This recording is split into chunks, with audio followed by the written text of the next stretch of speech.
Summary. The land of Allethia is inhabited by those with magic and others blessed by the moon goddess. A place filled with those who can do wondrous things and shift into ferocious creatures. It has long been ruled by the strongest wolf shifters, the Gildian family. Those in the land lived in peace until the second advisor of the king, Lord Felon, killed the king and queen, taking over Allethia. The king's only son was taken by the first advisor of the kingdom and hidden. The time has come for the prince to take his place. Lady Ellery Cadwyn, the next first advisor of the kingdom, travels to see the prince, fighting the idea that she is bound to be his queen because of an old prophecy. The prince's guide and guardian, Kerowwin, races to find the prince while trying to ignore his attraction to Lady Ellery. All three know the true king must sit on the throne of the Silver Palace for there to be continued peace in the land. They must see Prince Conry as king before it is too late, and the land is cursed forever. Chapter 1. His hands ran up her slender legs, moving the thick material of her skirt up as he went. She had already loosened her dress in the back, and it hung low below her breast. He leaned forward and captured one of her nipples with his mouth, swirling his tongue around it as she moaned. The sounds she made were a little too loud and exaggerated, but he blocked them out as much as he could. Though she was pretty with her dark brown hair and fair skin, Kerowwin barely even registered her face. As his hands worked towards her center, and his ease went lower down her body, he was thinking of someone with auburn hair and the brightest green eyes he had ever seen. As the woman in his arms arched up at his touch, Kerowwin almost whispered a name aloud. He kept it low in his throat, not letting it escape, but as his desire grew he thought only of her. He could wait no longer. He leaned up and undid his pants, letting himself fall free. The woman in front of him cocked an eyebrow and gave a small laugh. "You are more than I thought you might be, my lord." Kerowwin leaned forward and said the woman to silence. He was not a lord, but he would not tell her that. He didn't want her to utter another word. It almost took him out of his mood to hear her speak. Her voice was too loud and harsh to be anything like the one he was longing to hear. "Don't speak," he growled as he pulled back from her. He was paying her enough to do as he bid. Without another word, he pulled her skirt up and buried himself deep within her. She made the first sound he thought might have been real as she let go of a surprised gasp. He moved in and out of her roughly, knowing he was probably causing her some pain. He found he didn't care much. All he knew was his need that he had left for too long. A growl escaped his throat, and something within him spoke to him, telling him this wasn't enough. She wasn't what would truly sate his need. She would have to be enough. It would have to do because he could not have who the voice inside of him spoke of. He thought of the last time he saw her, her auburn hair hanging all around her and her lips swollen with his ease. Just thinking of her brought him to the edge. He closed his eyes and imagined her long thin fingers working their way down his chest. He imagined her head thrown back, and her ivory throat on display, ready for him to bite down to truly make her his. He was so lost in his thoughts that he almost leaned forward and nipped at the woman's throat in front of him. He opened his eyes and shook his head. Before he could fully release into her, he pulled out and spilled his seed on her leg, letting out a small groan. Once he was finished, he turned away from the woman and pulled his pants up. "As much as you paid, you could stay for a bit," said the woman from where she was. "You might want more soon." Kerowwin shook his head. "No, I have done what I wish." "Are you sure, my lord?" "I do not mind waiting around. I have made more off of you than I usually do off 3 men in one night. I feel as though I owe you more than just a quick tumble with no real ending." She reached over and picked up a rag to wipe away some of his leavings off her leg before pulling her skirt down. "I wouldn't mind you finishing inside me the next time. I have ways of preventing things if that is what you are worried about." Kerowwin turned and looked at her. "I am satisfied with what has transpired. Keep what I have given you, and take the rest of the night off if you wish." He adjusted his shirt and ran a hand through his black hair before picking up his dark cloak and slipping it on. He gave her one more nod before opening the door and stepping out into the hall. He was not satisfied, but he was better off than he had been. He could at least travel on. As he made his way down the hall to the large wooden door at the end, he could hear women's moans and men's grunts. He closed his eyes as his mind again went to bright green eyes he was trying to forget. "Yes, we must have her," said a voice in his head. "Now," he huffed, trying to ignore his inner wolf. He could not have her, no matter how much he might want to give in to his primal urges and go claim her. He was not who she needed, and she would be nothing but a distraction for him. He opened the large wooden door and stepped out into a crowded room. Every table was full. Men and women laughed as someone played a fiddle somewhere in the room. Large fires were burning in at least 2 fireplaces as Kerowwin made his way to the long wooden bar that stood close to the door. He found an empty space at the end away from others and called for a glass of mead. It came, and he took a long drink from the mug, watching the door. As though he had willed it, it opened and a small man wearing a dingy brown cloak walked in. He spotted Kerowwin and walked towards him as Kerowwin turned back to the bar to order another mug of mead.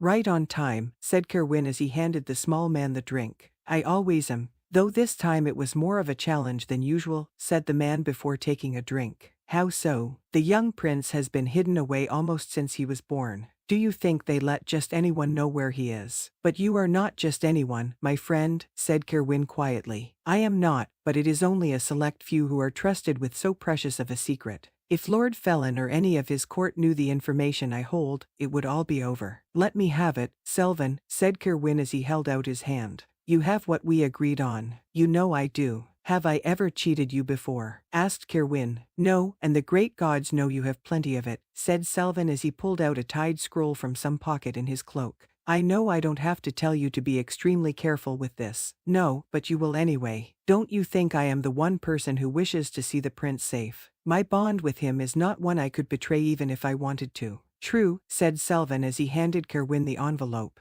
"I am surprised they didn't tell your uncle and father where the boy was." "They told my uncle, but my father did not wish to know. He didn't want to take any chances with the boy's life. My uncle took the secret to the grave. My father trusted when the time was right, I would find out what we needed to know." Selvin nodded. He took a drink and smiled a little at Kerowwin. "You could have just asked Lord Cadwin or even Ellery. She could have taken you there herself." Kerowwin closed his eyes for a moment and felt himself react to the name. The voice inside his head growled, and a feeling of longing struck him so hard, his knees felt shaky. "No, I cannot ask Ellery for anything. I cannot see her or her father. If you go to see the prince, chances are you will see her as well. She has a part in all of this, you know." He nodded. "I will see her as I must, but I cannot go to her and ask anything of her. I feel like there is a story I would like very much to hear." "Perhaps so, but I do not have the time." Kerowwin pulled out a bag of coins from his pocket, putting the scroll there in its place. "Here is more than you were promised. I trust it will be a good consolation for you missing my story." Selvin waved the bag in his hand. "I think it will do nicely. I might stay a night here and clean myself up. Perhaps see to some female companionship.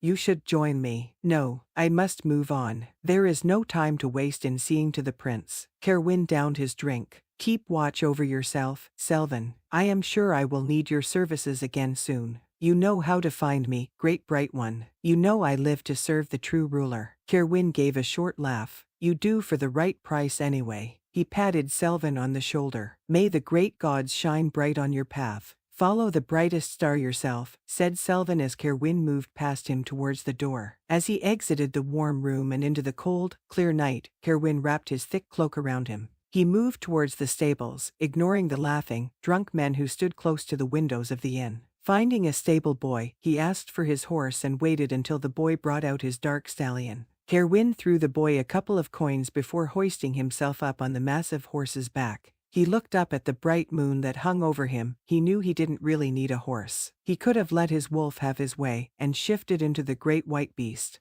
He might even make better time, but he could not chance what his instincts would do in his wolf form. He had to keep his head. He had to avoid any distractions. He pulled the scroll from his pocket and looked at it under the light of some lanterns that hung outside of the stable. Reading over the words and looking at the map, Kerowwin sighed. He should have known how close the location would be to the Red Forest. He put away his scroll and picked up the reins to his horse. He had made the right choice to ride. The closer he got to the forest, the more his instincts would take over. The sights and smells would awake his inner wolf all the more, and the draw to go to her would be overwhelming. Moving his horse forward, he tried to stiffen his resolve. He would not be controlled by some silly instinct and idea of love. He would do what he was born and trained to do. He would see to the prosperity of the kingdom and complete his role in it. One woman could not be his downfall. He would not let it be so. He gave his horse his head, moving out onto the dark road. Using his excellent night vision, he moved swiftly towards his duty, trying to ignore the ache inside of him that continued to grow. Chapter 2. The manor was impressive. It was even bigger than her father's, but she would not be intimidated. She had been born to exist in places that were even grander than the home in front of her. Her ancestors had inhabited the largest manor of the great city of Niamhan.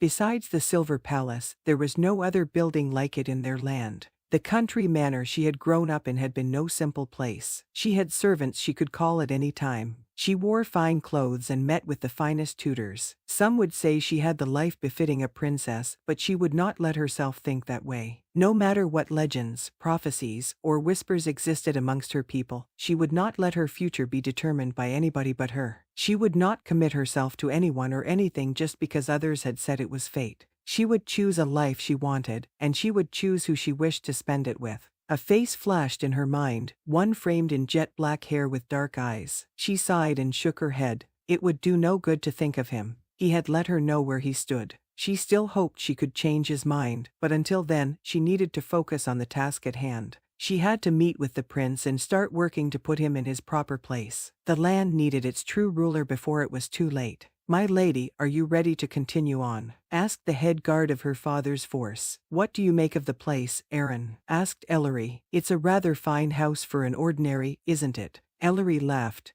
"You think those without any powers or gifts cannot succeed in the land? That will not do, Aaron. I did not mean to offend, my lady. I was only trying to say I am surprised a family with no powers, whether magical or goddess-given, can prosper so, let alone be chosen to raise our prince. They were chosen because it is unlikely we would choose an ordinary to raise our leader, Aaron. Who would think we would place a powerful son of the last king in such a place? We have been hiding the prince in plain sight and at a not so great distance from Niamhan. Yet he has never been discovered by Lord Felon or any of his spies." "True, my lady. I suppose it was very wise of your grandfather and father." She nodded. "We should go. They will be expecting us, and I hate to be late. A Cadwin is always on time, and always welcomed, Lady Ellery. You could show up 2 hours late, and you would be considered on time and very welcomed." She laughed again. "Perhaps, but we are meeting our prince who will hopefully soon be our king. We must show him the respect he deserves. My father will want it that way." Aaron nodded, and he fell back to ride just behind her. They came to the front of the house, where they were met by several servants. One helped Ellery to dismount as a well-dressed male servant came towards her. "My lady," he said with a deep bow, "Lord and Lady Havens and Prince Conry are waiting for you in the grand parlor." "Thank you," said Ellery. "Will you see to my horse, and that my guards have all that they need for a comfortable stay?" "Of course, my lady. I was told to spare no effort in making your entire party feel welcomed."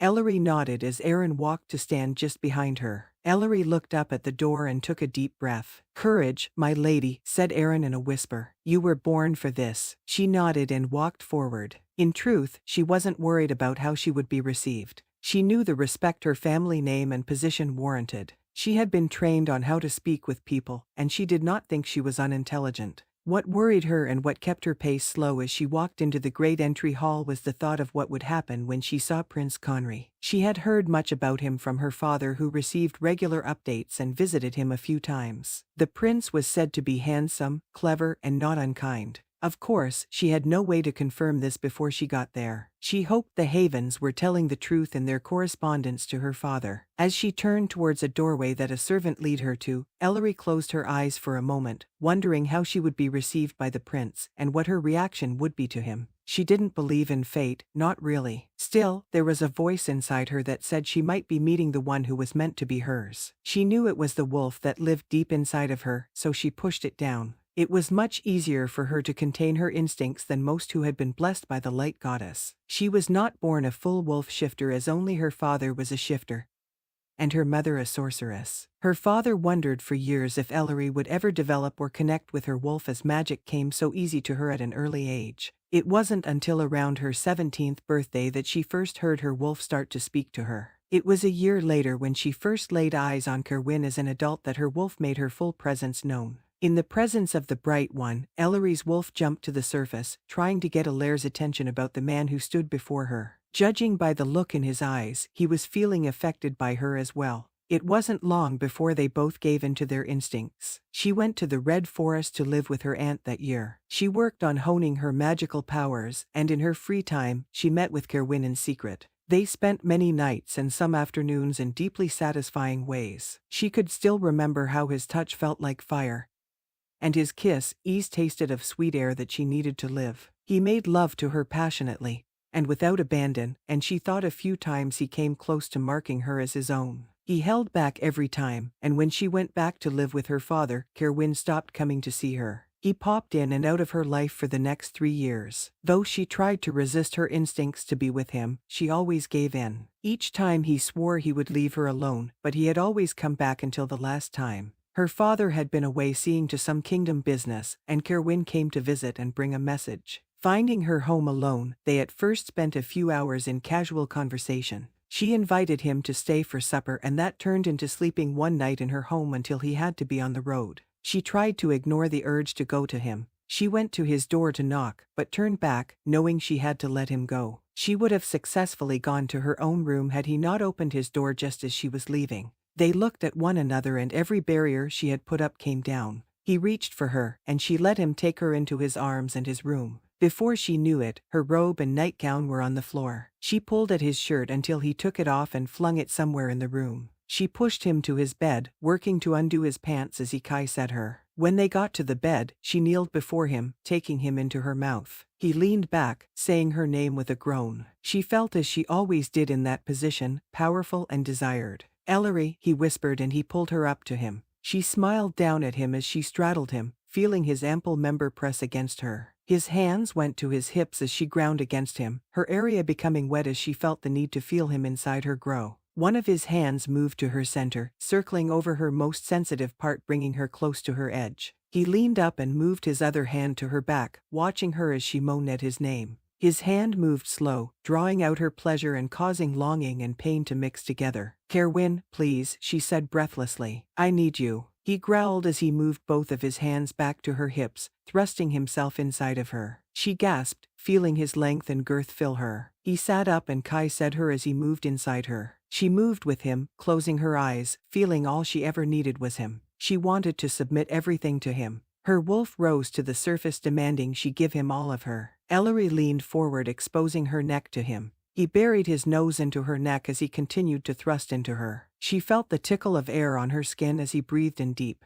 He kissed her gently on her neck, his tongue flickering out to taste her skin. "Yes," she breathed. "I am yours, take me." She felt his teeth scrape against her skin, and it propelled her to another level of pleasure. She started to get lost, feeling herself reach her peak as his teeth moved slightly deeper into her skin. She was ready to be his. Whatever it took to be with him, she would do it. She would run far away. She would give up her position and birthright. All that mattered was him. He was her true mate, and she wanted nothing more than to be claimed by him so she could claim him. She called out his name as she shuddered. He hissed slightly before pulling back and spilling his seed into his hand. He fell back on the bed as Ellery huffed and fell back next to him. She took deep breaths as he grabbed a nearby cloth and wiped his hand clean. "Why?" she asked as he looked down at her. "Why pull back? Did you truly want to?" He closed his eyes slightly before shaking his head. "You know how badly I want you completely, Ellery. There is nothing I want more than to claim you. It hurt me to pull away from you, but it is how it has to be." "No, it doesn't.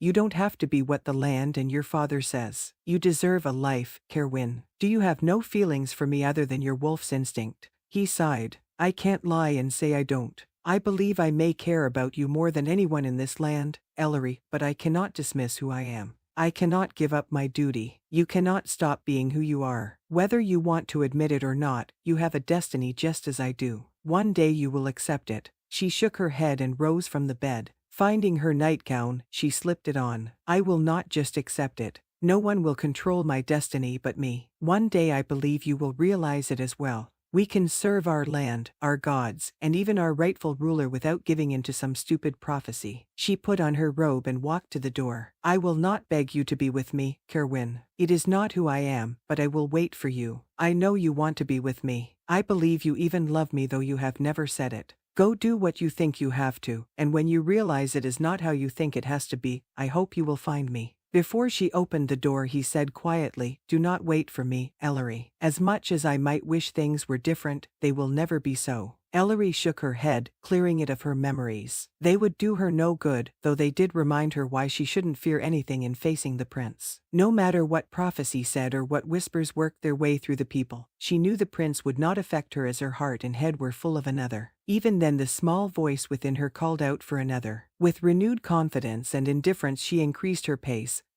and walked into the grand parlor to face what she must. Her eyes first landed on the elegant older couple who stood side by side. The man with dark graying hair and gray eyes bowed as she entered. His lady with faded blonde hair dipped into a deep curtsy. Next to them stood a beautiful woman with a small smile on her lips. One of her eyebrows was raised slightly higher than the other and it gave her a slightly mischievous look. Ellery liked her immediately. The woman curtsied, causing Ellery to look next to the woman. She felt her breath hitch and her legs slightly shake. She had thought he would not affect her, but she had been wrong. He was tall and while lean, he was not unsubstantial. His hair was light brown and fell in waves over his forehead. She met his eyes to find them a shining blue. She felt the instant need to be near him and had to stop herself from walking forward. She heard a small growl inside of her that she almost released herself. Instead, she fell into a curtsy, questioning all her ideas of fate and choice. Chapter 3. Good great gods and all they shine upon, she was much more than he imagined.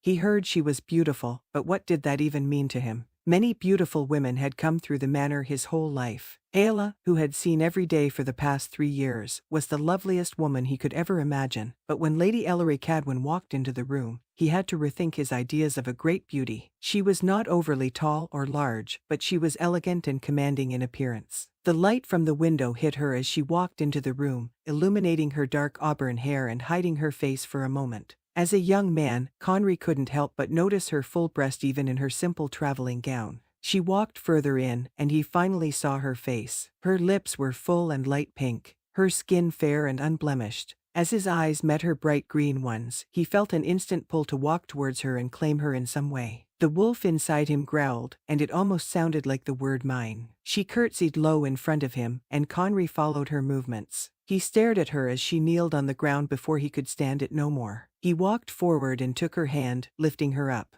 "Lady Ellery," he asked as she looked up at him. She nodded. "Prince Conry," he smiled. "It is a pleasure to finally make your acquaintance, my lady. I have heard much about you and have been looking forward to your visit." "We all have." He forced himself to turn away from her and look at the people in line behind him. "Indeed, my lady," said Lord Havens as he straightened up. "It is a great honor to have you in our home." "The honor is mine," said Lady Ellery. "I know what risks you have taken to see to the well-being of our prince all these years. My father sends his appreciation and regrets he cannot join us yet. He has business to see to in the land." "I hope we will be able to see him soon," said Lord Havens. "Now, I know you will want to rest after your journey, but let me myself, my wife, and niece." Lady Ellery nodded and Lord Havens went on. "I am Lord Cyril Havens. My family has commanded over this estate for over 300 years. This is my wife Lady Beatrice Havens. She was a flint before she married." Lady Ellery raised her eyebrows. "A flint, my lady." "Yes, but born without powers." "I am quite ordinary," said Lady Havens. "You say it like you expect me to think less of you for it," said Lady Ellery. Conry was surprised by her forward speak, and the idea she did not look down on his guardians. "Do you not?" he couldn't help but ask. She looked at him, and he felt a fresh wave of longing flow through him. "No, not at all. We are not all blessed by the goddess where we have powers or the ability to transform, but I believe we are all blessed by our gods. These people have kept you safe and raised you well, it seems." She looked at Lady Havens. "You all my respect and my father's as well. We do not think less of anyone because of lack of gift or shifting ability." Lady Havens bowed her head slightly. "Very well, my lady. I did not mean to imply anything.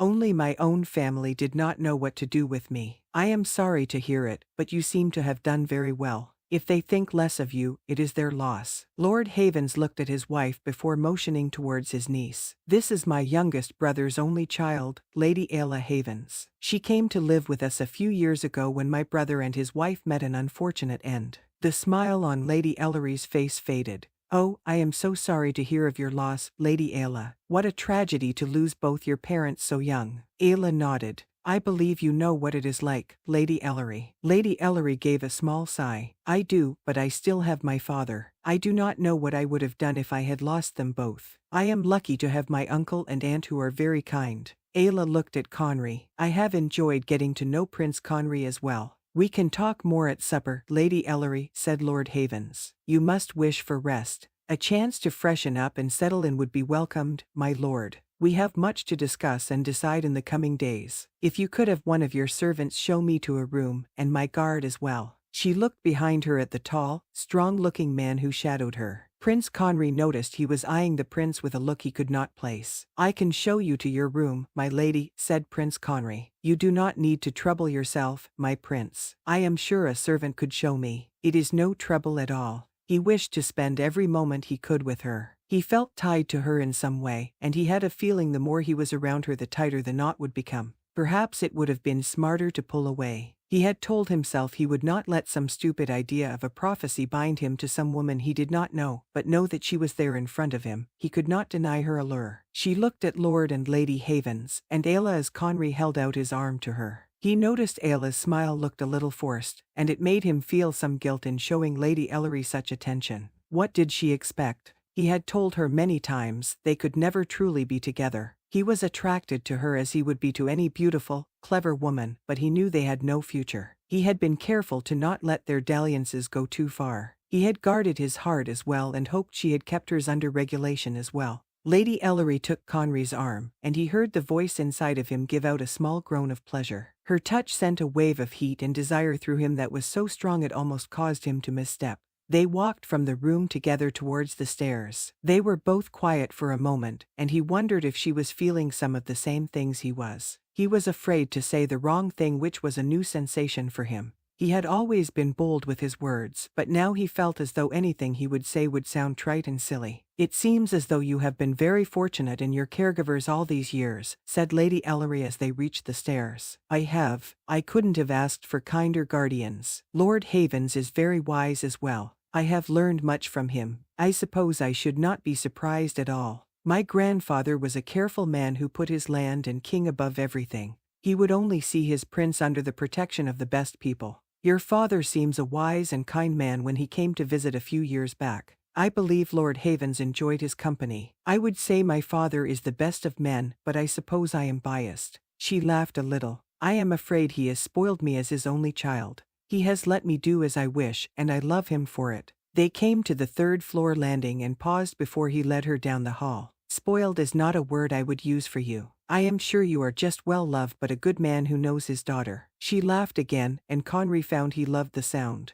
It was light and almost musical. "You don't even know my prince. You will soon find how insolent and irreverent I can be." He pulled her a little closer. "I doubt that very much, Lady Ellery." He looked down at her and felt his breathing increase. Her tongue ran along her bottom lip, and he almost moaned as he wondered how it would feel to caress her full lips. He looked away to gather himself. "Your room is just down this hall. I know you must wish to rest." He escorted her down the hall to the third door on the left. He opened it, and they both walked in. "This is very lovely. I believe there is a good view of the river from the window." Her room was only a few doors down from Ayla, and he had said the woman quite a few times on her balcony. He looked at Lady Ellery as she looked towards the door to her own balcony. "I am sure the sunset must be spectacular from this place. I shall have to see for myself tonight before supper." He found himself wishing he could see it with her. "I should leave you so you can settle in. I am sure your things will be brought up soon. If you need anything, pull the cord in the corner. Ayla is also just a few doors down. I am sure she wouldn't mind helping you with anything you need." She raised her eyebrows again at his causal use of Ayla's name but said nothing about it. "Thank you, Prince Conry, you have done more than enough by showing me up here. I will see you soon at supper." He took her hand and brought it to his lips. He said it gently, causing her to give a small sigh. His lips lingered longer than he meant for them to, but the small taste he gained from her skin was sweeter than anything he had known. He finally let her hand go and looked at her for a moment. She took a step away from him and looked down. "I wonder if you and I should not have a conversation soon." She looked up at him, seeming to have forced a look of confidence on her face. "You and I have much to discuss, I believe." He marveled at her boldness for a moment, but then remembered who she was. "I think you are right, my lady. I know you just had a long journey, and a morning on horseback might now sound agreeable, but perhaps a morning walk around the estate might be called for. I could show you the grounds." She nodded. "I would like that." She swallowed and raised her chin. I want to be clear on many things, my prince. You and I will have to work closely together to see you to your rightful place on the throne. I am the only Cadwin who can carry on my father's legacy, and one day I will be your first advisor. I am very ready to serve you, but I know there are other rumors about my position in your court. A bold woman, indeed, he thought as a smile came to his face. I know what you are referring to, and I will be happy to discuss it with you very soon. Today you should rest and settle in. He wanted to please her and put her at ease, which was a new feeling for him. Usually, he didn't mind if someone was unsettled around him. He was to be king someday, and he usually spoke as he liked. I will not ask anything of you that you do not wish, my lady. He almost turned to go with a bit of mischievousness broke through the spell she had him under. Of course, you must not expect things of me either. I have my own ideas of what my life should be and who I should spend it with. To his surprise, she did not look offended. Instead, she laughed. I think you and I might get on better than I thought. She turned slightly from him. I will see you later tonight, Prince Conry. She was dismissing him. He had a thought to stay and try to discompose her in some way, but he wondered if he could even do it. As he left her room, he swore he heard his inner wolf chuckle a little. He had no idea what would happen with Lady Ellery, but he had no qualms in finding out. Chapter 4. The Red Forest truly lived up to its name in the setting sun. The fall leaves were illuminated in the light, showing their true colors of red and orange. As Kerowwin approached the forest, he started to get restless, knowing what large manor rested just on the edge of the tree line. He sat up straighter on his horse, adjusting his cloak. The autumn wind was chilly, but he suddenly felt overly warm. Everything about the area around him brought back memories. Even the smell of the damp earth and leaves took him away to someplace deep in the forest where he remembered loving Ellery. He slowed his horse to a trot as the tree line got closer and closer. Something wasn't sitting right with him, and it wasn't just the feelings that remembrances of loving Ellery had stirred up in him. He felt as though he was being watched. His flesh had pimpled up, and the wolf within him had risen to the surface, ready to be unleashed. It would take less than 5 seconds for him to leap off his horse and shift. A low growl sounded within his throat, and he thought of turning back and going around a different way. It would take days to avoid the Red Forest, but if any guards of Lord Felon were up ahead, he could be in trouble even in his wolf form. He was still deciding when he heard the hoofbeats to his left come towards him. He worked hard to keep himself under control, knowing he didn't need to shift until he was absolutely sure he was in danger. It would do no good to scare or harm some ordinary tradesmen making their way home. Still, Kerowwin readied himself as his grip on the reins tightened. He slowed his horse even more, waiting to see who was coming for him. He didn't have to wait long. Soon a group of men on horseback emerged from the forest, but they were not in the deep green of Lord Felon's forces. They all wore red and gold, marking them as men of Lord Cadwin. Kerowwin drew up his horse as the group moved in front of him. "Greeting, bright one," said a tall man with light brown hair in front of the group. "We have been charged in seeing you to the manor of Lord Cadwin." Kerowwin grunted. How did he even know I was passing this way? The great lord has many ways of keeping up with those he wishes in the land. Now, come with us, bright one. You will not be harmed, as you well know. Kerowwin wanted to do just about anything other than to go see Ellery's father. He might have taken fighting off a force of Lord Felon's over speaking with Lord Cadwin, but he saw no way around it. "Do not resist," said another man in the group. "You are riding on roads provided and maintained by Lord Cadwin. We are well in our rights to take you forcefully." Kerowwin chuckled low. "You think you could do it?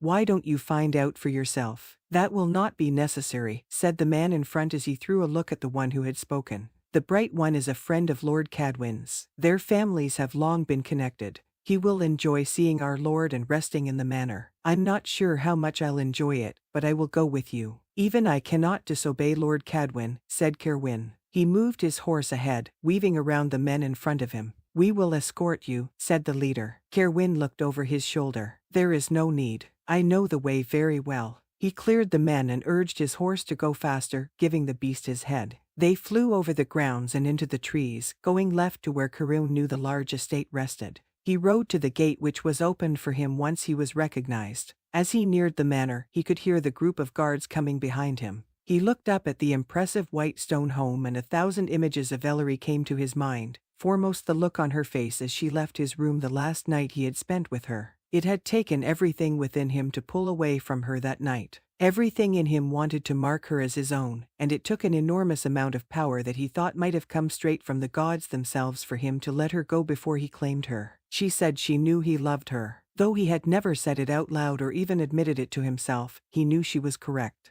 He wasn't overly familiar with love in any form, but what he felt for her was so strong it must have been some form of love. He pulled up under a large portico, jumping off his horse and handing it off to a waiting servant. He paid no mind to the guards that were arriving as he walked up to the front door that opened for him. He expected to find the housekeeper or some upper-level servant to receive him, but instead, Lord Cadwin himself stood in the entry hall. "Lord Cadwin," said Kerowwin with a bow, "I have come as you requested." "So, I see," said Lord Cadwin looking over Kerowwin. He was a tall man who was towards the end of his 4th decade. He still looked strong and barely had any grays in his dark brown hair. His green eyes, though not as bright as Ellery's, still unsettled Kerowwin. "Why don't you come with me to my study? I am sure you could use a drink before we see to feeding you some supper." "I will come to your study, but you do not need to go to such lengths as to feed me. I will hear what you have to say and go on. It is getting late, and I am sure you need a rest. You will eat and rest here for the night. I insist upon it." Kerowwin tried not to sigh. He wanted to hear what the Lord had to say and get out of the house. No good could come from Kerowwin staying in the manor any longer than necessary. Every smell and corner brought back a new memory for him, ones he wanted to suppress. "Let me hear what you have to say, my lord, and we will discuss supper after." Lord Cadwin nodded as Kerowwin took off his cloak. He handed to a servant near him and followed the lord to his study that was just past the stairs down a hall. Once he was in the room, he waited to see where Lord Cadwin would have him sit. "Have a seat in front of the fireplace. You must be chilled riding out in this weather," said Lord Cadwin as he poured some dark liquor into 2 cups. Kerowwin paused for a moment looking down at the 2 large cushioned chairs in front of the fireplace. A certain evening came to his mind. One where the Lord had been away from the house for a few days, and Kerowwin and Ellery had spent a long evening by the fire. Shaking his head slightly, he slipped down into the comfortable chair as Lord Cadwin walked over handing him a drink. "You do not need to appear so nervous, bright one. I am not going to hurt you or even scold you." He chuckled a little. "You always struck me as older than your years, but today you appear even younger than you are." Kerowwin shifted in his seat. "Our last conversation was not friendly, my lord. I am certain your feelings for me have not changed." Lord Cadwin sat down heavily and took a drink. "I was harsher than I needed to be. I do not think ill of you, Kerowwin. I never have. I was only concerned for my daughter. I become a little ferocious when it comes to protecting Ellery. I have not gone near her, just like you asked, except for about 8 moon cycles ago. I hear you were in my house while I was away." He smiled as Kerowwin sighed. "My servants are very loyal to me, but do not think I am going to needle you about any time you spend with my daughter. She is a grown woman, and she makes her own decisions. I have not seen her since. I let her know for sure where we both stood. What she wants is impossible." "What do you want, Kerowwin?" Lord Cadwin sat back in his chair. "I don't want to hear about your duty or what your father has told you to say. I want to hear what you really want." He wanted Ellery. He had for a long time now. He wanted her completely. Every part of him demanded she become his, but it could not be. "It does not matter what I want. All that matters is what has to be. I cannot marry or have children. Even if Lady Ellery does not fulfill the full prophecy, I could never give her all she desires and needs. I never disapproved of you for Ellery, Kerowwin. I believe you are an honorable man who would do everything he could to see my daughter safe. I only wished you to stay away from her because I knew you would never have the courage to truly be with her. You would never go against tradition or your father, even for a woman you love. You call me a coward." Kerowwin drained his cup. "I know my duty, sir, and I must see it through. I represent an unbroken line of bright ones for over 100 generations. We have kept the line of kings safe. If it wasn't for my uncle, you never would have saved the prince. Why would having a brave, intelligent woman at your side keep you from your duty? I rather think she would make you a better man. I could never devote the time and attention a woman like her deserves. How could I serve my king and keep him safe, knowing my heart would belong to another? If I truly bonded myself with Ellery, she would come before everything, even my king. I could never truly be the bright one if I let anything distract me, especially love. Besides, your daughter has her own duty, and she will have to see it through to fulfill the prophecy. You must know this. I will not argue with you, Kerowwin. All you have done is prove my point.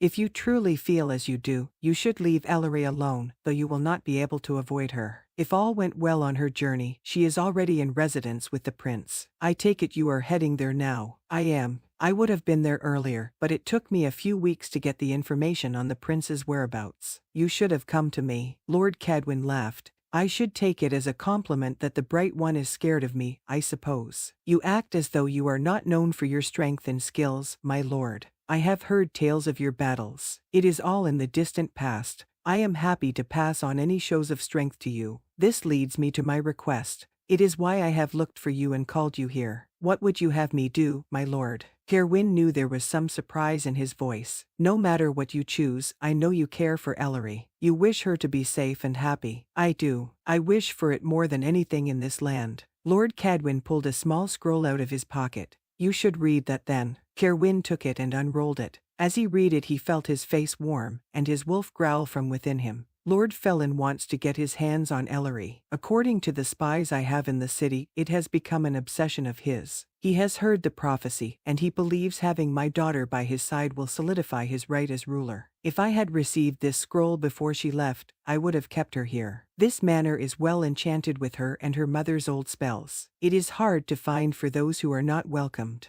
At least she is in another place my dear wife warded before her demise. Kerowwin barely heard what the lord was saying. Lord Felon wanted Ellery, his Ellery. Kerowwin abruptly stood up and walked closer to the fireplace. His wolf spoke to him. Go now, claim her, keep her safe. So you can see why I am concerned, Kerowwin, and I know it isn't fair to ask you this, but I was hoping you could keep a close watch on Ellery. Kerowwin looked at Lord Cadwin. What do you mean keep a close watch on her? Have you sent word to her of this news? I have not yet. You may tell her when you see her, but you know it will do no good. My daughter thinks little of her own safety over others. She will continue to worry about the prince and land more than herself. I know you have a duty to our prince, but I also know you care for Ellery. All I am asking is that you watch over her when you can. Make sure she is not alone. Try to keep her from doing something foolish. Kerowwin gave a small, quiet laugh. You think anyone can tell your daughter what to do? How successful have you been over the years? Not very. If she listened to me, you and I would not be so awkward with each other, and you would not be dreading your trip to the Havens Manor. You would probably already be there. Lord Cadwin finished his drink. I am not asking you to do the impossible. I am only asking you to try to help keep her safe. My head guard, Aaron, is there with her, and you know he will do all he can to keep her from harm, but I fear it is not enough. I would feel better knowing you were watching her. I have a feeling if anyone tried to harm or take my daughter, you would make sure they were not successful.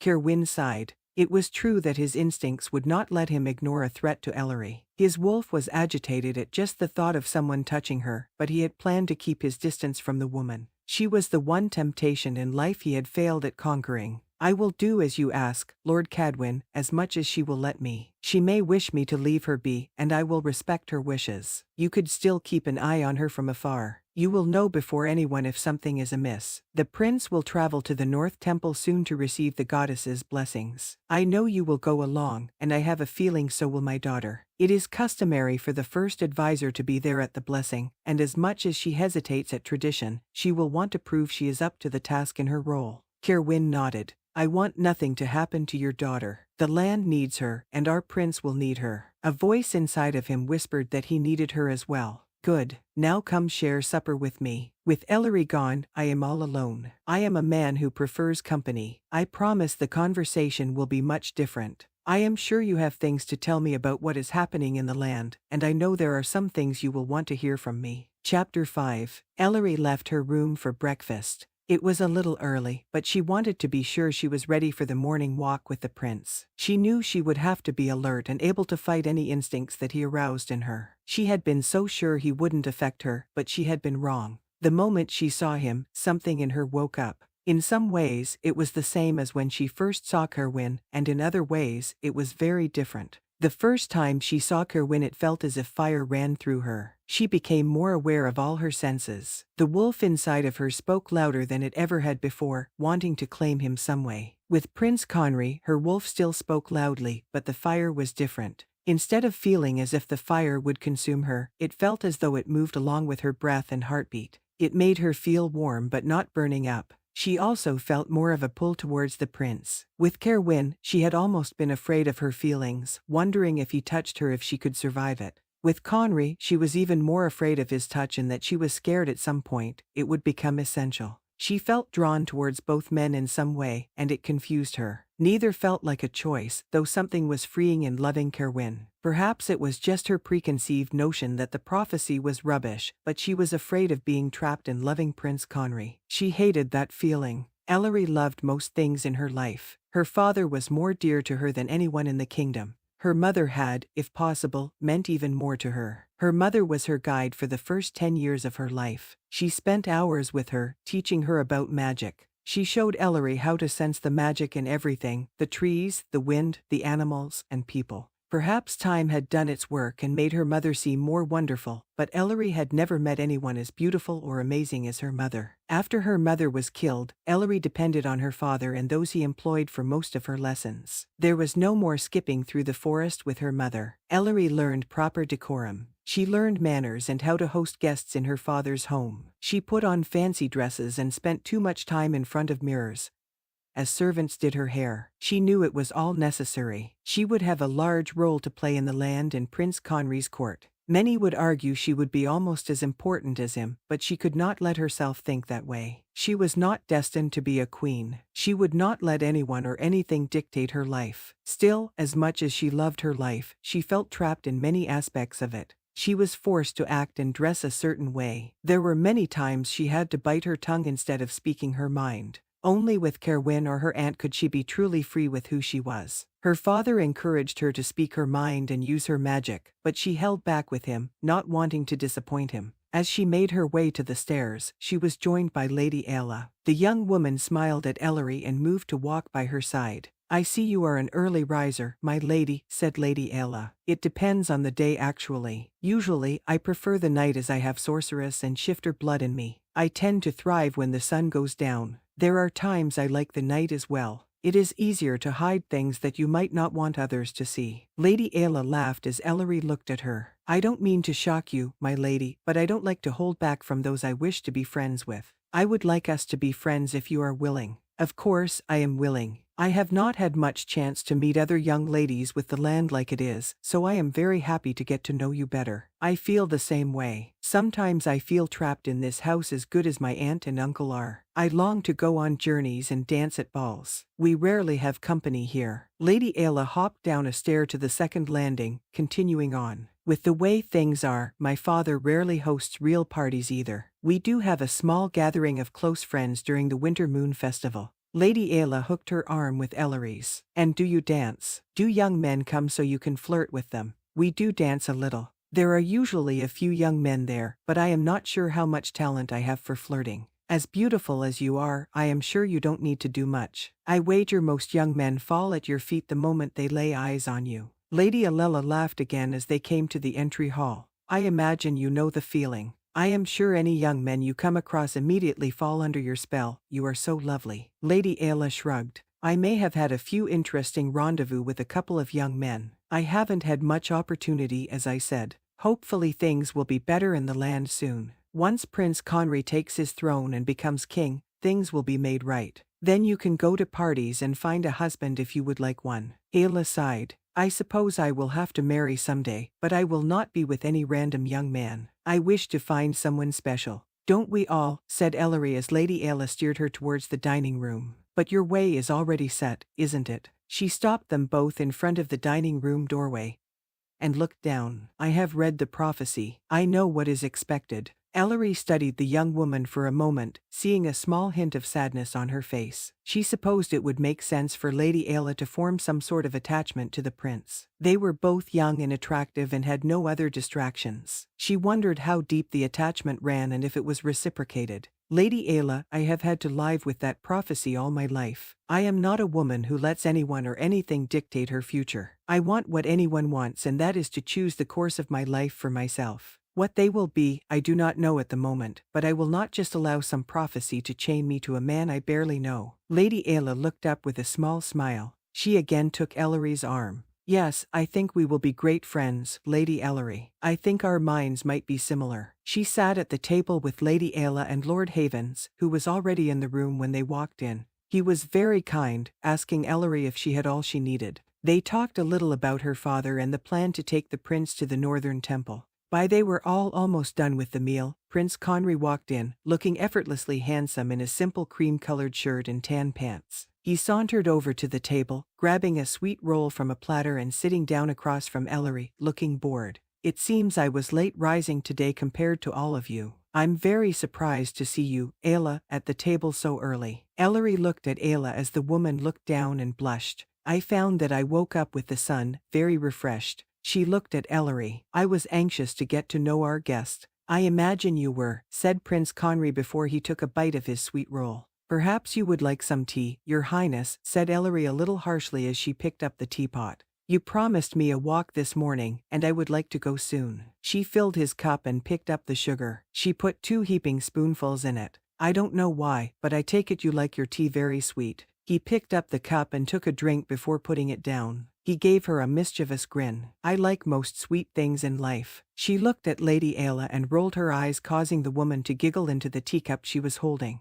Lord Havens seemed to be ignoring them as he finished his own cup and wished them a pleasant morning. The prince finished his sweet roll and drained his cup before standing up. "You will have to excuse us for a little while this morning, Ayla. I believe it would do better if I walked with Lady Ellery alone. We have some court business to discuss." Lady Ayla rose from the table. "It is no matter. I have a music lesson to attend to. I will speak with you both at lunch." She walked from the table as Ellery picked her teacup up and took a sip. "She could have walked with us. Anything we discuss, I do not mind her hearing." Ellery put her teacup down and wiped her face before standing up. "It might be better if she were there." Prince Conry walked over to Ellery and offered her his arm. "No, I wish to speak with you alone this morning. You shall be my first advisor, and I suspect we will spend many hours in personal counsel." She took his arm and he pulled her close. "Who knows, Lady Ellery, you might become more to me than even that." She looked at him as he gave her another mischievous grin. She half hated him for having such an effect on her. The other half reveled in having him so close. His grin made him even more handsome, and Ellery had a hard time not returning it. She schooled her features into indifference. "Shall we walk, my prince? Where shall we go?" He pulled her gently towards the doorway. "To the east meadow. It will be chilly outside, but I believe the sun is out and shining. The colors of the trees are nice right now, and it is the furthest I am supposed to walk from the manor." They walked into the entry hall where the prince called for their cloaks. When they came, the prince took Ellery's and put it over her shoulders slowly. He even clasped it for her, his hands lingering just a bit as the back of his fingertips grazed her throat. She shuddered slightly and took a step back as he gave her a small smile. He threw on his own cloak and again offered her his arm. She paused for a moment and looked up at him. He wished to discompose her in some way, but he had no idea who he was dealing with. She took his arm with a charming smile, running her hand down it. "Lead on, my prince." His grin faded for a moment and his breath looked to catch, but he recovered quickly. A servant opened the door, and they walked out into the bright, cool, autumn morning. Ellery focused on breathing evenly and keeping her heartbeat down as they walked. She knew he could tell how he was affecting her, and she would do all she could to show him how indifferent she could be with him. It was difficult because her wolf did not want to cooperate. It spoke to her wanting the man whose arm she held. She tried to quiet her inner wolf, but the wolf wasn't having it. It even growled the word mine, which made Ellery almost miss a step, causing her to stumble a bit. Prince Conry steadied her, his arm going around her waist. "Careful, my lady. The ground is a little uneven here. I would hate for you to misstep and hurt your ankle, though I suppose it wouldn't keep you down long if you heal as quickly as me." Ellery moved away a little, so he let her go, and they continued on. "I do not heal as quickly as you. My mother was not a shifter, but she left the gift of magic in me. I have ways to heal myself with spells and potions if need be." "You can really do magic?" asked the prince. "Yes, of course. What kinds of things can you do?" They came to a large oak tree that's leaves were bright red and gold. Ellery looked at the prince. "Have you never seen anyone do magic?" "No, my lady. You must remember I have been raised by ordinaries. Most people who come here have no ability, whether magic or shifter. Even the tutors brought in did not possess magic. They were only shifters." Ellery stepped back further from him and closed her eyes, muttering some ancient words her mother had taught her. She raised her hands as her eyes opened, and hundreds of fallen leaves lifted into the air. They swirled around them both as Ellery's hair lifted up. She moved her hands and manipulated the leaves as Prince Conry looked all around. She eventually put her hands down and the leaves settled as the wind died down. Impressive, said Prince Conry as he pushed his hair back out of his eyes. Not really. Ellery adjusted her cloak. But it gives you some idea of my magical powers. I can manipulate the elements, curse people in some ways, and even send objects or others to different places. The last is not easy for me though, and it takes a lot out of me. Prince Conry looked her up and down. I hope to see more of your magic in the future. I am sure you will. Now, do you wish to spend some time in idle chit-chat, or would you like to get down to what we both wish to speak of? How do you know what I wish to speak of, my lady? Ellery rolled her eyes. Don't play coy with me, my prince. We both know about the prophecy.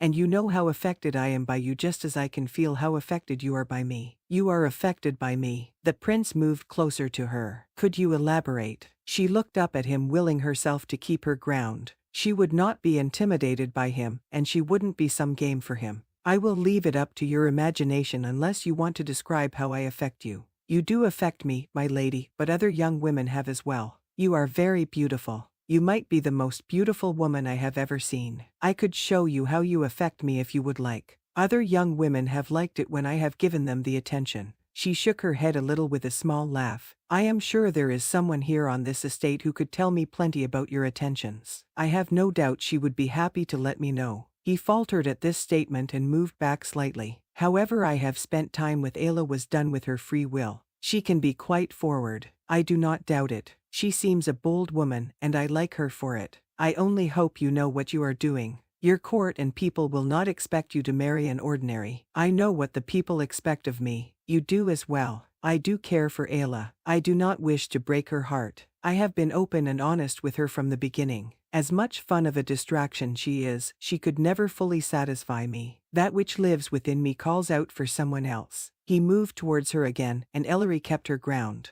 I hope you are honest with her, and I hope you find the one who is your true mate someday. He grinned at her again as he reached forward. He was very close to her as he pulled a leaf out of her hair. You know, I thought to ignore the prophecy. I had no wish to marry some heir of Cadwyn because some old woman spoke it 100 years ago. I want to save our land, but I wish to make my own choices. Now, I wonder, what if what I really want to choose also lines up with the prophecy? She looked up at him. The look in his eyes almost caused her to turn away. You are not the only one who has a say in this, my prince. I know the prophecy very well, and I have long been against it. I will choose my own fate. I have even met another who can quench the longing inside me better than any other man could. He leaned down. Even me. My dear, how would you know unless you try? His hand brushed her cheek, and he looked to be about to pull away. Ellery didn't like him, feeling as though he had won some battle over her, so she did something rather foolish. She leaned up and kissed him. She had planned to kiss him quickly and push him away, but the moment her lips met his, something moved through her. She felt connected to him in a way she had never experienced. He didn't move for one moment, probably shocked by her actions, but then he took her into his arms and deepened their kiss. She was very willing, letting her lips part to grant him access. He tasted of the sweet tea he had drunk earlier,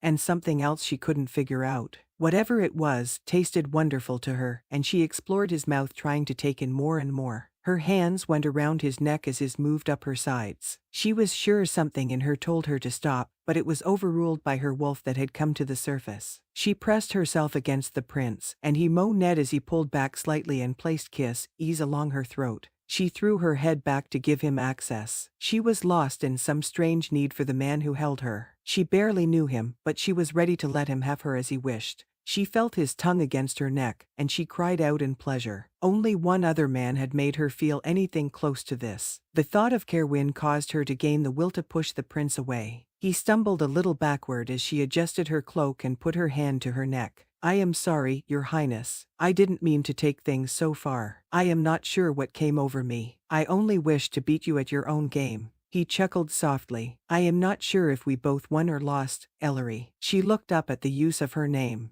I think we can drop all formalities after that. I would say we should go our separate ways and keep away from one another, but I don't think it is possible for several reasons. She shook her head. I cannot keep away from you. I am your first advisor, and I have a responsibility to you in the land. He took her hand and pulled her close to him. Is that the only reason, Ellery? She looked at him. It was not the only reason. Now that she knew what it was to have a taste of him, she worried that she could not be satisfied until she gave and took everything. She at least did not want to be away from him. No, but it is what we shall focus on right now. There is much that must happen before you can take the throne. Prophecies won't matter if you die in the effort to save the kingdom. Whatever it is between us, we will need to put it aside until we save the land and your crown.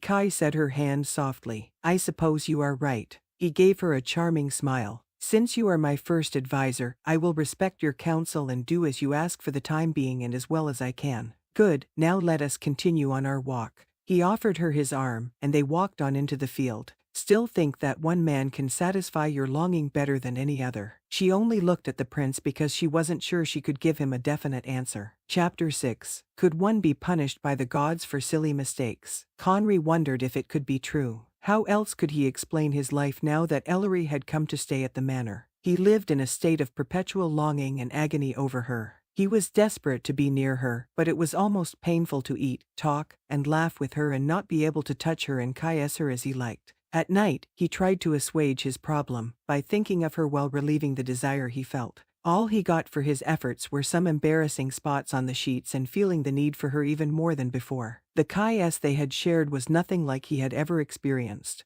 He had said a few young ladies and servants the past few years. A few lords' daughters had been very forward. A couple of pretty young maids opened his eyes in new ways. He had spent many nights kissing and receiving pleasure from Ayla, though he never had her fully. It felt wrong to do so. She was a wonderful woman, and he would not connect himself in such a way unless he could have her always. He knew he could not, and now that he had met Ellery he understood why. The desire he felt for Ayla was nothing compared to the longing he had for Ellery. The wolf inside of him whispered her name constantly. When she was close, it demanded Conry claim her. He couldn't though. He couldn't have her unless she agreed, and since kissing him, she had been careful to keep a little distance between them. She was still charming and flirtatious, but she kept their conversation light or about the business of his future court. He hated how calm and collected she was in his presence. He wanted to caress her again. He wanted to feel her body against his. He wanted to take her and mark her as his. He knew what it was to take a mate. He had learned about it from his last tutor. He wished he had asked more questions about mates. Was there only one out there for him? If Ellery never consented to be his, would he live in agony forever? Could there be another who would cause the same feelings within him that she did?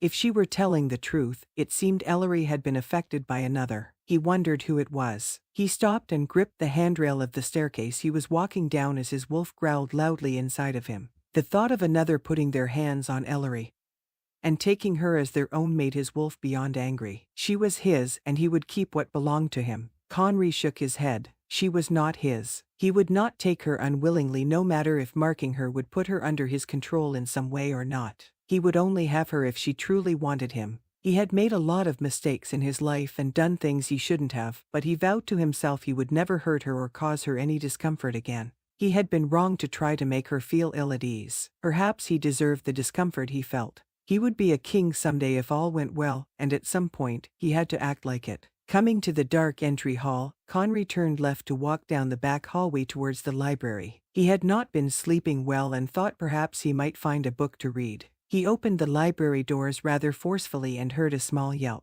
Looking towards the noise, he saw Ellery in her nightgown and robe with a few books at her slippered feet. "Are you all right?" he asked as he walked closer to her. "I am fine. I was close to the door by this shelf when it opened. I was startled and jumped, dropping my books." She bent down to pick them up, and her robe fell open, giving Conry a good look at her nightgown, which was lower cut than he imagined it would be. He shook his head, knowing he should not be staring at her. "Let me get those for you." He kneeled down and picked up a book just as she reached for it. Her hand brushed his, and he felt the small jolt of fire run through him that her touch always brought. She pulled away as he picked up the rest of the books and stood up. "Thank you, Your Highness," she said as she held out her hand for the books. He moved a little closer to her and looked down, holding on to her books. "Must you address me so formally, Ellery? Whatever our future holds, I would like to think we would be friends in some way. I should like it if you called me Conry." One side of her mouth curved upwards as she gave him an adorable half-smile. "It would not be proper no matter how good of friends we were. Perhaps you can use it when we are alone then." He wanted to hear his name on her lips with no titles or formalities. He wanted to hear her moan his name in pleasure as he had already imagined at least 24 times, but he would be content for her just to use it in casual conversation. "Maybe, eventually," she said with a full smile. "I have barely known you a week." Give me another one at least. Very well. I suppose I should address you properly as well. You are the prince and soon to be king. You may do as you wish, she said. He took a deep breath. If only he could do as he wished. He wanted nothing more than to drop the wretched books in his hands and caress her. Were these all the books you wanted? He handed them to her. I was deciding which to take upstairs. She moved to a table that was set up close to the fireplace that was dark with a few unlit logs. He moved over to her, noticing how dark the area was away from the window where the moon shined brightly in half of the room. You must have better night vision than me to be able to tell what book you are looking at. She grinned and threw out her hand. A large fire sprung up in the fireplace, flooding the area with light and warmth. Conry took a few steps back, startled. Do not worry, my prince. I am very good at controlling fire. It will not hurt you. I was only surprised. You did that so effortlessly. I take it you are a very powerful sorceress. She shrugged. I have my talents, though they are nothing compared with my mother or aunt. The things I saw my mother do I can't even begin to explain to you. What was she like? My mother. He nodded as he leaned against a high-backed chair. She was very beautiful and what you might call a free spirit. She could spend all day running around in the forest practicing her magic or gathering herbs. She laughed often and rarely was there not a smile on her face. She was brilliant and could find the solution to almost any problem. She was very special. Special enough that she bonded with my father who was a shifter. It is very rare. Conry nodded. I have heard that, especially with wolf shifters. We tend to bond with others who have the gift. Ellery sighed looking down at her books. We call it a gift, but sometimes I wonder if it really is. So much responsibility and feelings come with it. I wonder what it must be like to be an ordinary and not be controlled by instinct. There are ordinaries I care about as you well know, but I think their life sounds rather bland. I usually like the passion and drive that comes from my inner wolf. I understand, but sometimes that passion can lead you to do things that you regret or at least come back to haunt you. He pushed up off the chair and walked closer to her. Are there things you regret, Ellery? I believe we all have things we regret, Your Highness, but perhaps regret wasn't the right word. Only following my instincts and passion has led to some heartache for me, I'm afraid. Ah, you speak of the man you threw in my face the other day in the meadow. I wasn't throwing him in your face, she said, sounding annoyed. I was only letting you know where we stand. It didn't do much good. He reached out and took her hand. She let him hold it, and he brought her closer. I want you to know I do not regret what our passion and instincts led to in the meadow. I know you aren't convinced in the prophecy, and I have my doubts, but I do feel drawn to you, Ellery. I don't want to completely dismiss what this is. She looked down at their conjoined hands. I'm not sure what to say. I find myself conflicted in many ways. She looked up at him. It is obvious I am not indifferent to you. It has thrown me off how pulled I feel to you, but first and foremost, we have a duty to the land. We must see it through before we even think about what the future could look like. He pulled her even closer, and she did not resist. He slowly reached his free hand up and picked up a section of her wavy auburn hair. He ran his fingers down it, finding it silky and soft. I think it would help fight for our future if we knew there was something worth fighting for. He leaned down. I believe you and I could be worth fighting for. He said her lips gently, letting her have a chance to pull away. When she did not, he said her more firmly. She let go of his hand, and he slipped it under her robe, to feel her body under her nightgown. He rested it on her hip before slowly moving it up her side. She made a noise and moved closer to him, her robe falling completely open. The feel of her body against his with so little between them made him want to pick her up and take her to the sofa close by. He held back, not wanting to go too fast with her. He wanted to take his time and not scare her away. He could not ruin this. His hand grazed her breast, and he knew it was going too far. With great reluctance he finished their caress, pulling back slowly and letting her go. Her eyes fluttered open, and she stared up at him. I should go to my room, Your Highness. Did you pick a book? I suppose any will do. She chose a small red one. There was a knock at the door that caused them both to look at it. It opened slowly and her personal guard walked into the doorway. My lady, are you well? I checked your room to make sure you were safe and did not find you. I figured you might come here. I am well, Aaron. I only wished to grab a book to take to bed with me, and the prince happened to walk in. We have been having an interesting conversation, but I will be going to my room in a moment. The guard looked at the prince with something that resembled suspicion before bowing and walking back out of the room. I don't think he likes me very much, said Conry with a chuckle. You are his prince and one day his king, and he will follow you. He is only a little protective of me. He seems to think you might need protecting from me." She laughed. "Maybe he thinks you might be the one not safe from my prince. He knows me very well." She looked down at her book. "I'm not sure how much sleep I will get no matter what I read." She paused for a moment before staring at him. "If you wish to know if we are really worth fighting for, you will need to get to know me better and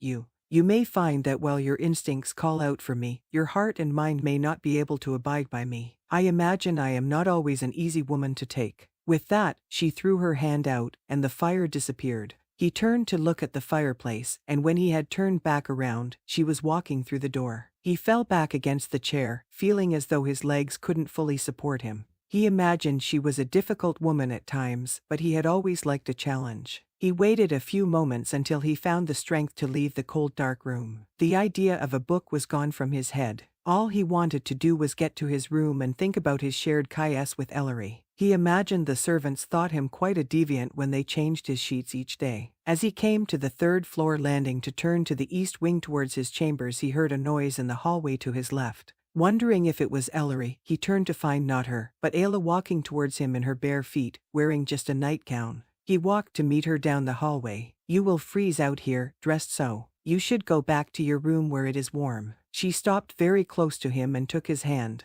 "I have been watching for you. It has been a while since you have come to me, Conry." She moved very close to him, putting her free hand on his chest. With his blood already raised from his experience with Ellery in the library, he felt his body react instantly to her touch. She must have noticed it too, because she gave him a sly smile before leaning up and kissing him. He knew he should push her away. What he had done with her in the past had been a mistake. They could never be, and he did not wish to hurt her. Even if he knew she was not for him, he still cared for her. He did not push her away. He became lost in the lust he felt for her, along with feelings that still pulsed through him from his shared chaos with Ellery. Before long he let Ayla pull him towards her bedroom, feeling as though he was in a cloud of desire. As soon as she closed their door behind him, she took him to her bed, where they both fell upon it, him kissing her as he hovered over her. She moaned his name as he said down her body while pulling up her soft white nightgown. As his lips met the bare skin of her inner thigh, he pulled back. Her skin did not taste right. He tried again, moving closer to her center as she writhed underneath him.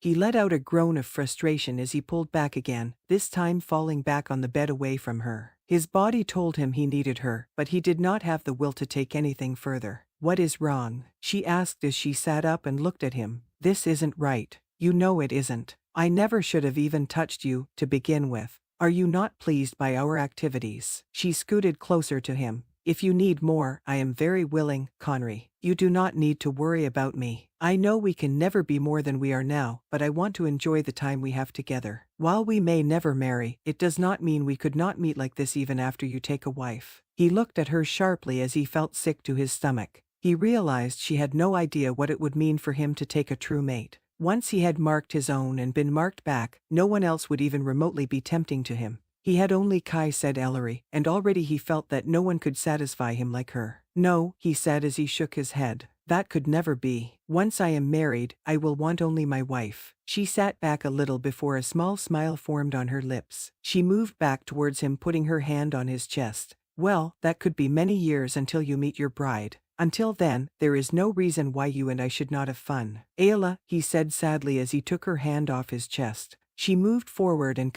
set his neck as her hands went to raise up his shirt. She set down his body, moving her hands down to his pants. He knew he should tell her to stop, but he didn't want to. His need was growing to become too much, and he wasn't sure he had the power to stop her even if he tried. She looked up at him as she pulled down his pants while he took off his shirt. She gave him a playful smile before lowering her head back down and taking him into her mouth. He lay back with a groan and closed his eyes as he let her have her way. If he thought of another while he enjoyed her efforts, he would never let her know. Chapter 7. He had little trouble getting through the gate of the Havens estate. Even amongst ordinaries, his title meant something. He rode on towards the manor, noticing its beauty and size. It seemed this ordinary family had done very well for itself. It wasn't that he was surprised by it or against ordinaries in any way. His father wasn't the biggest fan, but as Kerowwin traveled around the land, he found many worthy people who were not blessed by the goddess or given the gift of magic. He thought the land needed both those blessed by the goddess and those who were not. Ordinaries had skills many who were shifters or endowed with magic did not. He believed ordinaries were better farmers and often better lords and stewards. There was not a risk of laziness that came from being able to do magic. There was not a need to satisfy some strong instinct or need of power for those who did not shift. While those with powers and magic were needed to keep the land safe, those without were needed to keep the land stable. Kerowwin's father would never agree with him on the subject. His father had even gone as far to say he understood a little of why Lord Felin felt he needed to take over the land. Kerowwin was angry when he heard his father speak of it, thinking him almost a traitor. There was no need to fear ordinaries or their recent ascent over the last few hundred years. Yes, they had grown in number, but Kerowwin believed the land was a better place for it. He was afraid if Lord Felin had his way, those without powers and gifts would be done away with and eventually, and the land would fall. Even if his father agreed with some of Lord Felin's ideas, Kerowwin believed his father would never betray the true ruler of their land. He was too tied to the Gildans by the bond between their two families. As Kerowwin rode up to the front of the manor, he was met by two proficient servants. One saw to his horse, and the other took him into the home. He waited as the servant left to go announce his arrival to Lord Havens. Kerowwin looked around the entry hall and up the stairs. He knew Ellery was somewhere on the estate, and he wondered where. He worried what it would be like to be in her presence again. What would her reception be of him? He supposed he should be more interested in meeting the prince. His bond with the man should be strong, and he expected to be affected by it. He had been raised that when he was in his ruler's presence, he would feel a strong draw to protect him and abide by his command. Kerowwin wasn't looking forward to being cowed into some kind of obedience, but when he was alive, his uncle assured him it wouldn't feel that way. He heard some footsteps coming down the stairs, and he looked up to see the head of the Cadwin guard looking down at him. "Bright one," he said briskly as he got to the bottom. "I had a feeling you would show up at some point."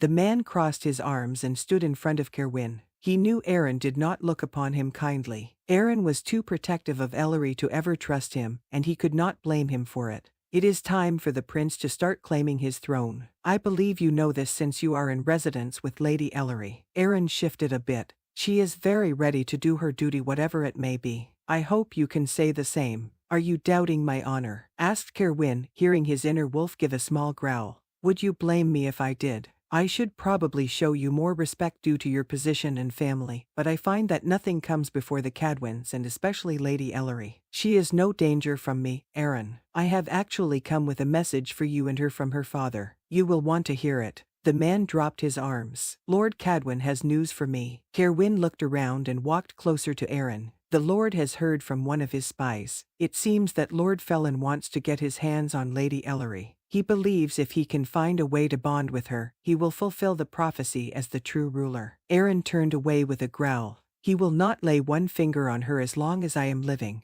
We will both need to keep close watch over her." Aaron turned back around and looked at Kerowwin. "You will keep watch over her. Your lord has asked me to, and I agreed. You must know I want nothing to happen to her. The last thing I want to see is for her to be hurt." Aaron chuckled and shook his head. "That's funny coming from a man who has brought her nothing but pain." Kerowwin's inner wolf was agitated. He growled deep within him, not liking this man being so territorial over Ellery. Kerowwin worked to settle him and keep his temper. He knew Aaron cared deeply for Ellery. They were practically family. "I have done things I am not proud of, but I have never forced her into anything. I give you my word to do better from this point forth. All that matters is keeping her and the price safe. You know how important they both are to the land." Aaron nodded. "One of us should tell Lady Ellery the news. She would not like it being hidden from her." "I will tell her. Where is the lady?" Before Aaron could answer, the front door opened, and Ellery walked in on the arm of a tall young man with light brown hair. She was leaning against him as they both laughed.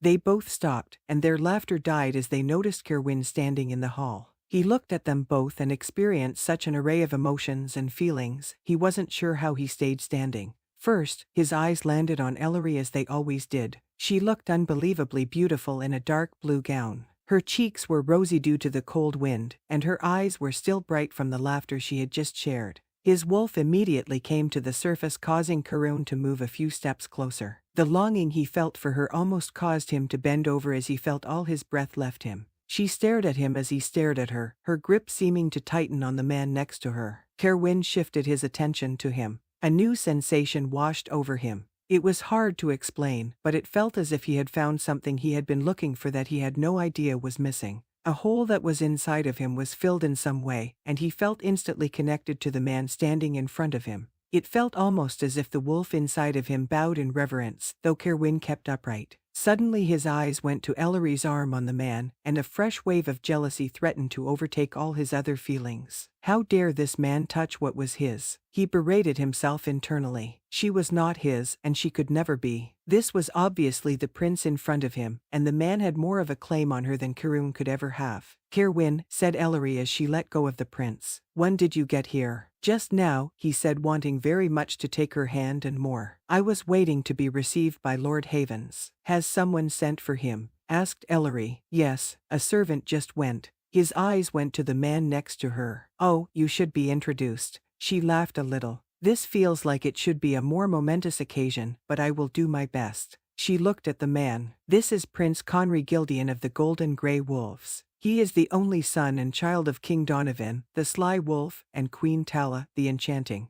Kerowwin bowed down. "It is an honor, my prince." "My prince," continued Ellery. "This is Kerowwin Nevet. He is this generation's White Wolf of the Silver Hall and more commonly known as the Bright One. Most importantly, he is your guardian and guide." The prince stared at Kerowwin with wide eyes for a moment before bowing. "It is good to finally meet you, Bright One. I have heard many tales of those who have come before you. I know I owe your uncle my life. It was the least he could do for failing his king, your highness. I am sorry I did not come earlier. It took some time to find you. My uncle took the secret of your location to his grave. My father insisted he never be told. You could have come ask me or my father, Kerowwin. We would have happily told you where to find the prince. We could have traveled together," said Ellery so casually it caused a small pain in his chest. "I wasn't sure how welcomed I would be," he replied softly. "Well, you are very welcomed by me now," she said as she held her hand to him. He hesitated, almost fearful to touch her. Being near her had caused intense feelings, and he was afraid touching her skin might undo him completely. He finally took her hand and raised it to his lips. She kept a calm look on her face, but he could feel a slight tremor in her hand that told him she was not as indifferent to him as she appeared.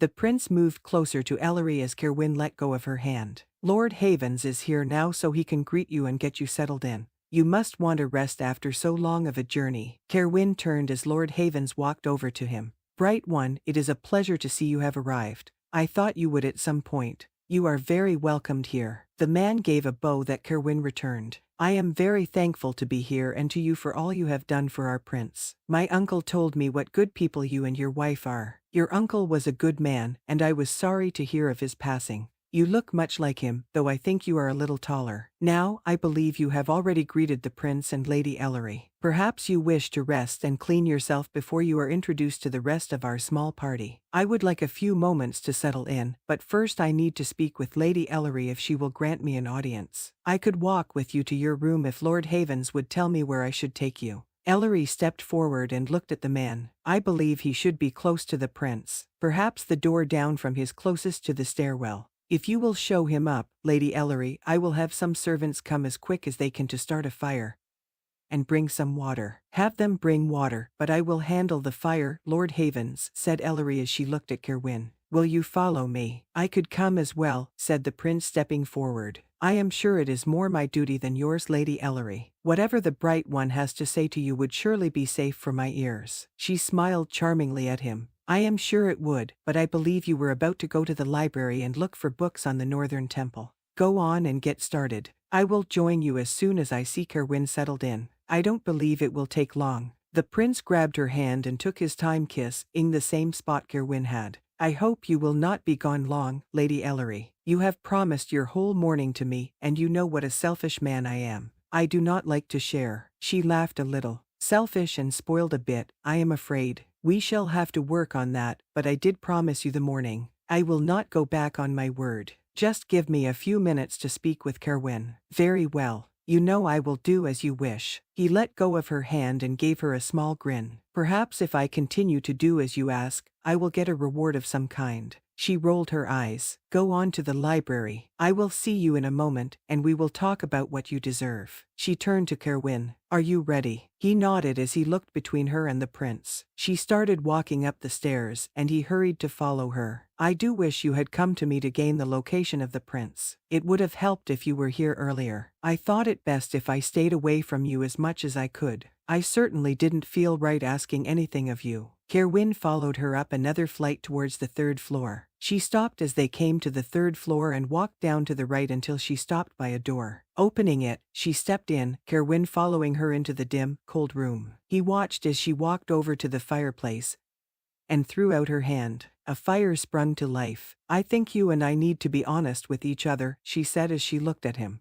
You have told me how things have to be for you, and I know I need to respect it. Our first priority must be the prince. We must see him in his rightful place to save the land. I do not want to be a distraction for you. He looked at her in the firelight. He had never seen a more beautiful woman, and he doubted he ever would. Where would he find another so fierce, bold, lovely, and good? He almost walked forward and took her hand. He desperately wanted to hold her, but what good would it do? He could never be with any woman permanently. He could not keep stringing her along, knowing his fate. You are right. We are both needed to help the prince. We will have to be able to work together. You don't have to say it like that. I do like you, you know. It wasn't just about the more personal times we shared. I enjoy spending times with you in other ways as well. He smiled. I have missed you. I'd like to think we could be friends or at least allies. At least, she said, returning his smile. I believe you had something to tell me. Would you like to sit for a moment?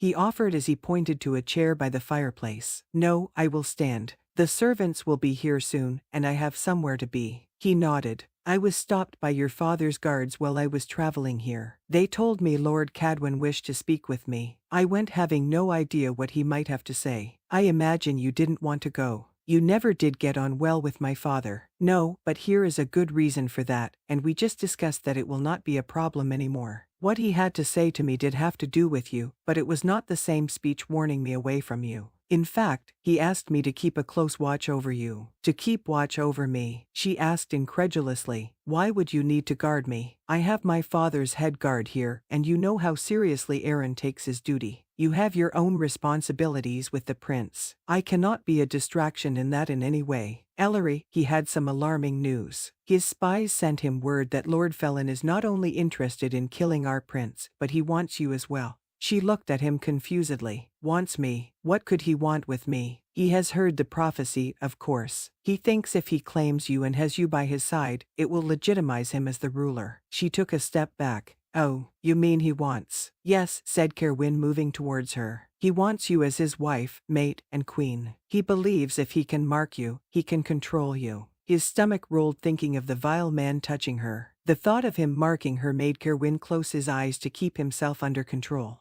Well, he will never get what he wants. I would find a way to end myself before I let him touch me. You do not need to worry about me in that regard, Kerowwin. He will never have me. But you do need to be careful. You must not walk out by yourself in the woods. We will be leaving the manor soon and traveling to the northern temple. You must not be alone. You think I am so stupid, I would just wander off by myself. I thought you knew me better than that. She turned from him and looked at the fire. I know you very well, Ellery, and I know you will put everyone else's safety above your own. You will do things to save the prince and even me on our journey and think nothing of the risk it puts you in. Please, tell me you will be careful. I don't want to think about what would happen if that despicable man got his hands on you. She looked at him over her shoulder. I will be cautious, Kerowwin. I want to see the prince safe to the throne, but I believe he will need my counsel to be successful. I am the last Cadwin left after my father dies. I have to live to carry on my family line. He walked to stand beside her looking at the fire. He had forgotten how soothing her presence could be at times. Usually, when he remembered her, he thought of the passionate times he had spent with her in his arms. To just be near her and stand silently quieted the voice inside him and eased his ache just a little bit. He wanted to take her hand and just hold it, but he knew he had no right to do it. Is there anything else you need to tell me? I need to get back to the prince. You seem to be getting on well with him. I am. I find that I like him very much. He is a little rough around the edges, but he is young and inexperienced. Once he settles into his role, I think he will be a good king. Kerowwin swallowed. Especially with you by his side. I plan to be an excellent first advisor for him. I will do all I can to advise him wisely. Ellery, do not speak to me of the prophecy or being queen, Kerowwin. I do not wish to hear it. I can't tell you I am not affected by him, but I will decide how I live my life. I will make sure of what I want. He looked down at her, seeing the fierce look in her beautiful eyes that he loved. To hear she had not given in to the prophecy made him feel hopeful, and he knew he would berate himself for it later. At the moment, all he knew was he was glad she had not been claimed by anyone else. He couldn't help himself. He reached out and took her hand, turning her towards him. He drew her close to him, and she placed her hand on his chest. Her touch ignited something in him that he could barely control. All he wanted was to caress her. Perhaps he could just caress her, and that would be all. Just one caress. It had been so long since he had tasted her lips. He leaned down as she leaned up. He could feel her sweet breath. Her body started to press up against his, and he quietly moaned at the pleasure it caused to run through him. His wolf was pleased, telling him to go further. Just as their lips met, there was a knock on the door. Ellery pulled back and turned away as Kerowwin stumbled backward. I am sorry, she said quietly. I told you I would not do this. You have nothing to be sorry for. It was I who grabbed you. I should be apologizing. She looked at him. I suppose old habits and all. It will take some getting used to this new way of interacting with each other. He wanted to say more, but there was another knock at the door, and Ellery walked over to open in, letting 2 servants in. Once you are rested and clean, you should come find the prince and me. You will need to get to know him as quickly as possible. He is your responsibility after all, and I believe he would benefit from your experience and wisdom.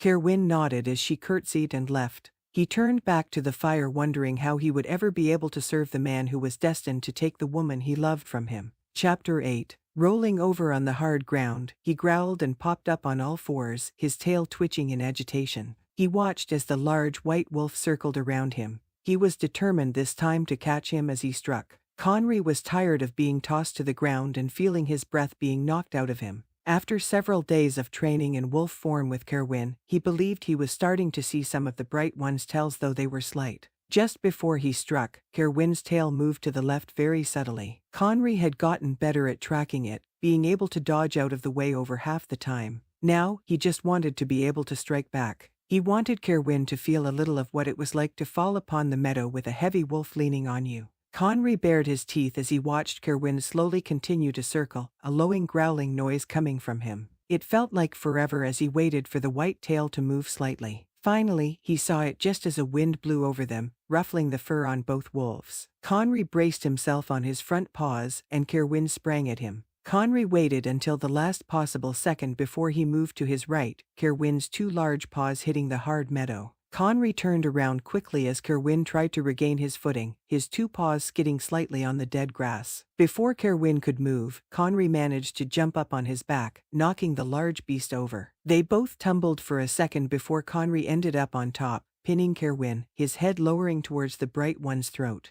The white wolf gave a small nod before bowing his head. The gray wolf that was Conry moved away, letting Kerowwin get up before shaking his body, causing fur and grass to fly around. Both wolves looked at each other before they moved to separate trees to shift back to their human form, putting on clothes quickly. That was much better, my prince, said Kerowwin as they both re-emerged back into the field. I believe your reactions are getting much sharper, and you were already very strong. I have sparred with other wolves before, said Conry as he picked up a nearby waterskin. He took a long drink before throwing it to Kerowwin. Though none as skilled as you. Kerowwin took a drink before wiping his mouth with his hand. I have trained for many years to be the fighter I am. I know what it is to spend many days being thrown on the ground as both a wolf and a man, so you have my sympathy for the bruises and pains you must have felt these past few weeks. Conry shrugged before plopping down. It is not so bad. I have been told I heal very quickly, even for a shifter. Kerowwin sat down next to the prince with a small groan. It is in your blood.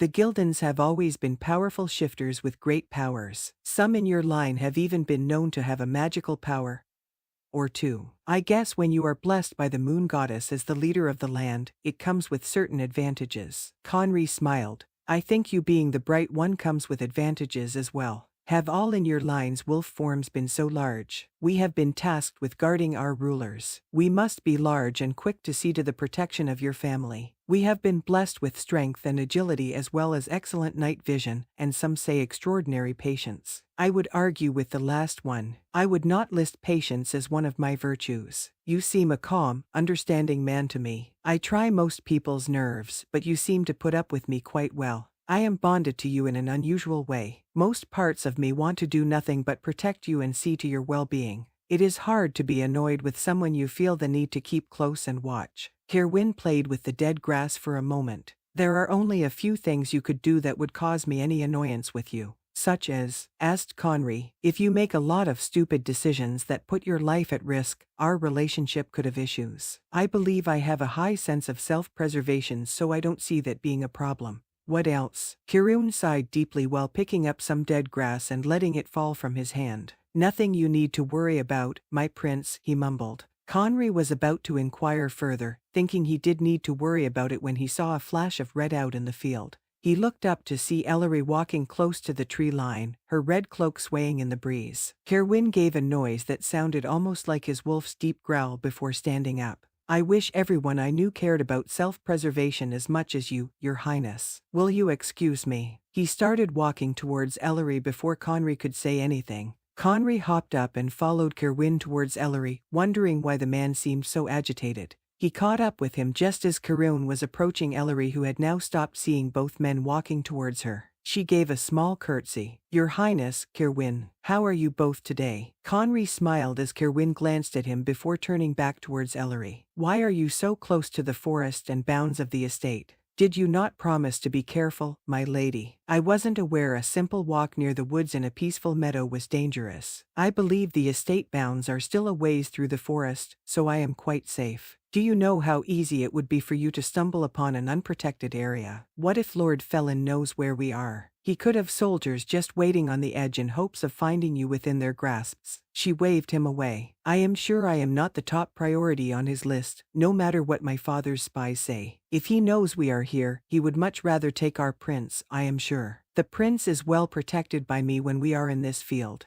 You have been skipping around the woods by yourself for who knows how long. Do not underestimate the danger you are in, Ellery. You may not think much of the prophecy, but many do. You are a marked woman. Lord Felon truly believes he can be the legitimized ruler if he finds a way to mark you and make you his. What? Asked Conry as a combination of fear, rage, and jealousy came over him. This Lord Felon person wishes to claim Ellery. Kerowwin turned back and looked at him sharply as Ellery shook her head. She waved her hand in the air. It is not as serious as it sounds, your highness. My father only had a letter from a spy that Lord Felon has some idea that if he can mark me as his mate, it will help him truly claim the crown. We don't really know how serious he feels about it. Kerowwin took a deep breath and closed his eyes for a moment. I read the note, Ellery. It is serious. Serious enough your father is concerned and asked me to look after you. Do you think he would go to such lengths as to ask me if it wasn't something he was truly worried about? Why would Ellery's father asking you to watch over her be such a big thing? Asked Conry. Do you not get on well with the man? Kerowwin and Ellery exchanged a small look before Ellery smiled at Conry. It is really nothing.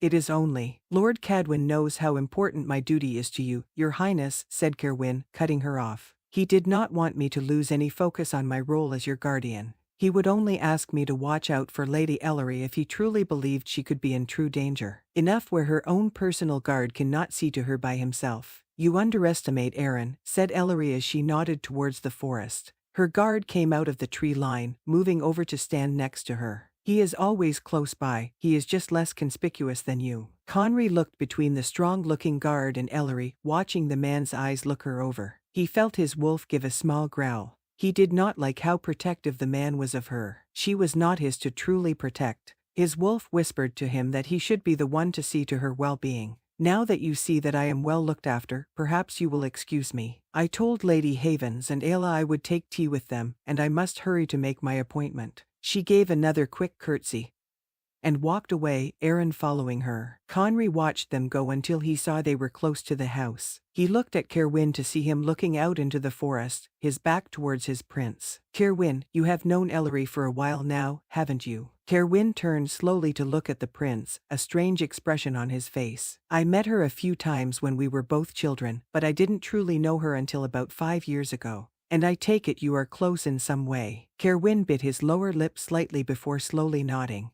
I have spent some time at her father's estate. I even visited her aunt in the Red Forest a few times. And is Aaron always with her? Kerowwin looked confused for a moment. Mostly. He also oversees Lord Cadwin's guards, so sometimes he is needed away in the land. But he and Ellery seem very close. He watches her at all times, I believe. A small smile came upon Kerowwin's lips. I think I know what you might be trying to say, and I can tell you for certain you do not need to worry about it. Kerowwin walked past Conry and towards the house. But how do you know? Asked Conry as he hurried to walk by Kerowwin's side. I know their relationship, and it is more like brother and sister than anything else. They grew up together on the Cadwin estate. Ellery had little chance for friends with the way the kingdom is. He was only a few years older than her, and they became playmates. Once they became a bit older, they trained in combat together. Lord Cadwin wished his daughter to know how to fight. They are close as Aaron has no family. His mother was killed trying to flee Nyamhan. His father was killed protecting you as my uncle, and Lord Cadwin took you out of the city. Lord Cadwin took Aaron in and raised him in his household.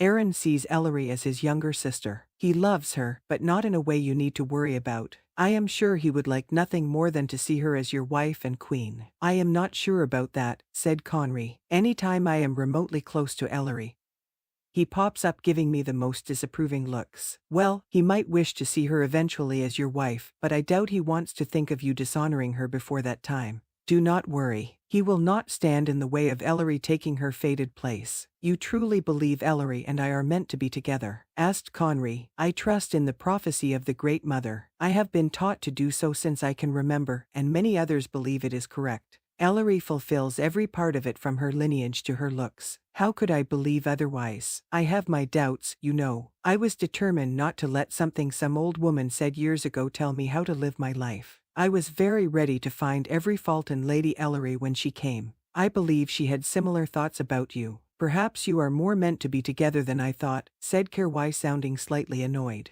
He stopped walking as they got close to the house and looked at Conry. You do not seem opposed to her now. Conry grinned. How could anyone be opposed to that woman? I expected to find her a fine, well-looking person, but when I first laid eyes on her, I couldn't believe how beautiful she really is. I think she has only grown in beauty to me as I have gotten to know her. Of course, my wolf also continually reminds me of my bond with her. It's rather hard to ignore. Yes, I understand the feeling, said Kerowwin. If you truly feel so connected to her already, why hold back? Because she has asked me to. She said first we must see to securing the land and my crown. She also wants us to get to know each other. One side of Kerowwin's mouth curved up a little as though he was trying not to smile. That sounds like her. I suppose she is right. It won't matter how destined you are to be together if one or both of you are killed. Once all is settled as it should be, you will have plenty of opportunities to decide things between you. But it is not easy to resist her. She is very tempting, and I am not used to waiting. You say you do not believe patience is one of your virtues, but I know for a fact it is not one of mine. If she gives me the slightest hint she is ready to move things forward with me, I believe I almost ready to see it through. Kerowwin sighed. No use dwelling on it. You will probably only drive her away if you persist too much. Give her time, and I think you will both find what you need. You don't need to sound so annoyed by it, Kerowwin. You may not be interested in women as much as the rest of us young men, but I am sure you have had your head turned a few times. Perhaps you will never have a mate or wife, but surely that does not mean you are not affected by women. I am not sure this is part of my duties, my prince. You will have to find another to put in your service if you wish to spend time talking of the charms of young women. It is not one of my strong suits. I only wish for us to be friends. You may have to spend time with me because of our bond, but I would like it to get to the point that you enjoy spending time with me. Kerowwin chuckled a little. There is much of our time that we spend together that I enjoy, such as knocking me around, I suppose. I know better than to answer that, said Kerowwin with a laugh. Come on, we can clean up quickly and join the ladies for tea. That should be something you will enjoy. Conry decided it was, and they started walking towards the house again. You are sure Ellery could have no feelings beyond familial towards Aaron? I am only wondering because she has hinted there has been another besides me that has caused her to feel certain things. Kerowwin smiled at Conry. Trust me, Your Highness. You have nothing to fear from Aaron. Chapter 9. Ellery sat silently on the sofa drinking her tea. Next to her was Lady Havens, who was sewing. It was not how Ellery would usually spend her evenings after supper, but she knew not what else to do. Lady Ayla sat behind the piano on the other side of the room playing a soft, lovely tune as Prince Conry sat close by trying to pay attention. Ellery noticed his gaze constantly went to her, and she admitted to watching him very often. Not only did her eyes naturally seek him, but he was a good distraction from another in the room she had been trying not to show any attention. Kerowwin being in the home unsettled her and made her feel as though she had to always be on guard. She was not afraid of him. She knew he would never intentionally hurt her no matter how much pain he had caused her. She could not get swept up in him again. So far he had avoided her as much as she had avoided him, and sometimes she wondered if he had put away his feelings for her. Before she could be too sure, something would happen. It could be a small touch as they walked by each other, or the way he would look at her over the dinner table.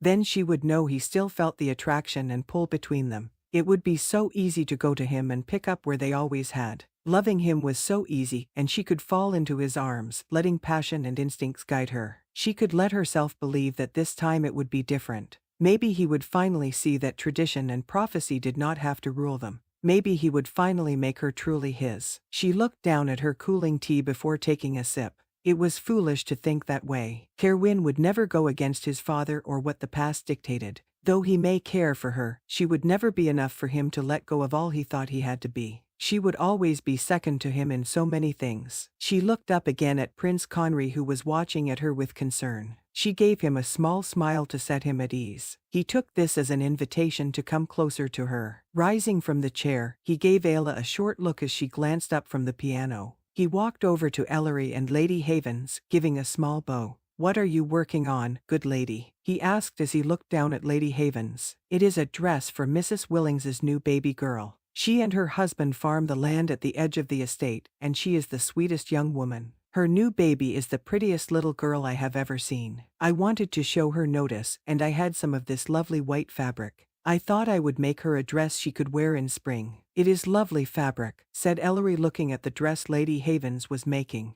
"I am sure such a precious gift will be appreciated. I am not sure how precious it will be. My sewing is lacking in many areas, but I wanted to show the family notice. Their families have farmed on Lord Haven's land since the beginning, even before the Havens had enough money to truly give them support. Your goodness and notice are what will make it precious, my lady. The fact you used your own hands and thoughts will touch the young mother," said Ellery. "I agree," said Prince Conry, "and I know you, my lady. I am willing to wager you say a prayer for this young girl with every poke of your needle. Therefore this garment will be blessed by the time you are done. I think you have assured this young girl a bright future promised by the gods." Lady Havens laughed prettily. "You always were a charmer, my dear boy." She let go of her sewing and took Prince Conry's hand. She held a soft, kind look in her eye. "I will miss you when you leave for your journey." He smiled down at her, and Ellery realized the prince was the closest this woman would ever have to a child. She had raised him, and while his rank and future must have caused some distance, she could imagine Lady Havens holding the young prince and loving him as a mother would. She studied Prince Conry's face and saw that he held much affection for the older lady as well. "We will not be gone too long, my lady. Your prince will come back to you for a time. Even after he takes his throne, I believe he will make time to visit you." Prince Conry nodded as Lady Havens let go of his hand. "Lady Ellery is right. I will make yearly visits to this estate wherever I am. We will come to see you as well. It has been so long since I have seen the great city. I look forward to seeing it when you are king. Then may the gods and our goddess make it so. Now, do you mind if I steal Lady Ellery away from you for a moment? I wish to walk about and would like her company." Ellery looked up with the prince and thought to argue with him, but Lady Havens also stood. "I was just about to go to bed. I think I have done all the sewing my tired eyes can take. Enjoy your visit, Prince Conry, but do not stay up too late. You need your rest for your upcoming journey." "The lady does as well." Prince Conry took her hand and patted it before wishing her good night. Ellery stood and gave the woman a curtsy before Lady Havens turned and left the room. Now, my lady, come walk with me for a moment. I found something in the library the other day and I wish for you to see it. She gave him a skeptical look. You wish me to go to the library with you at this time of night? Why did you not seek me out earlier? I tried, but Kerowwin barely gives me any breaks, and earlier you were speaking with your guard. You both looked so happily engaged, I did not wish to interrupt. He offered his arm to Ellery, and she accepted. I know it must seem odd me being so informal with my father's head guard, but we grew up under unusual circumstances, said Ellery as they slowly walked from the room. Kerowwin told me about it the other day. You and Kerowwin spoke of me and my guard, she asked surprised. The prince's face turned a little red as his expression turned sheepish. Ellery was curious about this reaction as she had rarely seen the prince embarrassed about anything he said or did. Prince Conry, why were you and Kerowwin speaking of me and Aaron? She asked with a grin. He hesitated before he gave a loud sigh. I noticed how close you were to the man, and I got it in my head that maybe he was the one you spoke to me about. You know, the one who caused certain feelings within you. Ellery stopped walking, causing the prince to stop with her. She looked at him incredulously before breaking out into laughter. You thought I had any kind of those feelings for Aaron. I am sorry, Your Highness, but that is ridiculous. The prince looked slightly offended.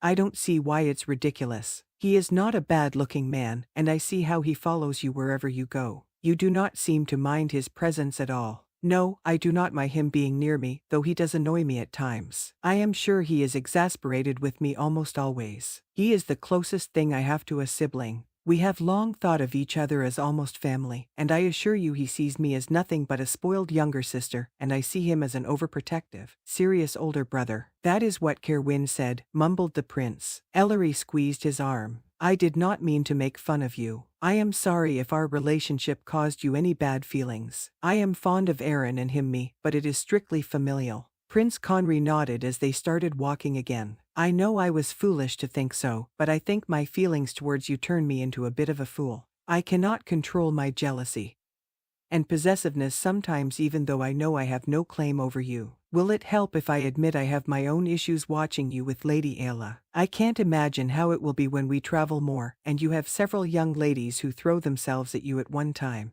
You owe me nothing, but I am afraid my instincts and inner wolf will not be pleased. We find ourselves in a strange situation. Neither of us wants to submit to what we may know is inevitable, but we cannot do away with what we know is true. I am drawn to you, Ellery, and I believe you are to me as well. She looked away from him before nodding. I don't deny it, but as I said, I have been drawn to at least one other. I would like to think that we both have a choice in how we spend our lives. I don't want to think we are trapped by each other because of something we had no say in. They stopped as they came to the library doors. Conry looked at her. Perhaps trapped wouldn't be the right word for us. I rather think committed would be better, but you are right. Before we make any kind of commitment to each other, we should know it is what we want. Yes, because commitment can quickly become trapped if one finds themselves unhappy. I would hate to be the cause of making anyone I care about unhappy, and I am beginning to care for you. The prince grinned. Let me show you what I have found. He opened the door, and Ellery walked into the cold, dark room with the prince following her. I trust you can see to the fire, my lady. There should still be some logs in it from earlier. Ellery walked to the fireplace and threw out her hand. A large fire sparked before settling into a nice blaze. She walked over to where Prince Conry had opened a book on a large table. As she stood next to him, she waved her hand over some candles nearby, causing them to light. Come here, Ellery, and look at this. She moved closer to him and looked down to where he pointed. She sighed and closed her eyes for a moment. You wanted to show me this. It is only the prophecy I have read 100 times, my prince. Why would you wish to show me this? She was sure her irritation was shown perfectly by her tone. Read it again, Ellery. I think you will find a small, but interesting difference. She looked back down over the prophecy and read it slowly to herself. A time of loss and uncertainty looms ahead, a crown lost, all hope dead. The goddess mourns and grows in wrath for her people who refuse to follow the path. A new hope comes from the line of crimson, a red rose born in the right season, a beauty born under the waning crest, one with both the gift and power blessed. United only with the wolf bold and strong, can she truly become the queen and right the wrong. Chosen by the gods, blessed in the light, our queen and king shall lead the land back to right. Did you see at that time? She shrugged. One of the letters is incorrect. Someone must have copied it wrong. She pointed to the word bold. This should say gold. But it is odd that it says bold, isn't it? Why is this one different? Have you ever seen the prophecy copied wrong? No, but that probably just means this one is mistaken. What does it matter, my prince? If I am truly the lady this prophecy refers to, I could only be queen by marrying from the line of Gildian, the golden grey wolves. He looked down at the book. I just thought it was interesting, and I thought you would like to see it. He ran his finger down the page before looking at her. I do not want you to be unhappy, Ellery. If the thought of being with me makes you very unhappy, I will never force you to untie with me just because of some words spoken years ago. Perhaps the prophecy is not as set as we believed. I thought maybe this mistake, if it is one, might give you some hope. She stepped back a little, reacting to the hurt in his voice. She thought over what she should say. It is not that I think being with you would make me unhappy. It is the idea that we are both fated for something that we have no choice in that bothers me. I don't want to think we are some playthings of the gods and goddess. I want to think we were made to make our own choices, both good and bad. She moved closer to him. The thought of being with you does not leave me hopeless, my prince. I have many feelings that keep me from accepting this prophecy, including my feeling as if I am not worthy enough to be your queen and wanting what is best for you. He took her hand and held it tenderly. I don't blame you for your hesitancy. I have felt it myself since I heard this prophecy.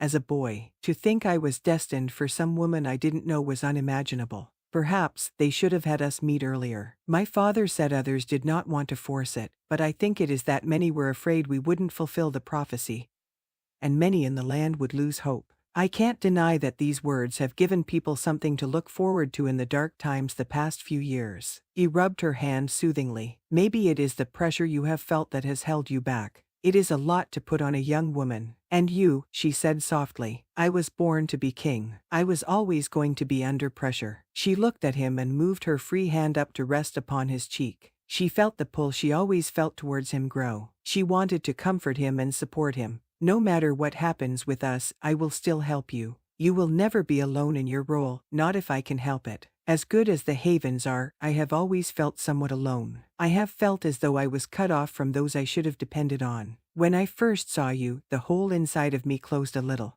I didn't know I was searching for anyone until I met you. Conry, she whispered without thinking. Saying his name came so naturally that she barely noticed she left off his title. He pulled her close, his eyes going wide. Ellery. There was so much longing in his voice that Ellery couldn't stop herself from leaning up and kissing his lips softly. Their kiss was slow and gentle. She would have been very willing to let it go further, but he pulled away and looked down at her. I think we both need to rest. She took a small breath and nodded. He tucked her hand into his arm and they walked from the room together. She threw her free hand out as they got to the door and the fire and candles all went out. He led her to the stairs, and they walked silently up to the third floor together. Once on the landing, he took her hand and Kai said it while looking at her. Sweet dreams, Ellery. Good night, my prince, she whispered as he let go of her hand. She watched him walk towards his room before turning to head to hers. As she turned, she saw someone on the second floor landing looking up at her. She realized it was Kerowwin, and she stopped and stared at him for a moment. She could not tell full what he was thinking, but she was very familiar with the look in his eyes. She turned and walked quickly into her room before she could be fully affected by the man. Chapter 10. It was an unusually warm fall day, and the sun felt marvelous. Finding time to be alone was not a luxury she had been able to experience much in the past few weeks, and Ellery was taking every advantage of a lazy afternoon. She stretched before leaning back against the tall tree that was almost leafless, letting plenty of sun shine down on her. The prince and Kerowwin had gone off into the east meadow to talk and train. The prince had to be proficient at protecting himself before their journey. He had been trained in sword combat and archery. They had even brought in a shifter tutor to help him with his wolf, but Kerowwin wanted to make sure the prince knew all he could about his inner wolf. They had both invited Ellery to come along, but she had been happy to leave them on their own that afternoon. They needed to bond, and she was a distraction to them both. She wondered if the prince had guessed some idea of her and Kerowwin's past at that point. She had been careful to treat Kerowwin only as an old friend, especially in front of others. There had been a few times she had been tempted to sneak to his room at night, but she had held back. She could not get caught up in him again, not during that time and in that place. She had been friendly towards Kerowwin but had been careful to keep a small distance between them. She held back flirting with him. She touched him as little as she could. She even tried not to look him in the eyes too often.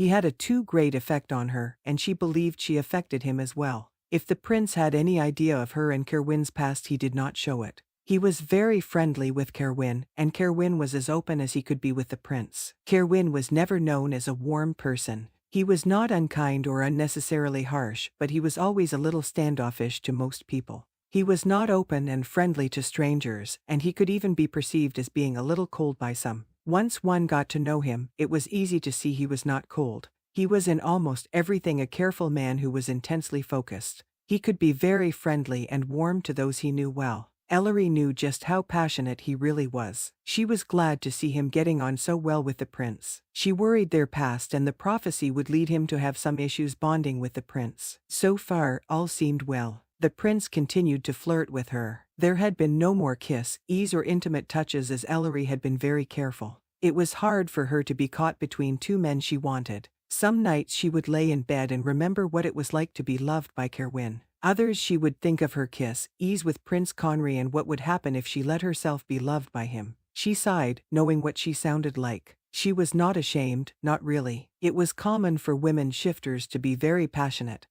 and even promiscuous before they found a mate. It wasn't talked of as openly as men and their ways, but she knew she was not unlike many in her situation. The only difference was her choice could affect the entire land. Though she had said she dismissed the prophecy of the Cadwin heir, there were times she wondered if it were true. After meeting the prince and feeling the pull towards him, her suspicion grew. The days she spent with him before Kerowwin arrived caused her to feel drawn more and more to him. After Kerowwin came, her desire was distracted as she fought internally with herself and her wolf about the two men. She wondered which man she would really choose if she had a choice. If Prince Conry decided he wanted her over any woman, and Kerowwin said he would hang tradition and claim her as his own, what would she do? A few weeks ago, she would have easily said Kerowwin had her heart completely. Now even if she did still lean more towards wanting a life with him, she could not easily dismiss the prince. Of course, there was a decent chance neither man could choose her. Kerowwin was so stuck on tradition and what his father told him, he would probably never change his mind. Prince Conry might choose another entirely. Ellery looked up as she heard someone walking towards her. Ayla smiled at her. Ellery sighed softly. She knew the prince was still trading some kind of favors with Lady Ayla as she heard them in the hallway a few times. The idea upset her wolf and made her burn with jealousy, but what could she do? He was not hers, and Ayla was surely not forcing him to spend time with her. Ellery made a motion to get up, but Ayla shook her head. "There is no need to get up, my lady. I thought I might join you if you do not mind." Ayla sat down next to Ellery before she could answer. "I do not mind. I'm not doing anything but enjoying this marvelous weather. What have you been up to?" Ayla gave one of her mischievous smiles. "I have been observing the men as they train together. I was hoping they would shift today as I have rarely seen Conry's wolf, but watching them at swordplay was a nice consolation." She laughed. Ellery gave her a half-hearted smile. She didn't want to think any more of the two men than she already had. She had walked out close to the forest to forget about them for a few minutes. "I have seen Conry fight before, and I always thought he was impressive. I might have to rethink it after seeing the bright one. He moves so quickly and effortlessly, and poor Conry could barely keep up.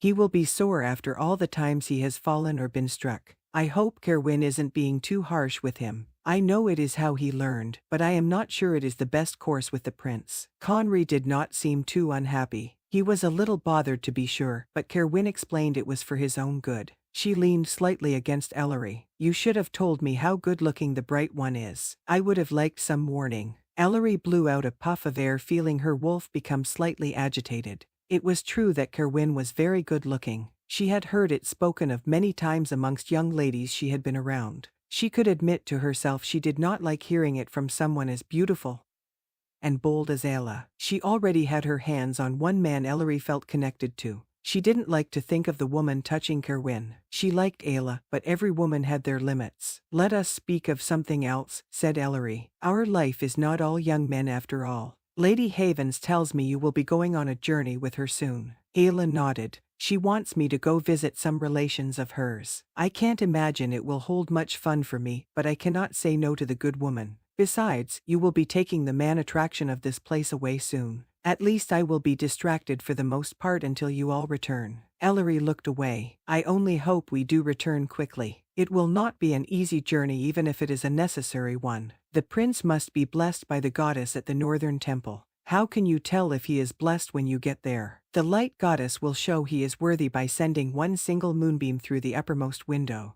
It will shine upon his head, giving him the moon crown. I will be there to witness it so all will know he is chosen by the goddess herself. Ayla was quiet for a moment. What happens if he is not chosen? What then? You mean if he is not crowned with the moon? Ayla nodded. I'm not sure. He is the only child of the last true king and queen. If he isn't our ruler, who could be? I am sure he will be blessed, but what would happen to him if he were not? It has happened in the distant past. Usually, when it happened, a younger sibling was able to take the crown. Some princes have tried to revolt and had to be killed. Many others have gone on to lead quiet lives as they please. Live as they pleased, sighed Ayla. I suppose that means they could marry and live as they wish. Ellery studied Ayla for a moment. You have strong feelings for the prince. Ayla shrugged. I am not sure. I enjoy the things we do together, but there are a few other men that have pleased me as well. She paused for a moment. He is a singular young man though. No one has ever made me laugh as much as him. He is handsome, and I think under all the nonsense he puts on, he is a good man. He would make a good husband. Ellery watched the forest in front of her. She agreed that one day the prince could be a good man if he followed the proper path.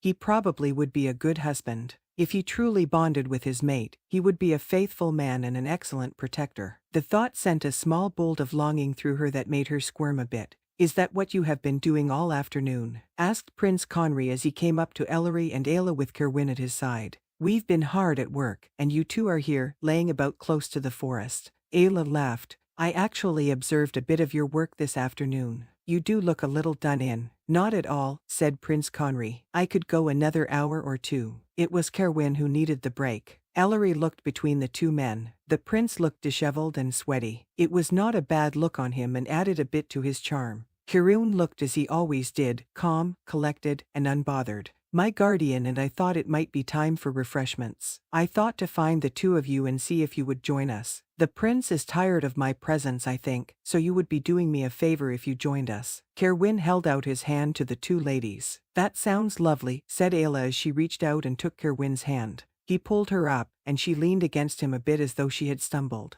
What about you, my lady? Asked the prince as he held out his hand to Ellery. I was having a rather nice afternoon out here, but I do find myself in need of refreshment. Besides, if my prince commands it, I should probably listen. She took his hand, and he pulled her up. Pulling her close, he smiled at her. I am not sure I command it, but I do wish it. Ayla took Kerowwin's arm and started walking towards the manor, and the prince offered Ellery his. She took it, and they followed after the other two, not hurrying to catch up. She noticed how close Ayla kept to Kerowwin, and she felt a small jolt of jealousy.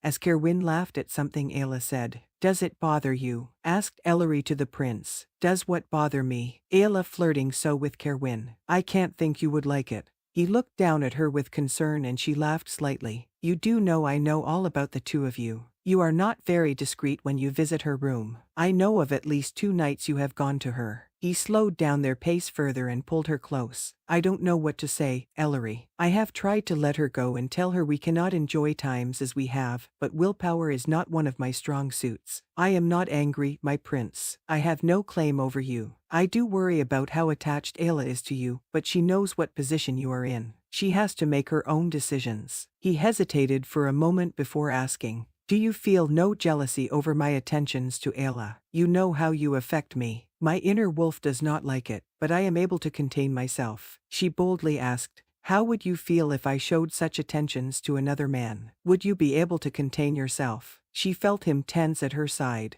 I would not like it at all. Sometimes I think about how another man has been able to affect you as I have, and I cannot help but dwell on it. I have not right to say it, but it bothers me a great deal. Ellery worried for a moment, thinking of what would happen if Prince Conry knew her history with Kerowwin. But as you say, we do not belong to each other. I cannot fault you for anything you have done before you met me, and dare I say even now. As much as I might like to think I have a claim over you, the truth is I do not. They sped up their pace as Ayla looked back at them. The truth is I am not acting as a prince should towards Ayla or you. I will not go to her again. We will be leaving soon. When I come back as the blessed and moon-crowned prince, everything will be different. Ellery watched as Ayla kept looking back at them. "As you say, your highness." Later that night, Ellery sat in a chair close to the fireplace long after she should have been asleep. They only had a few more nights before they left the safety of the estate, and she needed to be well rested for their journey. Still, she could not find a way to rest. The days and evenings lately had been long. It had been difficult for Ellery to keep her indifference up towards Kerowwin. Every time he came near her, she felt affected.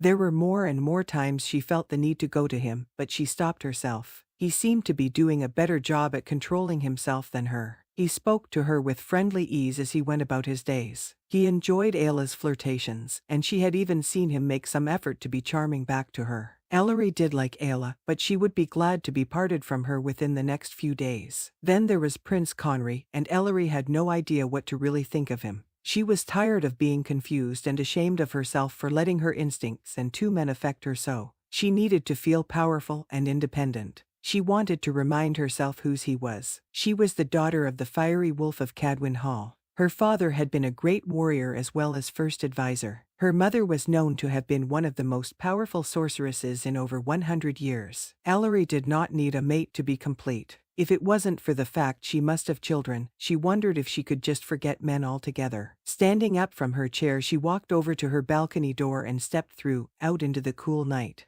The wind felt good on her skin as she let her robe hang free around her. She knew it was immodest to be walking around the grounds in just her robe and nightgown, but she didn't plan on being seen. She stepped up onto her balcony railing with her bare feet, taking a moment to gain her balance. Once she was ready, she jumped up and off the third-floor balcony. Placing her hands down by her side, she muttered a few words, and she slowly floated down, landing perfectly on her feet. Seeing the half-moon was unusually bright in the cloudless sky, she easily found her way to the east meadow. She walked to the very center and looked all around. Perhaps it was foolish to be out in the meadow by the forest with Lord Felon's spies and guards looking for her, but she felt safe enough within the warded estate. Putting out her hands, she raised them and the wind whipped all around her, lifting her hair and robe. She raised one hand higher and pointed, and it was almost as if stars were called down to her. Little pricks of light flew down and surrounded her. She smiled to herself before spinning around as she once did with her mother in the Red Forest at night. As she closed her eyes, she could almost feel her mother's gentle touch and hear her merry laugh. Ellery felt herself lift up off the ground. She raised high into the air, spring around with the wind and small stars she had called down. Once she was as high as she would go, she paused in the sky, stopping her spinning. She looked out, and almost started so badly, she nearly lost control over her spells. There, not far from her, on the ground was a huge gray wolf. It studied her as she stared at it. A familiar longing inside of her told her who it was. She put her hands down at her sides and glided down as the wolf moved behind a couple of trees. When she finally hit the ground softly, Prince Conry was there to catch her, placing his arms around her. He looked down at her with wide eyes. "Beautiful," he whispered. She said nothing in return as she looked at him in the gentle moonlight and enjoyed the feeling of his arm around her. They both seemed to be caught in some sort of trance, neither able to move either closer or away from each other. When it looked like he would finally lean down and caress her, Ellery saw something out of the corner of her eye. She turned very slightly to see a large pure white wolf staring at them. She looked back at the prince and gave him a large smile before moving away. She took a deep breath and imagined her bedroom as perfectly as she could before turning and closing her eyes. She felt a stiff wind blow around her for a few seconds before it stopped. Opening her eyes, she found herself in her bedroom, right next to the large bed. Exhausted, she fell down upon it with a small giggle. As sleep overtook her, she knew she had a small smile on her face. Chapter 11. It was almost time for Conry to finally leave the manor. He had never set foot off the estate, forced to stay within its bounds for his own safety. There had been times he had sneaked off into the woods with Ayla or even by himself, but usually he was either found by Lord Haven's guards or his conscience got the better of him.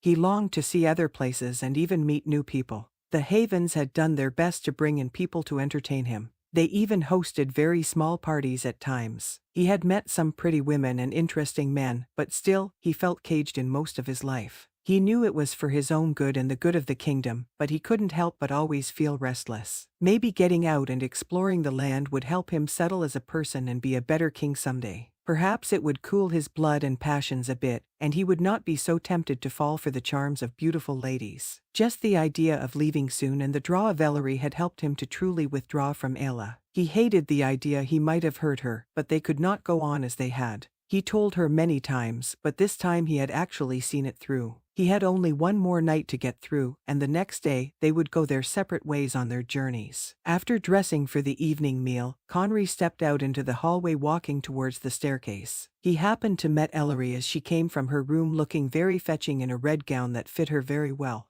He smiled as he looked at her. The pull towards her he felt had only grown after his encounter with her a few nights before in the East Meadow. He went out to try to work out some of his feelings and cool his passions. After trying and failing to work out his feelings for Ellery and even Ayla, he shifted into his wolf form so he could focus mostly on his instinct. He loved to run as his wolf, seeing the night almost as perfectly as the day. The speed he could manage and the dexterity and strength he had as his large gray wolf was empowering. He was just at the edge of the meadow thinking about what would happen if he just kept running through the woods when he spotted her to his right. At first, he wasn't sure what he was seeing. As he turned, he wondered if the moon goddess herself was coming down to earth before he realized it was Ellery using her magical powers. His wolf walked towards her without Conry even realizing what it was doing. The wolf longed to be close to her, to protect her, and to find a way to make her his. He gazed up at her surrounded by tiny lights, and her hair and robe flying in the wind, revealing her lovely body only covered in her nightgown. He had to go to her, but he wanted to hold her as himself. He darted behind the trees where he had left his clothes, shifting quickly and throwing his pants and shirt on. He hurried to her to catch her in his arms as she slowly fell towards the ground. At that moment, if she had asked if he wanted her to be his, he would have told her yes in a heartbeat. He might have said he loved her. Instead, they quietly looked at one another as Conry felt content to just have her in his arms. She was a beautiful, powerful woman that no one could control. He didn't want to control her. He only wanted to share in the adventure and life she would lead. He wanted to be near her, to feel her passion, and bask in her light. He worked up the will to caress her, but before he could capture her lips she turned slightly. The next thing he knew she moved away and disappeared. He stared where she was just moments ago, wondering what had happened. Eventually, he turned to see what she might have seen before she disappeared, but there was nothing but the empty side of the meadow. "Are you well, Your Highness?" asked Ellery as she walked up to Conry. He blinked his eyes and smiled at her. "I am. I was only trying to figure out how you disappeared out of my arms the other night." She cocked an eyebrow. "I am not sure what you mean. Are you certain you weren't having some dream and confused it with reality?" His smile faded as she laughed. "I only went to my room using a little magic. I found myself quite tired after my time in the meadow and wished for my bed quickly. I told you I could transport myself and others if needed. It is much easier to take just myself and end up in my intended destination. The few times I have used magic to move others, I have had mixed experiences. Perhaps you will try with me sometime, my lady," said Conry. "Even if you aren't completely successful, I would not mind being lost with you." She rolled her eyes before laughing again. "I will have to see if you are worth the effort. It does take an enormous amount of power and leaves me quite tired. I hope you are well recovered from the other night, then. We have a long journey ahead of us. Do not worry, my prince. I am very ready to see you safely to the northern temple." "I believe that is my duty," said Kerowwin as he walked up to them. "I and the guards who accompany us will be the ones to see to both of your safety. It may be your official duty, Kerowwin, but I will do as I like. You know me well enough to know I will not sit idly by if the prince or anyone in our group is threatened. I don't believe you could sit idly by if anything remotely interesting is happening." Kerowwin smiled as he moved closer to her. "It's true. I am a curious creature who cannot keep away from most things, even trouble. It is one of my many faults." "I never thought you had many faults, my lady. Your boldness and bravery are certainly not faults. I know there are a few times I owe you very much, even my life, as you have gotten both of us out of sticky situations." Conry looked between the two of them, wondering if they remembered he was there. They didn't interact very much around him, and he had forgotten they had known each other for some time. "I feel like there is a story or two there I would like to hear." Ellery looked at him. "I will be happy to tell them to you on our journey. It will help pass the time." "Were you all three waiting for me?" asked Ayla as she walked towards them. "There was no need." "Of course, we were waiting for you, dear Lady Ayla," said Ellery, walking forward to meet the woman. "It will be so hard to part with you tomorrow morning. I know I will feel your loss, and I am sure the gentlemen will concur." "I agree with Lady Ellery," said Kerowwin. "You are a charming woman, and our journey will be less merry without you being a part of it." Ayla smiled and moved towards Kerowwin. And Prince Conry will of course miss you even more. You two are old friends, said Ellery as she stepped between Ayla and Kerowwin. You should walk down to supper and sit together. I am sure you have plenty to talk about. Ellery looked at Kerowwin, who offered her his arm. She took it with a pretty smile, and they walked down the stairs together. Conry watched them, not liking how natural they looked together. His wolf inside of him seethed in jealousy, but Conry tried to shrug it off. He had nothing to fear from the bright one. He served him and was in a position where he could never truly take a mate. He and Ellery were old friends, and that was all. Before Conry could offer Ayla his arm, she took it and looked at him. I hope you will miss me. You have been avoiding me the past few days and nights. I will miss you. I have not meant to avoid you during the days. I have just been extraordinarily busy. But the nights are a different story, said Ayla as they walked slowly down the stairs. Ayla, you know how it must be. I do, but perhaps we might have one more night together. You will not see me for some time, and when we both come back from our journeys I am sure we will be changed in some way. I do not think it is a good idea. Will you just come and see me for a moment then? Come to my room and speak with me as we did when we were younger. Please, just this once. She looked at him with a pretty pout on her small, full lips, and he did not want to deny her. Fine, I will come for a few minutes to say goodbye, but that will be all. Of course, my prince, she said with a mischievous laugh. Throughout supper, Ayla tried to dominate his time.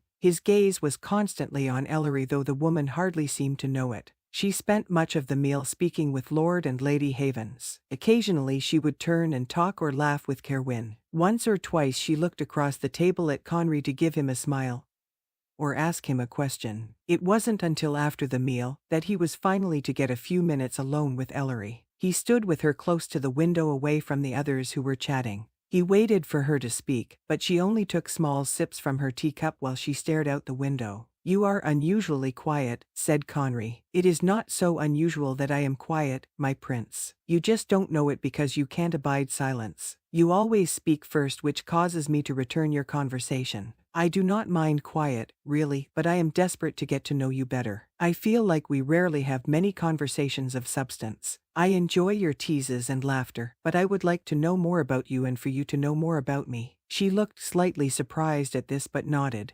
Fine, tell me something of substance about yourself then. He was quiet for a moment, trying to think of what to say. I have longed to leave this estate most of my life, but now that I am close to crossing over the gate, I find myself not as excited as I thought I would be. Everyone loves what they know. You have not been unhappy here. Good people have seen to your every wish. She took another small sip. You have spent time with a beautiful woman who I believe you are at least a little in love with. It is no wonder you worry about leaving her and starting your life. You think me in love with Ayla? Asked the prince. Yes, why else would you continue to go to her as you do? He moved a little closer to Ellery and spoke quietly. I am fond of Ayla as anyone who lived so closely with the woman would be, but I can tell you for certain I am not in love with her. I am a depraved man, Ellery. I go to her because what she gives me settles the need I have inside me just a little bit. It is not enough to make it go away completely, but it allows me to not be consumed by it. I thought perhaps I was destined to live this way in partial agony. I always felt as though I would be seeking someone for satisfaction. I thought it was normal to feel an empty place that no one or nothing could feel. That all changed when I first saw you. She scoffed. Please, Prince Conry, I thought we were going to speak of substantial things, and you have circled round to trying to flatter me. She finished her tea and put her teacup down. No, he said, taking her hand. I am telling the truth. When I first saw you that day, I felt something that I had never felt before. It was hope that maybe my longing could actually be sated. Maybe the desire that ran through me could be satisfied. I had learned and read about mates, but to meet a woman that could become one is another thing. If you feel that way, why have you continued to go to Ayla? The feelings of longing and passion have only increased in your presence. Ayla is a very persistent woman who is not unskilled. What relief she gives me may be temporary, but it enables me to face the days being around you. You want me to believe you go to Ayla because of your intense feelings for me. Yes, because it is true. I should have more willpower as you do, but you do not have the temptation that I have walking through the house. She colored a little and looked away. I know I said I wanted real conversation with you, but this might be too much. Then let me just say that Ayla could never have my heart. I still have it under good regulation, but I believe you could take it if you wish. It might come to the point I give it to you even without you truly wanting it. She looked up at him, appearing as though she was trying to decide what to say. She gripped his hand tighter. I don't know what will happen with us or the future, but I will say that if you ever do give me your heart, I will treat it as something precious because I believe it truly is. You have some bad habits and have done some things you shouldn't have, but I believe you are a good man, my prince. Whatever happens, I will help you be the king I think you can be. He slowly brought her hand to his lips and Kai set it gently, tasting her sweet skin. He wanted to taste more of her. He wanted to pull her into his arms and caress her before taking her to his room and spending all night showing her just how much she already meant to him.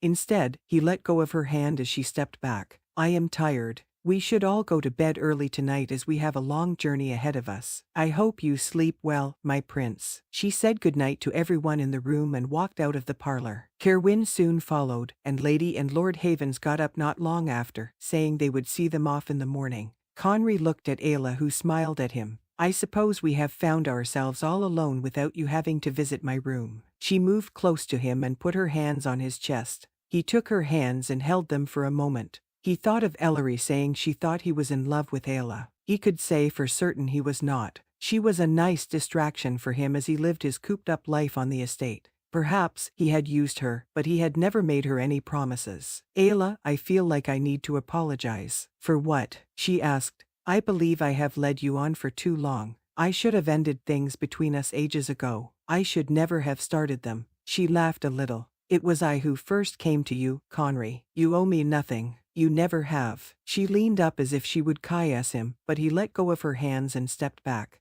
We have only one night left together. What harm could it cause to be together for one more night? He considered this as he looked at her. Strangely, he found that doing what they usually did together had no appeal to him that evening. Many things are going to change quickly after this journey. He paused for a moment. Some things already have. I cannot have you tonight or ever. She sighed and turned away from him. You want her, don't you? I know you said you didn't believe the prophecy, but your feelings have changed, haven't they? I don't know, he said truthfully. I won't tell you I am unaffected by Ellery, but I don't know what I want. They were both silent for a moment before she said softly, I think you do. He felt his wolf inside him growl. She was right. He did know what he wanted, but he wasn't sure it could ever be. Ellery would have to make a choice as well, and he wasn't sure she would pick him. While instinct may draw her to him, she could still choose to reject him. I need to go to bed. I hope you know that I do care about you. I always have. You are just not the one for me, and I am not the one for you. No, I never thought you were, Conry. Stay safe on our journey and watch out for Ellery and Kerowwin too. I think you will need both of them. Conry nodded.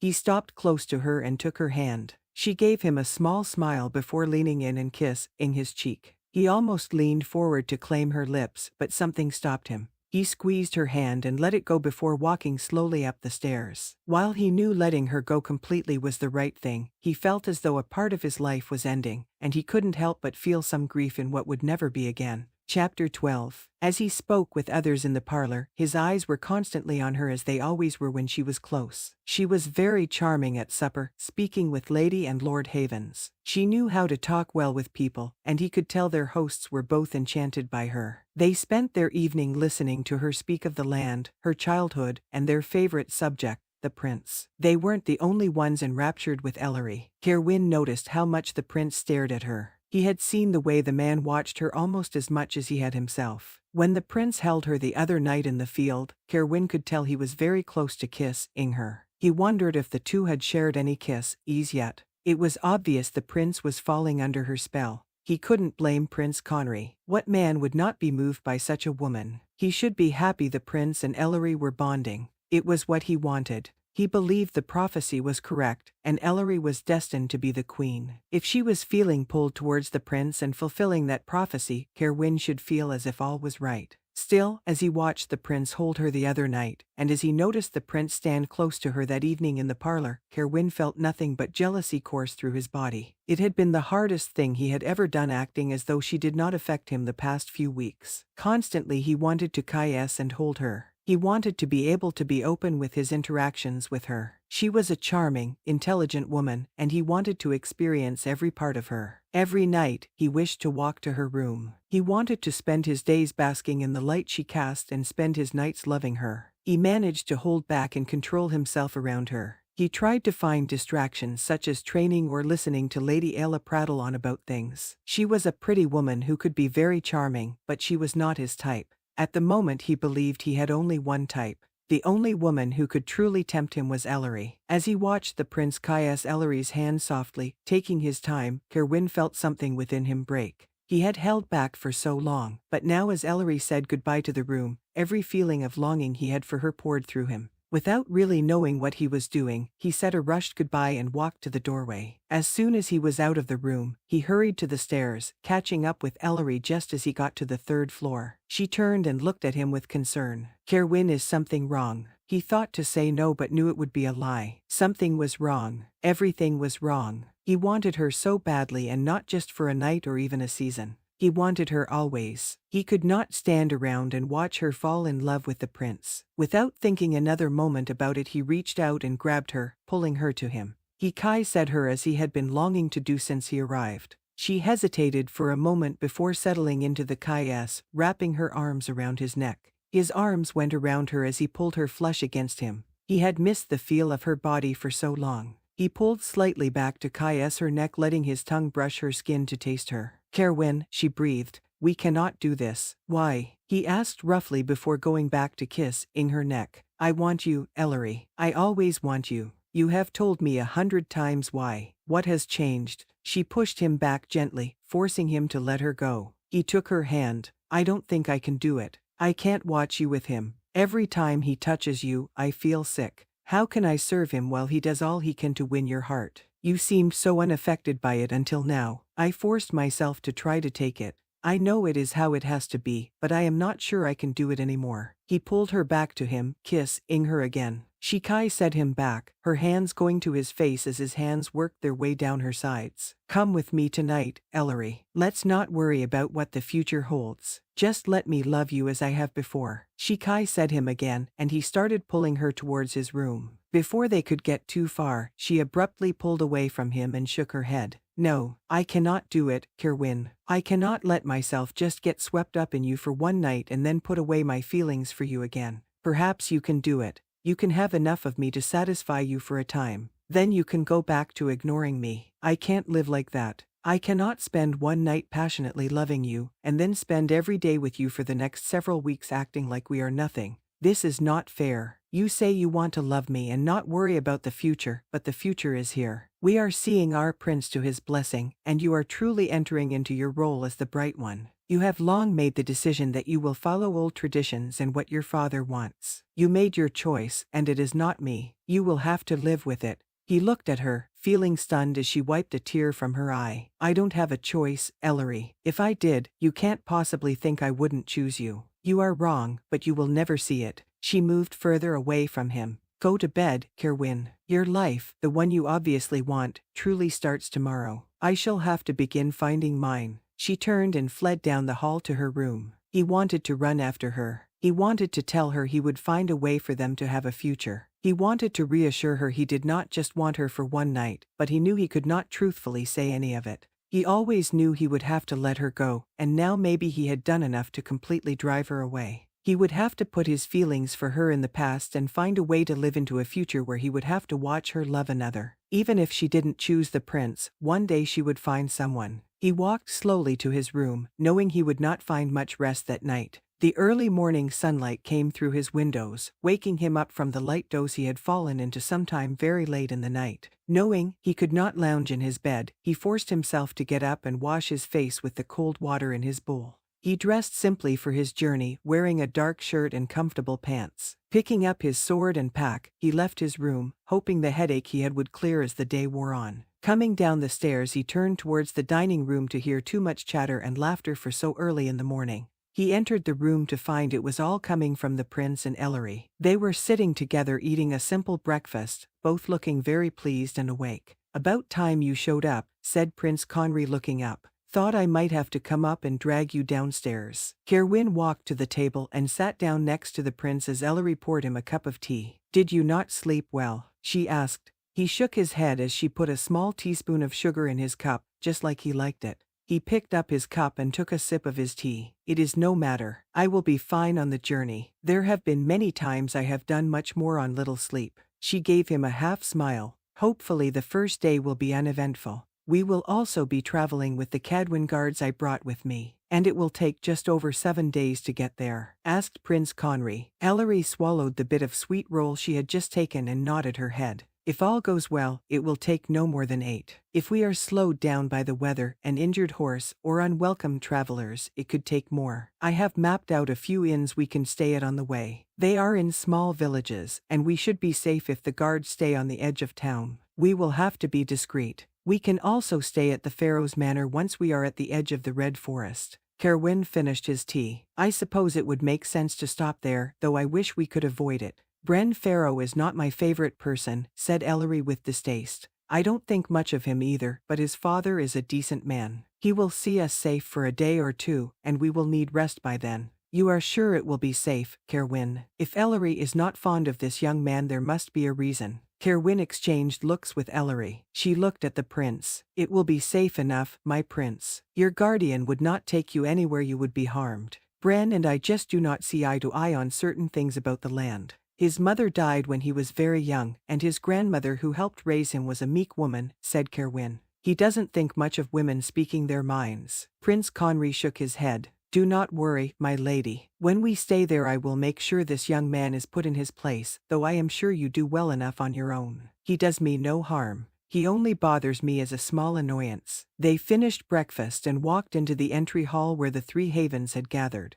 Kerowwin shook hands with Lord Haven and Kai said the hands of both Lady Havens and Ayla. Ellery took a little more time, saying something meaningful to each one. She was hugged by Lady Ayla before she walked over to stand by Kerowwin. The prince stood before the couple who had taken care of him since he was practically a baby. Lord Havens shook his hand and clapped his shoulder. Lady Havens cried a little and hugged him as he kissed her cheek. He moved on to Lady Ayla, who gave him a small curtsy before he took her hand and kissed it. She smiled, and he turned to Kerowwin and Ellery. They walked out the door together to find the Cadwin guard ready on their horses. Aaron stood on his red stallion close to where 3 horses stood waiting for their riders. The prince walked over and helped Ellery to mount before mounting his large grey horse. Kerowwin took a deep breath and pulled himself up on his horse. They all 3 looked at the front door as the Havens came out. The prince smiled at them one last time before snapping his reins and moving his horse forward. Ellery gave a small head nod to those gathered before following after the prince and catching up with him.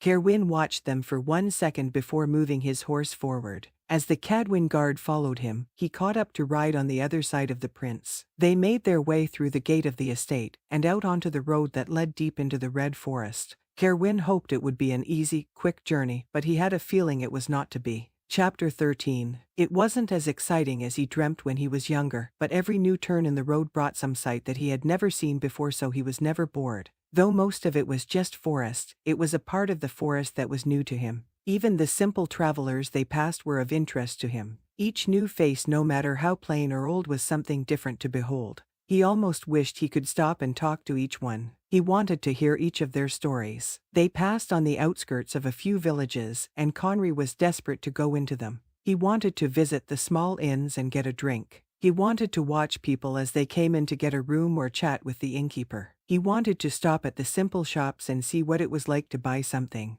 He had never had to go find anything he needed or wanted. All was provided to him his whole life. Well after lunch, the afternoon was growing long and the sun was low in the sky. Ellery had ridden back to speak with Aaron, leaving Conry to ride alone with Kerowwin. Have we made good time today, do you think? Asked Conry. I believe so. We have had fewer stops than I thought and are already well past Crescentview. I thought we wouldn't pass that village until almost sundown. Where will we stop? Is there a nice side village coming up soon on the edge of the forest? We will not stop at a village tonight. We will press on as long as we can see well enough, and then stop in a place we can set up camp. There should be some smaller clearings up ahead deeper into the forest somewhere. We will spend the night outside, Kerowwin. We will not go into some inn tonight. No, there is no close by village I know well enough or think is safe. We could have stopped in Crescentview, but I do not know the new owners of the inn. I could not trust them. There are a few inns in the days to come we can stop where I am sure we will be safe, but for tonight and probably the new 2 nights we will stay out here. Conry thought he shouldn't have been surprised to learn they would sleep outdoors, but he had not even thought of it. The thought did not displease him. He had always wondered what it would be like to camp as they did in the great adventure stories he read. "Will we sleep out in the open around the fire?" asked Conry, the excitement evident in his voice. "Not all of us. There are some simple tents packed by the few guards we have brought with us. Ellery will be able to make her own shelter if she wishes. If it is a nice night. I believe she likes to sleep under the stars, but as cold as it is, she will want shelter. You have traveled with her before." Conry looked back at Ellery, who was laughing at something Aaron said. Kerowwin looked at some noise to his right before saying, "I have traveled with her a few times. She likes to visit her aunt who lives deep in the Red Forest. I rode with her and her party in instances that I was going the same way. I suppose you have traveled quite a bit around the land." "I have. My uncle took me all around our land once I was old enough. After he died, I had to take his position of going to different villages and trying to see what rumors I could hear. There is always a need to know what is going on with Lord Felon and his court." "And have you been to Niamhun?" "I have," said Kerowwin. "How do you find it?" "Loud, crowded, filthy, and crime-ridden," said Kerowwin. "I am sure the area behind the Silver Gates is still a nice sight, but I have not been through them. The city is not what it once was. Since your father has died, those who live in the poorer areas have been left to do what they must to survive. Lord Felon would like it if many of them would die. Whether by famine, sickness, or fighting amongst themselves, he does not care. If he is leading the land, why doesn't he care about his people?" asked Conry. "If he wishes to be the true king, wouldn't it be wise to try to win the people over? Those who live in certain areas of the city are not ones he wishes to survive, my prince. They are mostly ordinaries or shifters who are weak. He wants all ordinaries to disappear off this land. He calls them useless and believes they have no place here. Who does he think will oversee the crops or keep many of the vast estates up and running? I know there are responsible shifters and those with powers who are good lords, but they are not dependable like the ordinaries, I believe. My caregivers seemed much more stable than those I met who were shifters." Kerowwin nodded. "Even Lord Cadwin, who does all he can for estate and people, has an ordinary for a steward. He depends on his steward for many things and believes he can make better decisions with a more level head. There are quite a few old shifter families who do and feel the same. Those without powers or gifts will have nothing to fear under my reign. Only those who seek to take advantage of others need to worry about what I will do. I am glad you feel that way, Your Highness, but you will have to depend on your many advisors. Ruling is a hard business, I imagine. Even when we defeat Lord Felon, there will still be those out there who wish to live a certain way. You will have to find a balance between making the land what you think it should be and keeping the peace." "What good is peace if many are unsafe?" asked Conry. "How safe will they be if you rule under continuous rebellions and war? I believe you will know what to do as long as you are willing to listen, Your Highness. Just remember that almost nothing worthwhile is easy." Conry glanced back at Ellery, who gave him a small grin. He looked over at Kerowwin to see him also looking at the lady. "I believe you are right, Kerowwin. Anything that is worthwhile takes hard work and patience. Though in the past I have been unwilling to wait for what I want, I am finding that if I truly think what I am waiting for is worth it, I can be very patient. I believe it is all a part of growing up, Your Highness." "You talk as if you are a man much older than me, but you can't be more than a year or two older," said Conry. "I am not even 2 years older than you, but I believe I have experienced more than you. It is not your fault. You had to be kept safe, but I have seen and done things that make me feel much older than I am. I do not mean to belittle you or make you feel less." "You haven't," said Conry. "You just have a heaviness about you for one so young. It makes me feel rather guilty about the easy life I have lived. You have lost much, though you may not always realize it. You may have been brought up by good and worthy people, but they were not your parents. You were forced from your rightful home and place when you were too young to even know. You were kept within the walls of an estate and not allowed to leave or see many people. I believe you have suffered as much as anyone, though it may not feel like it.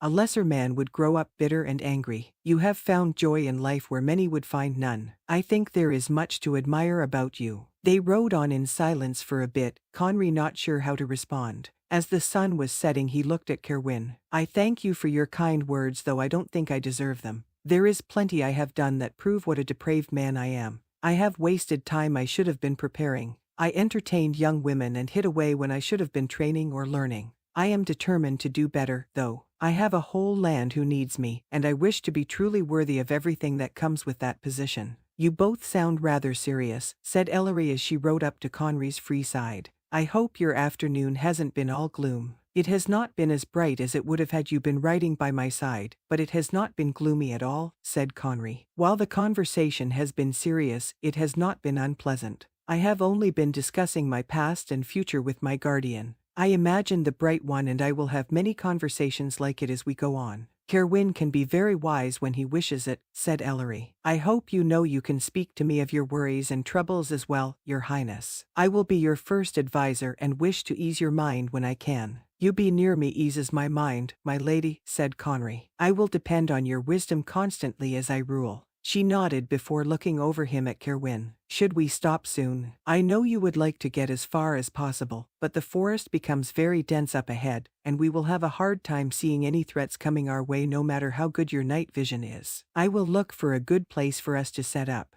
I should ride back and let Aaron know we will be stopping soon. Kerowwin slowed his horse to fall back. Conry turned to Ellery. I feel as though I have hardly seen you today, let alone talk to you. I thought it would be best if I gave you some time with Kerowwin, responded Ellery. I have spent almost every hour of every day in his presence these past 2 weeks. Yes, but you were mostly training. You need time to talk and bond as well. The connection you share is a strange and important one. The future of the land depends upon it. I do not want to be a distraction to the two of you. As lovely as you are, I am sure we can hold a conversation in your presence. I rather think you might help us along. Kerowwin is not the most talkative. When he does talk it usually has value, and it will do you good to hear him uninterrupted. She patted her horse who seemed a little restless. If you would like, I will spend at least the morning with you tomorrow if you promise to not try to fill every silence. Holding your tongue when it is called for is one of the many things you need to learn. He smiled a little. Do you have many things to teach me, first advisor? I do, and so does Kerowwin. I imagine when my father is able to join us somewhere, he will have much wisdom to impart.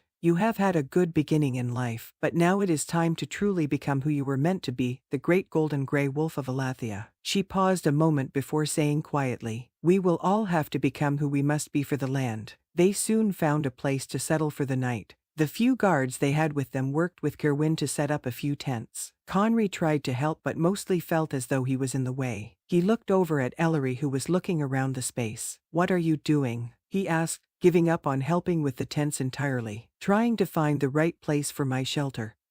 And making sure I have all I need. She bent down and felt the ground before giving a small nod. Stand back for a moment, my prince. Conry stepped back as Ellery raised both of her hands. A wind blew through the space, making Conry's hair rise off his forehead and neck. He kept his eyes on Ellery as she circled around. Different objects from around the space came towards her. Sticks and leaves came forward, gathering up into one large shape. She pushed towards the objects, and they blew around until they formed a neat little stick shelter, covered in leaves and moss. Ellery looked over it before stepping inside. Conry followed her, wanting to see what she had made. He moved a piece of moss aside and bent down to enter the shelter. It was larger than it looked with a neat little circle of rocks in the center for a small fire. This is quite nice for one night on the road. She shrugged. My aunt taught me this one. She often travels, and this is easier than lugging around some canvas for a tent. I'm not as gifted as she is in water repellent charms, so as long as it doesn't rain, I should be good. He looked around and grinned mischievously at her. You know, there is more than enough space for 2 people in her. It would be a shame for you to waste all of it.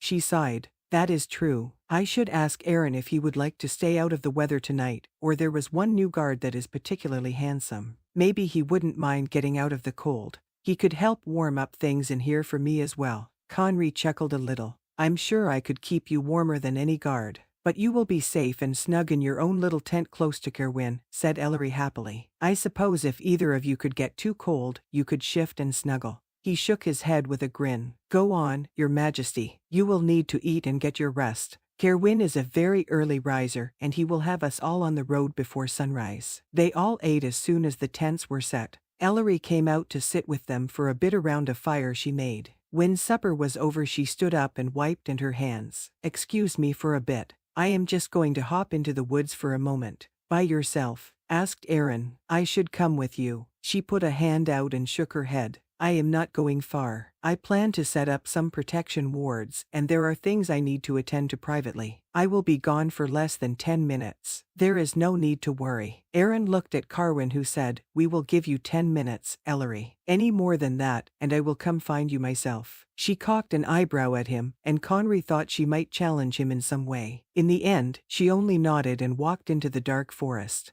They all looked at the fire while a few guards passed around a wineskin, taking small sips. Conry huddled closer to the fire, trying to keep warm. It had gotten much colder as the sun had gone down. He had spent some time in the cold air of fall and winter outdoors, but he always had the luxury of knowing he could go inside to a nice fire and cup of tea. Now, he faced an evening in a tent on the hard ground. As much as the new experiences so far had fascinated him, the reality of not sleeping in a warm bed did not have much appeal to him. Kerowwin chatting quietly with a nearby guard as Conry felt himself grow colder. He wasn't sure why, as there was no new wind. He pulled his cloak around him and scooted a little closer to the fire. He stared into it, willing it to warm him. The coldness continued to seep over him, as well as a feeling of unease in his stomach. He shifted a bit, not liking the way it made him tingle and feel slightly ill. He closed his eyes for a moment, trying to settle his stomach and stop his heart from beating so fast, when one thought came into his mind.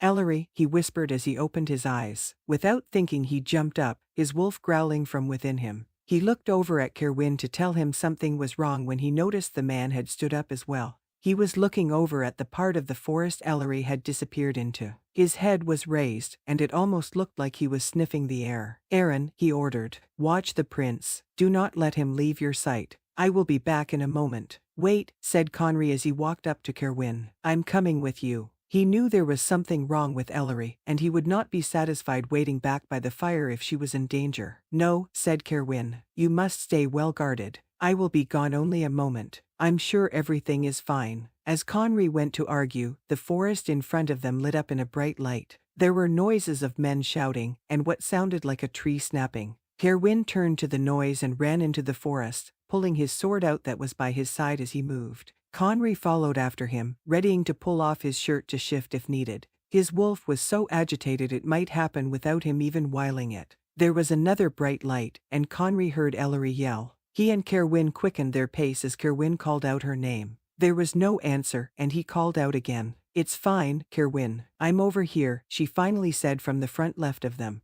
Kerowwin turned towards her voice and ran faster. Conry did the same. He cleared a few trees to find Kerowwin had taken Ellery's hands and was looking her over. Are you sure they didn't hurt you? Said Kerowwin urgently as he moved her cloak. I'm fine. Only one managed to touch me, but I shook him off quickly. She took her hands from him and looked at Conry. Why did you let the prince come out here? We need to get back to the others. Conry looked around to 5 men in different areas. 2 were laying in odd angles next to a group of trees. Another was flat on his back. 1 was hanging over a low branch, and the last was close to Ellery, face down on the forest floor. There were 2 horses who lay dead close to the ones next to the trees. Are they all dead? Asked Conry. I'm afraid so, said Ellery. I tried to spare at least 1 to get answers, but once they saw me, they seemed determined to get their hands on me. I don't know if they recognized me or not, but whether they wanted to kill me or take me to Lord Felon, I wasn't going to let either of those things happen. I suppose they were scouts, being so few of them, said Kerowwin as he knelt down by the soldier close by. They are definitely Lord Felons. He put his hand on a stitching of a brown wolf on the soldier's shoulder. If there are scouts in the forest, they may already know we are traveling with the prince. I suppose it is no secret we would need to take him to the temple, said Ellery. We will have to be even more careful. Perhaps change our course through the forest. Kerowwin nodded. Come on, we need to get back to camp. We can have a few hours of sleep while we all take turns keeping guard. It looks like these guards were well supplied judging by the bags on those horses. I hope that means they were far from their main group. The rest of the horses ran away. I hope I didn't make too much of a ruckus to attract any other groups this way. I should learn to take care of things a little more quietly. I am sure you did the best you could, my lady, said Conry, moving close to her. I am just relieved you are well. She took his hand. I am fine, Your Highness, but you shouldn't have come out here. Let me finish up my protection wards and then you can come back to camp with me. You will not leave Kerowwin's or my watch for the rest of the night. After Ellery spent a few moments with her spells, Conry let her lead him back to the camp while Kerowwin checked over the dead soldiers. Until that moment, the whole idea of his life being in danger had seemed some far-off concept. Now, Conry realized how very real it was. Chapter 14. She was beautiful when she laughed. She was always very lovely, but there was something about how her eyes would sparkle when she laughed that transformed her into something so magnificent she hardly seemed real. He loved watching her laugh, even if it wasn't him who was making her so merry. He liked being near her and listening to the wonderful sound. Kerowwin kept close to Ellery after the first night in the forest. It kept him up the past few nights, thinking of what could have happened to her had she not been alert. Had one of the guards managed to get past her attacks, she could have been gone in an instant. The thought of living in a land that included no Ellery seemed impossible to him. He was sure the sun would never shine so bright if she were gone. Everything lovely would lose its appeal for him. Things that brought him enjoyment would be dull and lifeless. Though he had tried to deny it for years, he knew it was no use. He was thoroughly in love with the woman, and his life centered around her. He knew it was wrong. His bond with the prince should come before everything, but he could not help it. He never should have run into the forest without a thought of keeping Prince Conry safe, but as soon as he knew she was in danger, Kerowwin could not stop himself. He had a feeling if he had the chance to only save her or the prince, he would choose her. It was against everything he had been taught, but the gods help him, he would save Ellery. The realization of this brought up other ideas in his head. If he truly could not keep his vow and do his duty correctly, did he have any right to be the bright one? Was there a way to even renounce his duty? If he could, would he do it? It would probably mean a life as some kind of outcast, but would it be a life that allowed him to have her? They had talked of it before. It had been during one of the idyllic times in his young life where he spent weeks with her deep in the Red Forest. Her aunt was not always home even with Ellery in residence. It allowed Kerowwin to spend days basking in her presence, and nights passionately loving her. Sometimes as he held her after loving her, they would speak of running away together. They would talk of finding a land outside their own and starting a new life together. They would talk of traveling to new places, of marrying one day, and of even having children. Even when they spoke of it, Kerowwin knew it could never be. He had a duty and so did she. One day reality would hit, and he would take his place as the bright one at the prince's side. She would be the first advisor and probably one day the queen. As much as it might hurt, Kerowwin was sure he could let her go if she was truly doing her purpose and his duty. Now as he watched her laugh and flirt with the prince, he wondered why he ever thought it would be so simple. The thought of living a life by the side of the prince, soon to be king, with Ellery as the queen was more than Kerowwin thought he could take.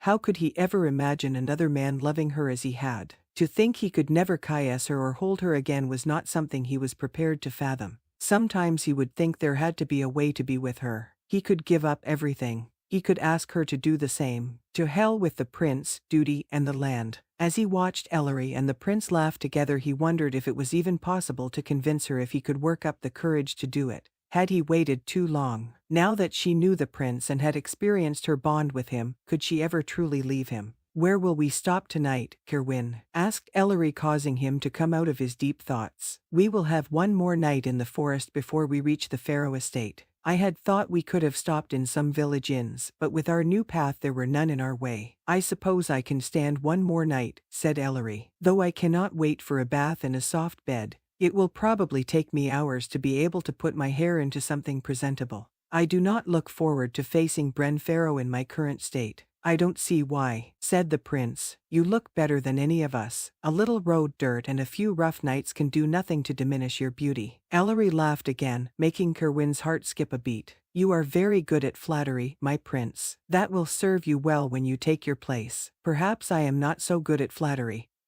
and am only speaking truth to you." The prince smiled at her, which made her laugh again. Kerowwin did not like how easy the man could make her laugh. He had to endure much more laughter and conversation between Ellery and Prince Conry. He tried a few times to speak but found himself tongue-tied for much of the time. He wished he could have Ellery to himself as it was a few years ago when they traveled through the woods. He had been the one to share in her smiles and laughter, though he knew he was not as easy to converse with as the prince. Still, he believed he and Ellery had deeper conversations. She told him of her fears of living up to her family name. She talked of the pressures of trying to be who her father and society wanted. She shared her deepest desires and hopes. He found himself speaking to her of things he had never told anyone. He spent time telling her how he was always a little afraid of his father. He always felt like he was a disappointment to the man. He admitted he was jealous of his younger brother. His brother had already found a woman to love at a young age. They already had a son and another child on the way. If Kerowwin had been born 2 years later, he could have had what his brother had.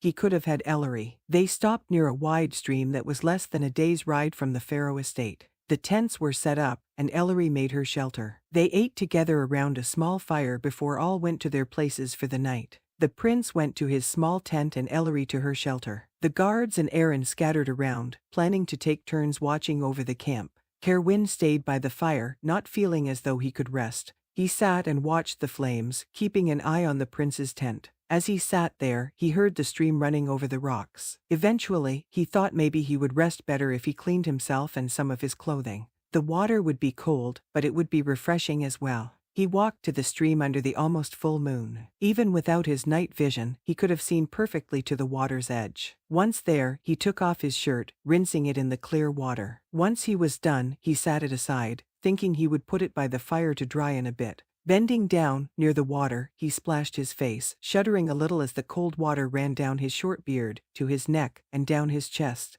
He took a little more water and cleaned his upper body as best he could. He was right in that the water was cold, but it proved refreshing against his dirty, travel-worn body. He was just about to head back to camp to dry his shirt when he heard a slight splashing sound further down the river. His curiosity piqued. He left his shirt where it was and moved down the shore a bit until he saw something in the moonlight. Near the shore, wearing only a thin shift, sat Ellery. She was rinsing out her traveling dress with her cloak sitting by her side. He knew he should turn and leave her be, but instead, he watched as she finished with her dress and sat it aside. Next, she undid her hair that was in a high bun. It fell around her shoulders in dark red waves. She dipped her hand in the stream before combing her wet fingers through her hair, taming some of it using the water. He watched as she bent down to get more water in her hands, her shift moving to show some of her ample cleavage. How badly he wanted to go to her and put his arms around her. It had been so long since he had held her as he liked. He wanted to caress every inch of her soft skin and experience the sweet taste he found there. He was drawn to her, and he was inching towards her before he knew it.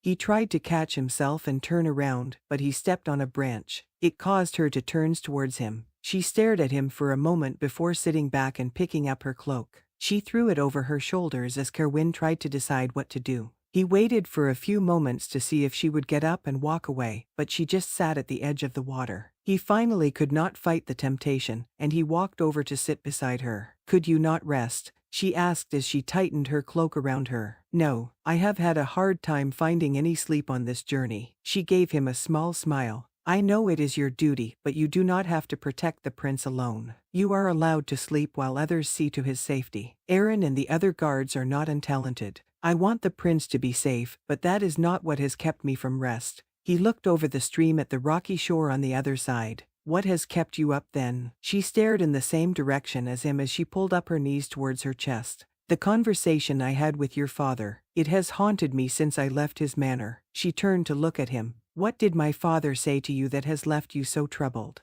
"I am sure it was not his intention." "Perhaps not, but what he said has caused me to spend many hours in contemplation. At first, I was angry and believed he was wrong, but now I know how very right he was." "What did he say, Kerowwin?" He turned and looked at her. Her green eyes were wide with concern, and her lips slightly parted. Even if he wanted to keep the truth from her, he knew he could not. The pull he felt towards her and the desire for her that filled his body urged him forward in his conversation. "He called me a coward. He was right. I am a coward and a fool." She looked confused. "You, a coward? I would say you are many things, but that would not be one of them. I know of none so brave as you. I have seen you do things that no other man would do. You have never failed to run into a fight or help someone in need. I love my father, but I cannot agree with him on this. You should because he has never been more right. It is true that I might have been brave at times, but when it really mattered, I ran away from what I knew was right. I kept myself from what I wanted and needed." She liked her lips and tiled her head. "Kerowwin, I should have fought for you, Ellery. I should have told my father I didn't care about tradition. I could have found a way to serve as the bright one with you by my side. I should have ignored the prophecy. I spent all that time with you, knowing you were the only one for me, and I just let you go. I lost you, or perhaps I never really had you. Still, I lost all chance with you because of my stupid cowardice." She looked down for a moment. "You had me, Kerowwin. There is nothing I wanted more than to be with you. I believe I would have done anything to make it so. I would have left this land if it came to it. You were all that I wanted, and all I felt I needed. But now it is too late." She said nothing, and they both sat in silence. "I know it isn't fair to say it, but I always depended on you never giving up on us. Even all those times I pushed you away and told you we could never be, I could find rest because I knew you still had hope for us. My hope was so tied to yours that now that it is gone, I feel as if I have lost something precious. You are right. It is not fair to say it, but if it is true, I am glad you did." She moved slightly closer to him. "It is true," he said softly as he looked at her. "But now, I believe you have moved on. I told you dozens of times, and I guess I should be glad you finally listened to me." He tried to keep the pain out of his voice. "You already seem fond of him.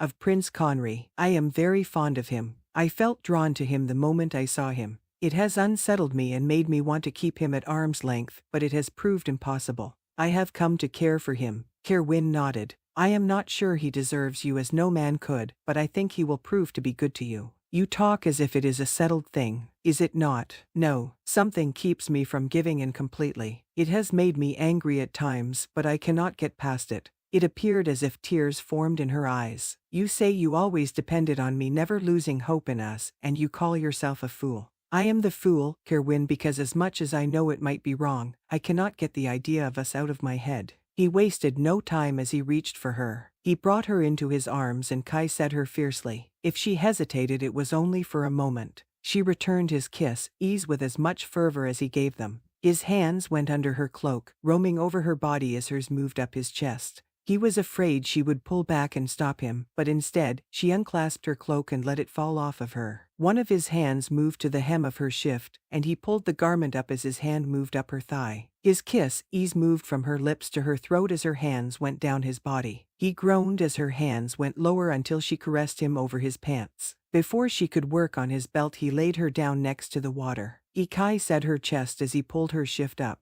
She lifted so he could fully undress her. Never before had he seen anything so lovely as his Ellery bear in the moonlight by the running stream. He placed kiss, ease down her body as she lightly held him, letting him slip down until her hands were in his hair as he kissed her center. As his tongue flickered over her, drawing out her desire, she moaned his name, her back arching as she neared her peak. He reached down with one hand and undid his pants, letting himself go free. He stroked his length while he continued to bring her closer and closer. Once he knew she was almost there, he sat up and positioned himself. "Now, Kerowwin, please," she said as she writhed on the ground before him. He leaned down over her and kissed her as he entered her slowly. She rose up off the ground a little, letting him have every access to her. He plunged deep into her as she moaned his name against his lips. He returned it in a whisper of her own name. He had dreamt of having her like this again for so long. The cold wind that blew around them was forgotten in the heat of their passion. He moved in her as he kissed her lips and then her breast.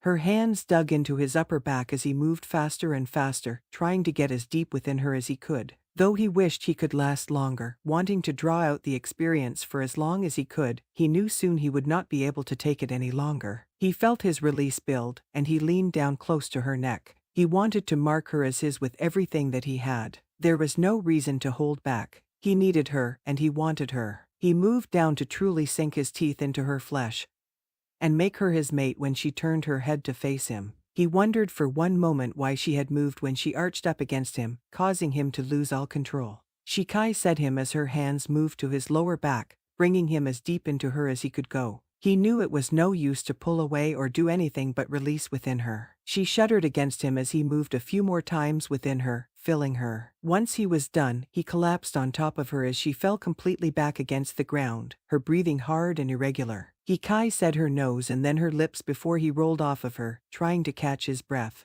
He needed to talk to her. He wanted to let her know things would not be like before. After a few moments, he reached over to pull her against him when his hand hit nothing but the cold ground. He rolled over and saw that she was not there. Sitting up, he looked all around. She was nowhere to be found. Her cloak and dress were gone. He pulled his pants up and wondered why she had disappeared so quickly. Deciding he had to find out, he picked up his wet shirt before walking back to camp. He threw his shirt down in front of the fire before going to Ellery's shelter. "Ellery," he said quietly as he pulled back the moss that marked the entrance. He looked in to see her curled up next to her small fire. She was only wearing her shift and her cloak, and she was fast asleep. He almost wanted to go in and rest with her, but he knew she had left for a reason. Knowing he would not find out that night, he backed away from her shelter. He slowly moved towards his, feeling tired, but knowing he would find no rest. Chapter 15. They both kept looking back at her, but she tried to avoid eye contact with them. Never had she felt so ashamed and weak. To let herself once again fall under Kerowwin's power was too much. She worked so hard to let him go, and now she was right back where she started.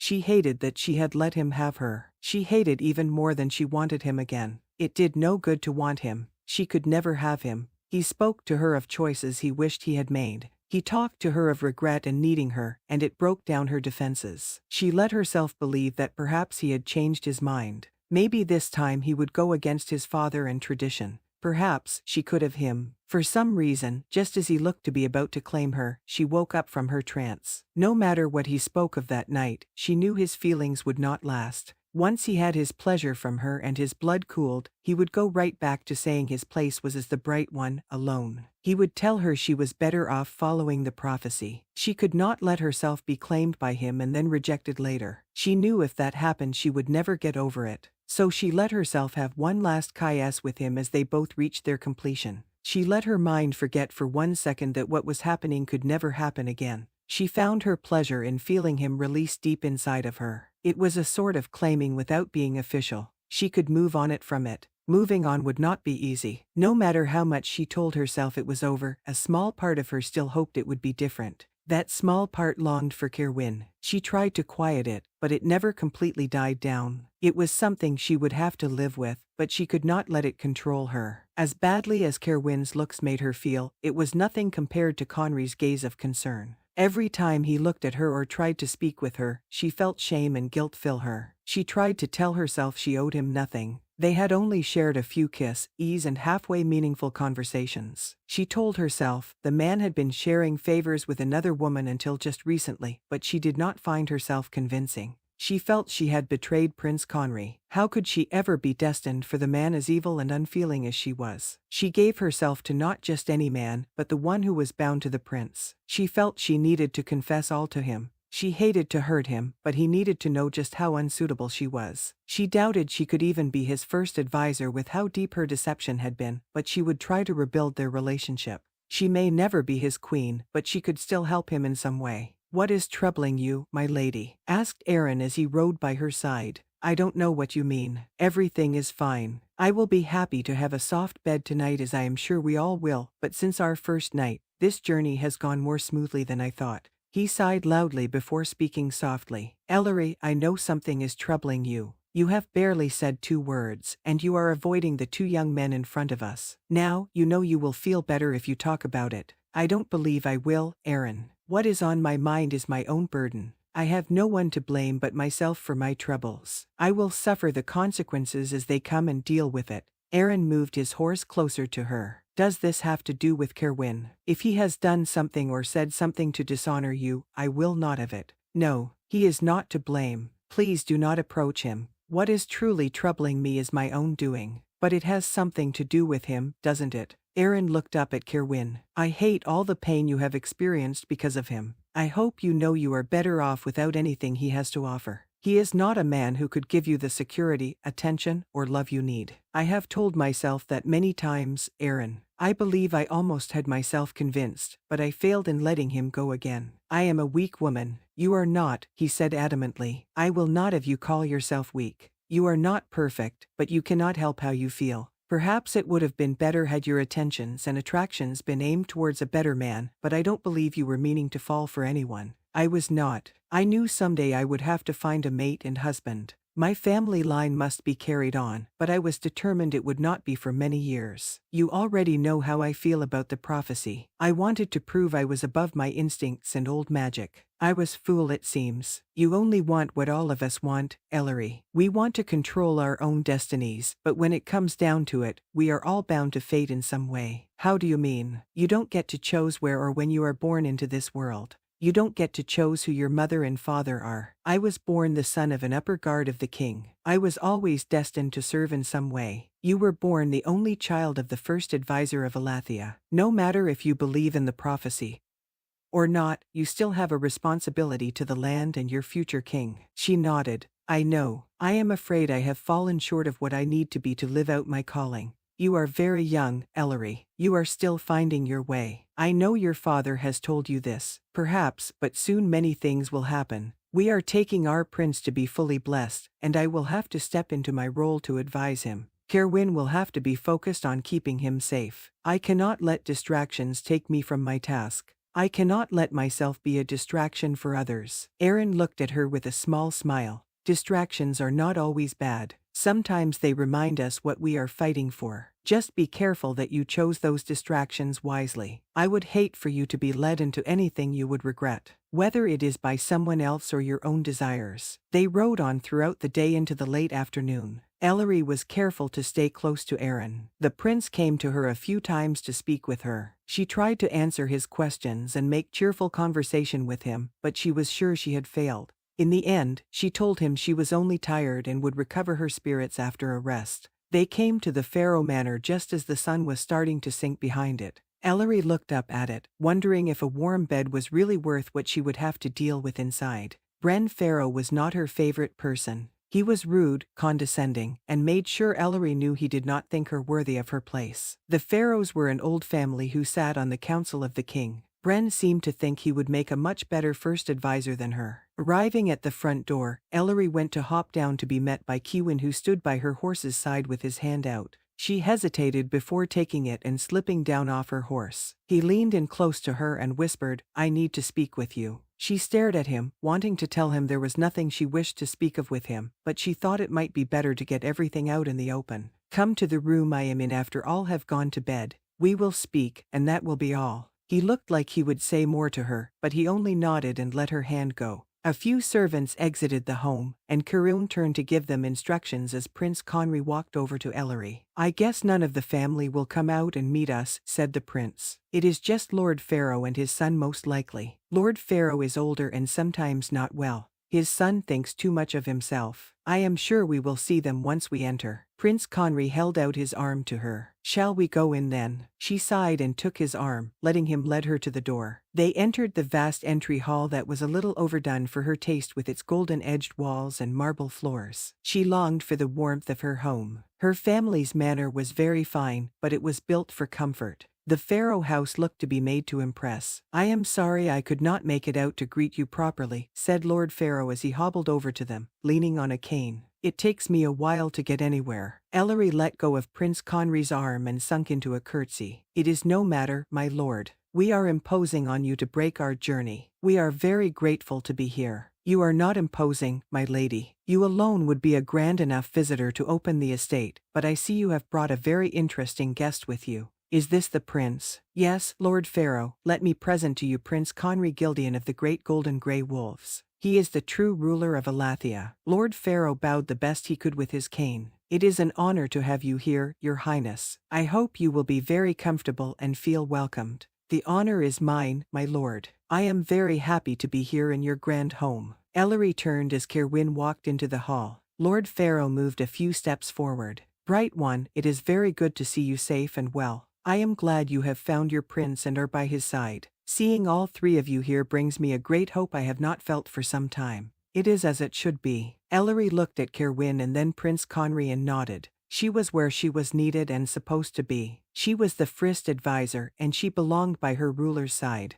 Kerowwin was the guardian and guide of Prince Conry. He needed to be close to his prince. To save the land and keep their future king safe, they both needed to be. They were destined. No more would she be distracted. Her land and prince would come before anything else. Where is your son, my lord? Asked Kerowwin. I thought he would meet us outside. Lord Pharaoh shook his head for a moment with a frown. Bren has gone out into the kingdom to visit some friends. I told him it was not the time for it, but you know how well he listens. He should be here greeting his future king, but there is nothing I could do about it. He is too old to punish, and I am too feeble to go after him. I hope you will forgive him, my prince, though he might not deserve it. I hope he is safe on his journey, my lord. I hold him no ill will for his travels, said Prince Conry gallantly. Ellery tried to hide her sigh of relief. She had been dreading seeing Bren, and for him to be absent, it was one less thing she had to worry about. A servant showed them to their rooms where Ellery spent a long time soaking in a warm bath. She tried not to focus on her worries, but in the end, they were all she could think upon. She supposed she deserved the anguish she felt.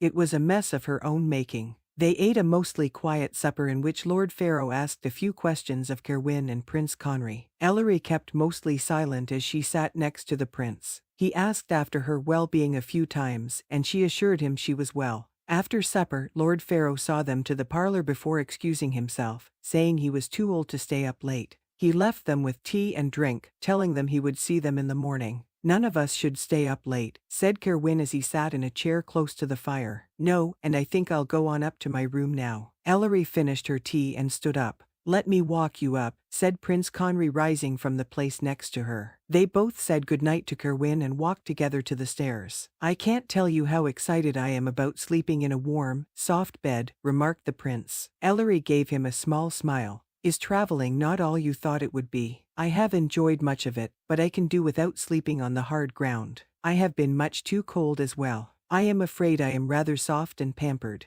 You have done fine on the journey. Even the most weathered traveler prefers a real bed over the ground. When you are king and travel you will stay in fine inns or huge tents with soft pallets. This will not be your life, always. They walked up the stairs to the second floor where their rooms were located. As they got to the landing they turned to the right towards Ellery's room. The prince looked behind him before taking her hand. I know you said you were just tired, but I can tell something else is bothering you. You are unsettled, and it has caused me to feel it. Please tell me what is wrong. Ellery looked down the hallway before shaking her head. It is nothing you need to worry about, my prince. But I do worry about it, Ellery. I cannot help it when it has to do with you. You must know how important you are becoming to me. I cannot stand to see you suffer in any way. She closed her eyes for a moment, feeling tears come to them for some reason. She was not much of a crier, but the concern in the prince's eyes combined with the way he was rubbing her hand was too much. She took her hand away from him. I do not deserve your concern, Conry. If it wasn't for the fact I was bonded to you as your first advisor, I would say you should send me away from you. Perhaps you still can. You could appoint a new first advisor, one that would serve you well. He took a small step back before recovering and taking her hand again. I have no idea why you would speak so, but I know it is not true. I want no one but you by my side. Even if it all plays out where you are my queen, I will take none other as my first advisor. I trust you, Ellery. I don't think I will ever trust anyone as I do you. You don't know what you are saying. She reached up with her free hand and swiped at a tear that escaped her eye. You barely know me. How can you trust me? Because everything in me says I should. Whatever you think you have done to not deserve my loyalty is nothing. It cannot be as bad as you believe. He pulled her closer. I think I might forgive you for anything if there is really anything that needs forgiving. There is, and I want so badly to tell you all. I am afraid of messing up things further. She wiped her face again and took a deep breath, composing herself. Just know from this point forward nothing shall come before you in the well-being of our land. I will see you on the throne, and I will help you make Allethia as it should be for as long as you want me to. He pulled her hand to his lips and Kai said it softly. I will always want you near me. I hope you will tell me what is troubling you, but I will not force you. He smiled a little. You know how impatient and impulsive I am, but I can wait for you. I would do anything to see you happy. She leaned forward to Kai's cheek when he turned his head, catching her lips. Kai said her tenderly as he gently pulled her to him. It felt as though for 1 second all the turmoil within her stopped. She could almost hear her wolf groan in relief as she settled against him, feeling his arms go around her. She reached up and caressed his face as he deepened their Kai's. She wanted nothing more than to get lost in him. Being with him was so different than Kerowwin. With Kerowwin it was all fire and desire. She was afraid his touch and love would burn her alive. When Conry held her and Kai said her, there was still desire, but it was mixed with peace. She felt as though she would be set adrift as soon as he let her go. She pulled back as guilt mixed in with her contentment. How could she give herself so freely to Kerowwin one night, and then Kai Conry so tenderly the next? "We need to go to bed," she said as she moved out of his arms and looked at the floor. "Ellery, I'm sorry. I didn't mean to." She looked up at him. "You have no reason to be sorry. You are wonderful. It is I who should be sorry, and I am. Trust me when I say, you are better off without me. There must be another who deserves you more than I." He shook his head.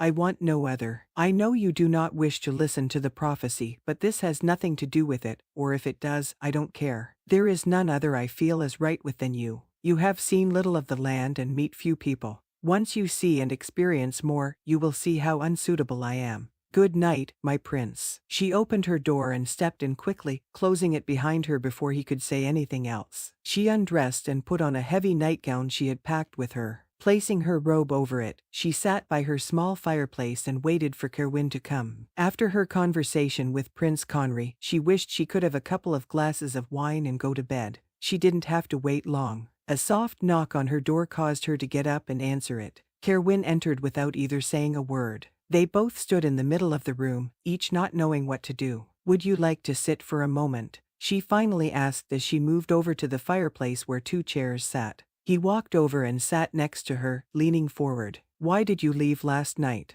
"I had things I wished to say to you. I am sure you can guess why I left. You must know that last night was a mistake. I let my feelings and urges get the better of me. I cannot agree that it was a mistake. Loving you never feels wrong, Ellery. It might be one of the only times I feel truly alive. I think being with you is the only thing I have done because I wanted to do it." She looked aside for a moment, feeling her longing for him grow again. "Still, you are not bound by your wants. You must do what you need to do. What if I believe I need you? What I said last night was the truth. I have been a fool for too long, and I want us to work. I don't see how I can go forward without us being together." She closed her eyes, feeling her breathing increase. How many times had she longed to hear him say those things to her? In the past, she would have jumped into his arms and Kai said him. She would have believed him. Now, she had experienced too much. Too many times he had told her and shown her what he would really do with his life. It was true that a small part of her still hoped she could be with him, but the larger, wiser part knew it was impossible. "You saw this now, and you might even believe it, but soon you will go back to who you have always been. You are the bright one. You are bound to the prince and land. There is no room in your life for me. There has to be room for you because my whole life depends on you." He reached forward and took her hand. "In everything I do, I think about you. That first night on the trip, my priority should have been the prince. Instead, I ran out trying to help you because I believed you were in danger. I gave no thought to Prince Conry's safety because my thoughts were all of you. Ellery, I know what I have said and done in the past, but it is different now. Seeing you with the prince has made me realize that I cannot bear to see you with anyone but me." She took her hand from him. "See, all of this is nothing more than jealousy and some primal urge to claim me. I will not become some lifelong regret for you because you acted impulsively once in your life. It is why I turned my head from you last night, and why I left as soon as I could. I will not see you miserable because of me, but you will see me miserable if you reject what I am offering you now. I love you, Ellery. I have for a long time. You told me I was before I would admit it, and you were right." Ellery stood and walked away. She would not cry in front of Kerowwin. She had begged him before to give them a chance. She had hoped and dreamed of a time he would choose her, but now that it seemed to be happening, it felt so empty. "I cannot do it, Kerowwin. I can't let myself believe. I have spent so much time trying to harden my heart to the idea of us. I have found a way to go on, but if I have to do it again, I don't know if I can." He got up and walked to her. Reaching out, he caressed her cheek. "Please, Ellery, let me show you it will be different this time. Let me prove it to you. I will try to find a way to serve the prince and Allethia while being with you, but if it comes down to it, I will choose you." She stared up at him, feeling as though she wanted to throw herself into his arms. She wanted to love him and experience the fire that ran through her. She wanted to let herself get swept up in all he was. She could live in the moment and forget about what could happen in the future. She could live on hope and promises and push all her doubts aside.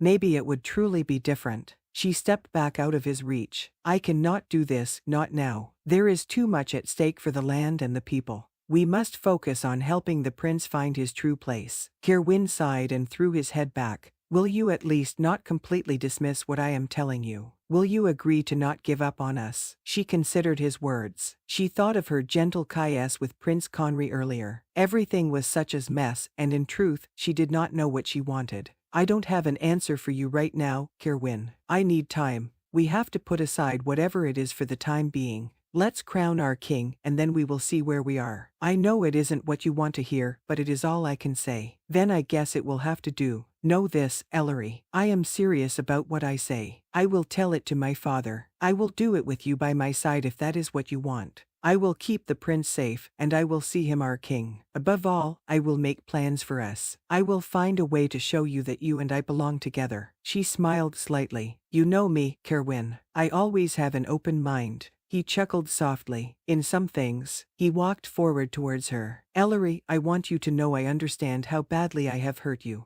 I know it is hard to trust me after all that has happened, but I will do what I can to earn your trust back. Then focus on our prince. Do your duty and I will do mine. We were both born into this world with a purpose. We must see to it. She hugged her arms to herself. I am tired, and we still have a ways to go to the temple. I wish to sleep, and you should go to your bed. Kerowwin nodded before walking towards the door. He stopped when he got to it and turned to look at her. She thought he would say something else, but instead, he only bowed slightly before leaving the room. She looked at her bed before settling in a chair before the fire. She poured herself a glass of wine from the small pitcher found there, knowing she would be wasting one of the few nights she would have a comfortable room on their journey. Chapter 16. The day dawned gray and cold. A light rain fell from the sky, just enough to make the idea of traveling seem miserable. It was decided they would stay one more night at the Pharaoh estate at Lord Pharaoh's urging. Conry could admit he was relieved to hear Kerowwin think it was a good idea. Another night in a warm bed sounded like heaven to Conry. It would be another 2 days until they reached the northern temple, and then they would have to make their way back to Lord Haven's estate as well. Conry decided he would explore the house in the morning, and maybe the rain would slack off by the afternoon. There was a small village close by, and he hoped Kerowwin would agree to let him explore it. It seemed odd letting himself be ruled over by another man. He was a prince and soon to be king. Shouldn't he be telling others what to do? Still, he knew Kerowwin only wanted what was best for him and the land. Until he gained more experience, Conry would rely on his guardian and guide to do what he must to keep him safe. Walking into the large parlor from the night before, Conry hoped to find Ellery. He wished for her to walk with him and spend the morning with him. After their conversation the night before, he was anxious to put her at ease and find his own relief in seeing her in a better mood. He was sure she was just tired from their journey. She could not think herself wrong for him. After the tender kiss they shared, he thought she must have some idea of how he was beginning to feel for her. He was very ready to move their relationship forward by getting to know her better and letting her get to know him. He was afraid she would find he was the one lacking, but he would do what he could to win her over. He walked into the parlor to not find Ellery, but Kerowwin, who was standing by the fireplace. He turned as Conry entered the room. "What are you up to this morning?" asked Serwyn. "I was thinking of exploring the house a bit,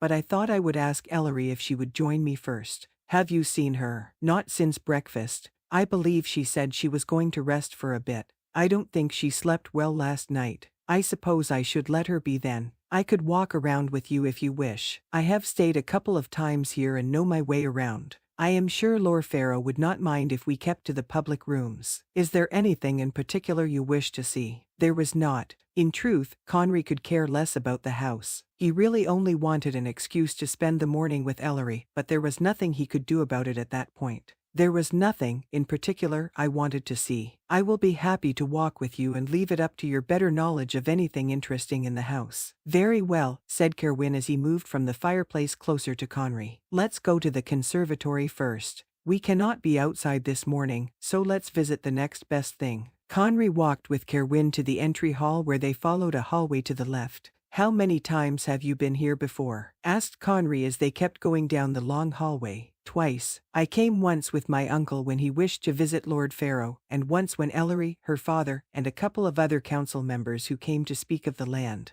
"Did you discuss me?" "We did. It was 2 years ago, and some wished to hurry along with your blessing. Lord Cadwin was against it, saying it was tradition to wait until your 22nd year. In the end, it was decided to wait, as you can see. I believe I am glad you waited. As immature as I can be now, I was worse at 20. You would have been very disappointed by what you would have found. I doubt it, said Kerowwin. I have made enough mistakes in my life that it is impossible for me to judge others. You make mistakes. It hardly seems likely. You are so careful. Trust me, Your Highness, I have made plenty of mistakes. At least a couple I would do anything to take back, said Kerowwin as they stopped by a large door. Does it have to do with a woman? Kerowwin put his hand on the door to open it but stopped and looked back at Conry. Why would you say that? Conry shrugged. I don't know. It seems like most mistakes I have made have been with women. I figured it might be a usual thing with young men. Kerowwin sighed and opened the door. They entered into a large room that had 2 glass walls. The room was filled with plants and small trees. Conry walked around looking at the plants as Kerowwin followed him. They both stopped by the same glass wall and looked out upon the dreary day before them.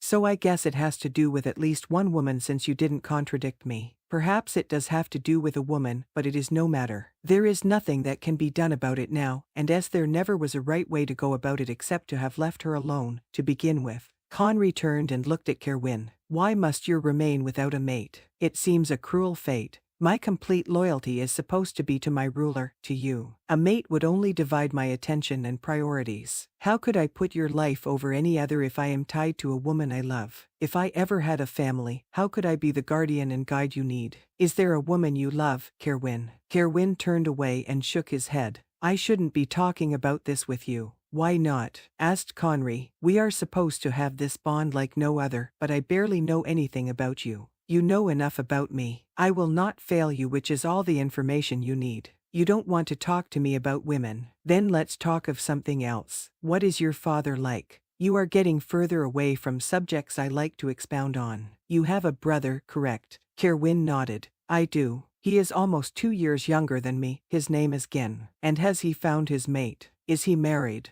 He is married. They have a very young son and another already on the way. Conry walked up to Kerowwin to be able to look at him. And that young son, your nephew, he will follow you as the bright one, correct? Yes, that is how it works. So that young boy is already doomed to a solitary life, seeing to my future son. Is that what you are saying? Asked Conry. I would not use the word doomed. I do not feel doomed to serve you. Being the bright one is a tremendous honor. It is a duty few ever have. But I imagine it is a lonely existence. Did your uncle never speak of it to you? Kerowwin turned back to look out the window. Not much. We didn't have as much time together as either of us would like. He was killed in an ambush just as I turned 17. He was on his way to see me. I was to travel with him for the next 2 years, learning all I needed to know. Perhaps the subject would have come up then. What does your father have to say about it? My father is a traditional man. He wishes me to do my duty, as many before me have. I have a hard time believing every bright one before you avoided falling in love. I can't imagine not being affected by women. Who says I am not affected by women? It is not that I am inherently different than any other man. I have urges. I just have to know how to handle those urges and deal with them appropriately. They were both quiet for a moment before Conry said, I will be king someday soon. Couldn't I change things? Could I not release you from your duty in some way, or make it so you could still serve me and have a mate? You would receive too much pushback from your council. The court of Gildan has been set up this way from the beginning. Conry laughed a little. But I will be king, won't I? I will have the final say. I could make it so you are not bound by some silly tradition. If I believed you could serve me well and still take a mate, no one should question it. Kerowwin, if there is a woman out there you believe is your mate, I would not like you to ignore it. I would like to see you completely happy. I appreciate the sentiment, Your Highness, but you should have all the facts before you make statements like that. For now, let us focus on getting your crown and saving our land. What happens after is of no concern now. I just would not like you to think you have no hope of finding true happiness. I know what it is like now to meet a woman who inflames every part of me. I don't know what my future may hold with her, but I can't imagine dealing with the thought every day that there is no hope at all. We should move on. There is more to see on this estate. Kerowwin walked from the room, leaving Conry little choice but to follow him. They saw an impressive music room and a couple of parlors that were much too fussy for Conry. These looked like they were updated not too long ago. Was it done just before the lady of the estate passed? The current lady of the estate has not passed. She is just not at home, replied Kerowwin. She is never at home actually. I wonder if poor Lord Pharaoh even remembers he married a second time. A second time? Asked Conry. Yes, the First Lady Pharaoh died not long after giving birth to Bren Pharaoh. Lord Pharaoh remained single for many years as is usual when a mate dies. You know most do not marry again, but it seems a young woman piqued his interest about 5 years ago. They married rather quickly after meeting. She is young and beautiful but comes from a large rather poor shifter family. I suppose she saw being Lady Pharaoh as a way out of her circumstances. Kerowwin walked over to the fireplace and picked up a small picture. I believe this was done fairly recently. Conry looked at the picture of the young, blonde woman. She was quite lovely with sharp blue eyes and a small mouth with full lips. She is very pretty, but I am not sure I like the look about her eyes. She is clever and knows what she wants. I hate to judge anyone who grew up as she did. I can't imagine what it is like not knowing what your future held, or if you would even have enough to live upon. She saw an opportunity and took it. You know this woman well. I did, said Kerowwin. She grew up not far from my father's home. We spent some time together in our youth. Conry looked at Kerowwin as he took the picture back to the fireplace, placing it gently on the mantel. He wondered if this was the woman he was alluding to earlier. Perhaps it was why he thought his situation so hopeless. It wasn't just that Kerowwin was bound to Conry, but that the woman he loved was hopelessly attached to another as well. Lord Pharaoh is rather old and seems not to be well, said Conry carefully. Who knows how long this woman will have to endure being Lady Pharaoh? Who says she is unhappy in her situation? Asked Kerowwin as he looked at the prince. Lord Pharaoh is not a cruel man. I was joking when I said I wonder if he remembers if he is married. He is happy to let her travel as she pleases. When she does come home, I don't believe she is entirely opposed to the man. He started walking from the room. Now, I believe the library is the last room you would wish to see. They walked to the library which stood close to the grand parlor. It was a handsome room with a good number of books. After looking over some of the shelves, Conry looked out the window to see it was still lightly raining. I had hoped the rain would stop. I was wanting to walk outside the grounds a bit. Maybe even visit the village. You wish to visit the village. I am not sure that would be safe, Your Highness. You would be with me, Kerowwin. I was hoping Ellery would go as well, which means her guard who shadows her would attend us. I am sure no harm could come from a short stroll through a humble village. I have never even been in a shop and would like to try it. Kerowwin blew out a puff of air. If it stops raining after lunch, I will escort you into the village. I am sure Ellery will agree to come as well as Aaron. We can have a few of the other guards watch the village to see if anything is amiss. I hate to be so much bother. Seeing to your safety is no bother. If you wish to see the village, then you shall see the village. You need to experience more of the land and people if you are to rule it. Conry nodded. Until then, I think I will look around the library and see if there is anything interesting here. Anything, in particular, you are looking for. I could help you find something, said Kerowwin. If you see anything about the Great Mother's prophecy, the one about my future queen, I would appreciate you letting me see it.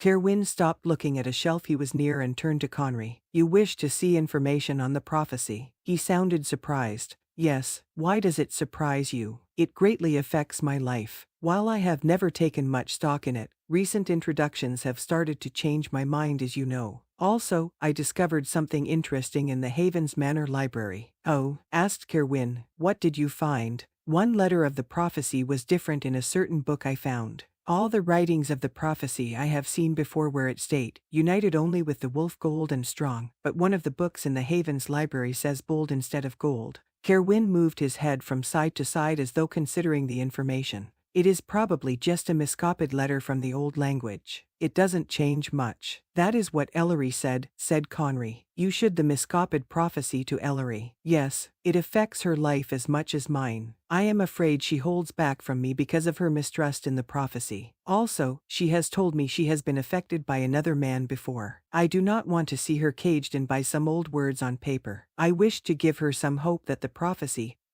is not set in stone. I would think her believing in the prophecy would suit your desires, said Kerowwin as he went back to looking at the shelf. Perhaps it would, but I do not wish to have Ellery by my side just because she feels she is forced to do it. I would like to win her heart and be sure of mine. I understand that taking a mate and wife is no little thing. If I am bound to someone forever, I wish for both of us to be happy and secure. Still, I don't think one word of the prophecy being off changes anything, remarked Kerowwin. If Ellery is destined to be the queen, she would have to marry you to accomplish it. You are the only one in this land who can be our king and ruler. They searched for any books that looked promising, but found none. At lunch, they gave up and went to join Lord Pharaoh in the dining hall. They entered the room to find only the old man at the table. As lunch was brought out, Kerowwin looked at the Lord. Shouldn't we wait for Lady Ellery? She sent word that she would not be joining us. I believe she went for a walk as soon as the rain cleared. When she comes back, I am sure she will call for refreshments as needed. Conry looked out the nearest window to see that while it was still gray, the rain had stopped. Do you know if anyone went with her? He didn't like the idea of her walking out by herself with the knowledge that Lord Felon wanted to take her. I am not sure, but I think her guard went with her. I can ask a servant for sure if you like. Conry looked at Kerowwin, who shook his head before saying, I am sure Aaron went with her. After lunch, we can go look for her ourselves. I believe you wanted to go see the village, my prince. Conry nodded, and they started lunch. He began to wonder how long they had to stay to not appear rude. He was anxious to walk into the village and see that Ellery was well. He wondered why she seemed to be avoiding him. He wanted some sort of resolution to their conversation the night before. Lord Pharaoh finally excused himself, saying he needed to write a message to his wife and son. Conry glanced at Kerowwin to see if this brought any sort of reaction out of him, but Kerowwin looked as calm as always. They all three left the table, Lord Pharaoh to his study and Conry and Kerowwin towards the front door. They waited while their cloaks were brought to them, and 2 of the Cadwin guards were found. Once they had their cloaks on and 2 guards with them, they left the manor, walking towards the gate that would take them to the path that led to the village. It was cold and damp. A wind blew around them, causing Conry to pull his cloak against him tighter. They made it to the village without passing another person, and Conry was happy to find the wind was blocked by many of the buildings of the town. He was excited to look around, seeing a few stores and a handsome inn. He first went to the store closest to him, looking in the window where a dress and some books were displayed. He looked at Kerowwin, who nodded. Conry opened the door and stepped into the cramped and warm space. It was a shop that had a little bit of everything. There was material and fully made simple dresses. There were candles, linens, and even some jewelry. Conry saw some beautiful green jeweled hair combs he imagined would look very well in Ellery's hair. He did not buy them as he had no money on him, never having dealt with coins, and he didn't want to appear too forward, buying her gifts. He moved on to look at 2 bookshelves towards the back of the store, which were full of different books, while Kerowwin spoke to the shopkeeper about some candles and flint. Conry looked over the shelves, not finding anything interesting. He was about to turn back to the front when he saw a door was slightly open. He could tell it was dim in the room, but a small light as though a fire burned inside came from the slit in the door. Curious about what could be in the room, Conry moved towards the door, smelling a combination of different spices. He looked towards the front to see no one near him, and opened the door, stepping inside the room. It was full of glass vials and bottles. They all had different powders and liquids inside of them. He moved on into the room to find larger jars with different creatures in them. There were insects and mice. One held a dead bird. He was looking at the creatures closely when something bumped into him. He looked over to see a figure wearing a black velvet cloak. "Excuse me, sir," said a delicate voice as the figure took down her hood. She straightened up fully, showing she was a beautiful, tall woman with dark hair and olive skin. Her eyes were bright brown, and she had a playful smile on her face as she looked at Conry. "Hello there. I didn't mean to bump into you. I got quite caught up in my own thoughts as I shopped for ingredients." Conry looked her up and down, seeing her svelte figure being hugged by a tight dark red gown under the cloak she wore. "It is no matter. There is no harm done. I was distracted myself." The woman moved a basket she held from her right hand to her left. "I'm sorry, but have we met before? You seem very familiar to me." "I am sure we have not.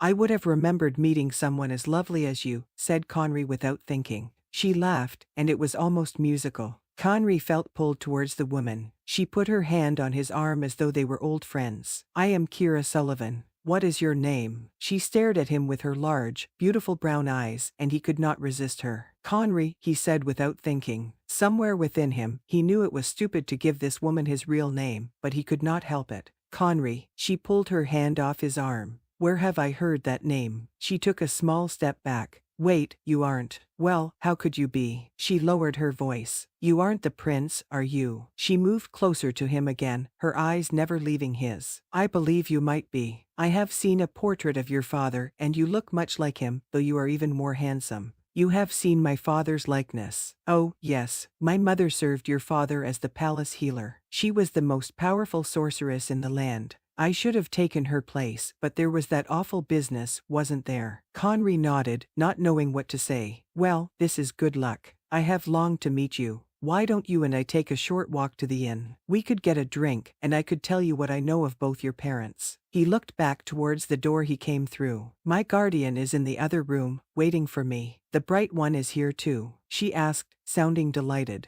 He will not mind you coming with me. You are as safe with me as you would be with him. I am very proficient with my skills. She took his arm and pulled him towards a back door. You are sure? Asked Conry, feeling far away. He knew he should not go with her, but he could not resist her. I am very sure, my prince. We will not be gone long, and Kerowwin will find us. I am sure he will be happy to see me. We are old friends. Conry let himself be led out the back door by the woman. He blinked his eyes against the outside light after being in the dark room. Turning to look at Kira, he found her even more lovely in the daylight. Her hair was shiny even with no sun in the sky. Her skin was so smooth and such a lovely shade, he almost reached out to touch it. Her full lips must have been painted red for them to be such a striking color. She pulled him along towards the inn at the center of town, chatting away as Conry nodded at all she said. I can't believe you are actually here, my prince. Where have you been hiding all this time? Conry almost told her about the Havens estate when he heard a voice call out for him that woke him up. My prince, what are you doing out here without your guardian? Asked Ellery as she came towards him. Kira made a noise that sounded like something between a hiss and growl before putting on a small smirk of a smile. Lady Ellery, how good it is to see you. Ellery stopped short, her eyes narrowing in suspicion. Kira, what are you doing here, and how did the prince come to be with you? I was traveling and my supplies were running short. I ran into the prince in the back of the shop, and we decided to get a drink. Did you? Asked Ellery with irritation. He is needed back at Lord Pharaoh's estate, and we have an early morning tomorrow, so he will not have time for a drink. Oh, come now, my lady, one drink will take no time at all. You could join us, though I think the prince would like it to be just him and me. Wouldn't you, my prince? Conry shook his head, trying to clear his thoughts. Part of him wanted to spend time with the beautiful woman at his side, but a larger part of him longed to listen to Ellery. Lady Ellery is right. I do not have time today for a drink. Kira smiled.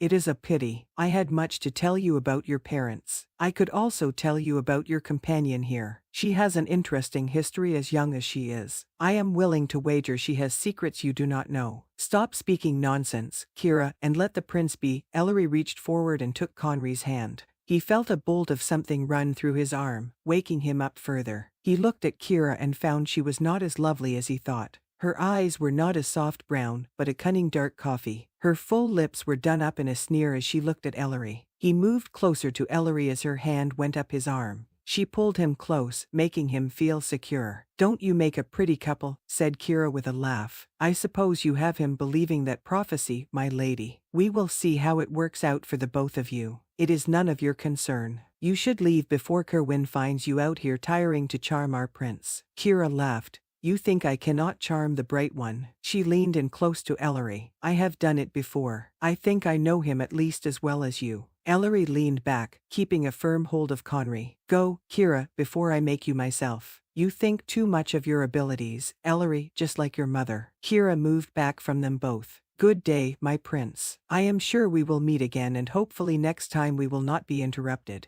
She turned and disappeared. My prince, you must be more careful. You cannot just take strolls by yourself with someone like her, said Ellery, dropping his arm. Is she really so bad? Ellery looked at him in exasperation. She just used a charm to bend you to her will, and you fell right into it. There is no telling what she would have had you saying or doing if you would have joined her for some drink. You need to be more careful. There you are, said Kerowwin as he hurried over. Where did you go? I didn't see you even leave the store. Did you come in and take him, Ellery? You need to keep a better watch over him. I found him out here being escorted towards the inn with Kira Sullivan. You know enough about her to see how that would have gone. Conry thought Kerowwin blushed a little as he scratched the back of his head. Where did you meet Kira, your highness? In the back of the store. I hardly knew what I was saying or thinking around her. It wasn't until I heard Ellery call for me before I even knew where I was heading with her. She charmed him, Kerowwin. Thank the gods I was walking by, or she would have him deep under one of her spells by now. She could have been spying for Lord Felon. It wouldn't surprise me. She isn't as bad as that, Ellery, said Kerowwin. She is a little devious at using her tricks, but I don't think she means any harm. You think it is all right if she just bewitches our prince, then? Kerowwin glanced at Conry. You sure she had to use any spells on him? She is a beautiful woman, and we already know how much he likes a pretty face. Conry grew irritated. I may enjoy the attentions of young ladies, but I am not as weak as you think, Kerowwin. He looked down for a moment. Perhaps I did find her lovely, but I was most interested in what she had to say about my parents. She said she could tell me all about them. No one has ever really spoken to me about my mother and father. Ellery touched his arm. We know you are not weak, your highness, but you are inexperienced in the world. Of course, you wish to know more about your parents. We should have thought of it. Once we are done with this task, I will have my father come see you, or I will take you to him. He knew both your mother and father very well. He can tell you all about them. Ellery hooked her arm with his. We should go to the inn and get a quick drink before we head back to the manor. I believe it is going to rain again, but I think we have some time. Conry smiled at Ellery before looking at Kerowwin to see if he would agree. He nodded, and they all three started walking towards the inn, Kerowwin walking behind him and Ellery. I did not mean to be so hard on you, Prince Conry, said Ellery quietly. I know how persuasive Kira can be, especially to young men. I was only worried about you. Conry looked at her out of the corner of his eyes. You were only worried, my lady. Were there no other feelings you had when you saw me with the woman? Ellery glanced behind her before she sighed and said quickly, I did not like seeing you with her, and that is all I will say. Conry pulled her a little closer. Does it help that I did not find her as lovely as I thought she was when I compared her with you? She laughed. Maybe a little. She looked back at Kerowwin again. She is very lovely though. You wouldn't be the first young man to be caught in her spell. Conry glanced back at Kerowwin to see him looking away from the both of them. I will not be one who is taken in by her, my lady. I believe I have the perfect talisman to her charms. No one could ever look at that woman when you are near. Ellery shook her head, but she squeezed Conry's arm affectionately. She kept close to him the rest of the day, which suited him very well. Chapter 17. She seemed in a much better mood, which he supposed was good news. Unfortunately, her smiles and laughter were again reserved for the prince. It had been easier when Kerowwin had no hopes to be with Ellery forever, but now that he had admitted to himself he wanted her above everything else, he could not get the idea of having her out of his mind. He had been a fool to think he could ever move on after loving her. He should have claimed her long ago before she met the prince. Even if the prophecy did have some truth in it, what did it matter? He was a man of action, of sense. He should have realized they could still save the land without relying on old words and supposed fate.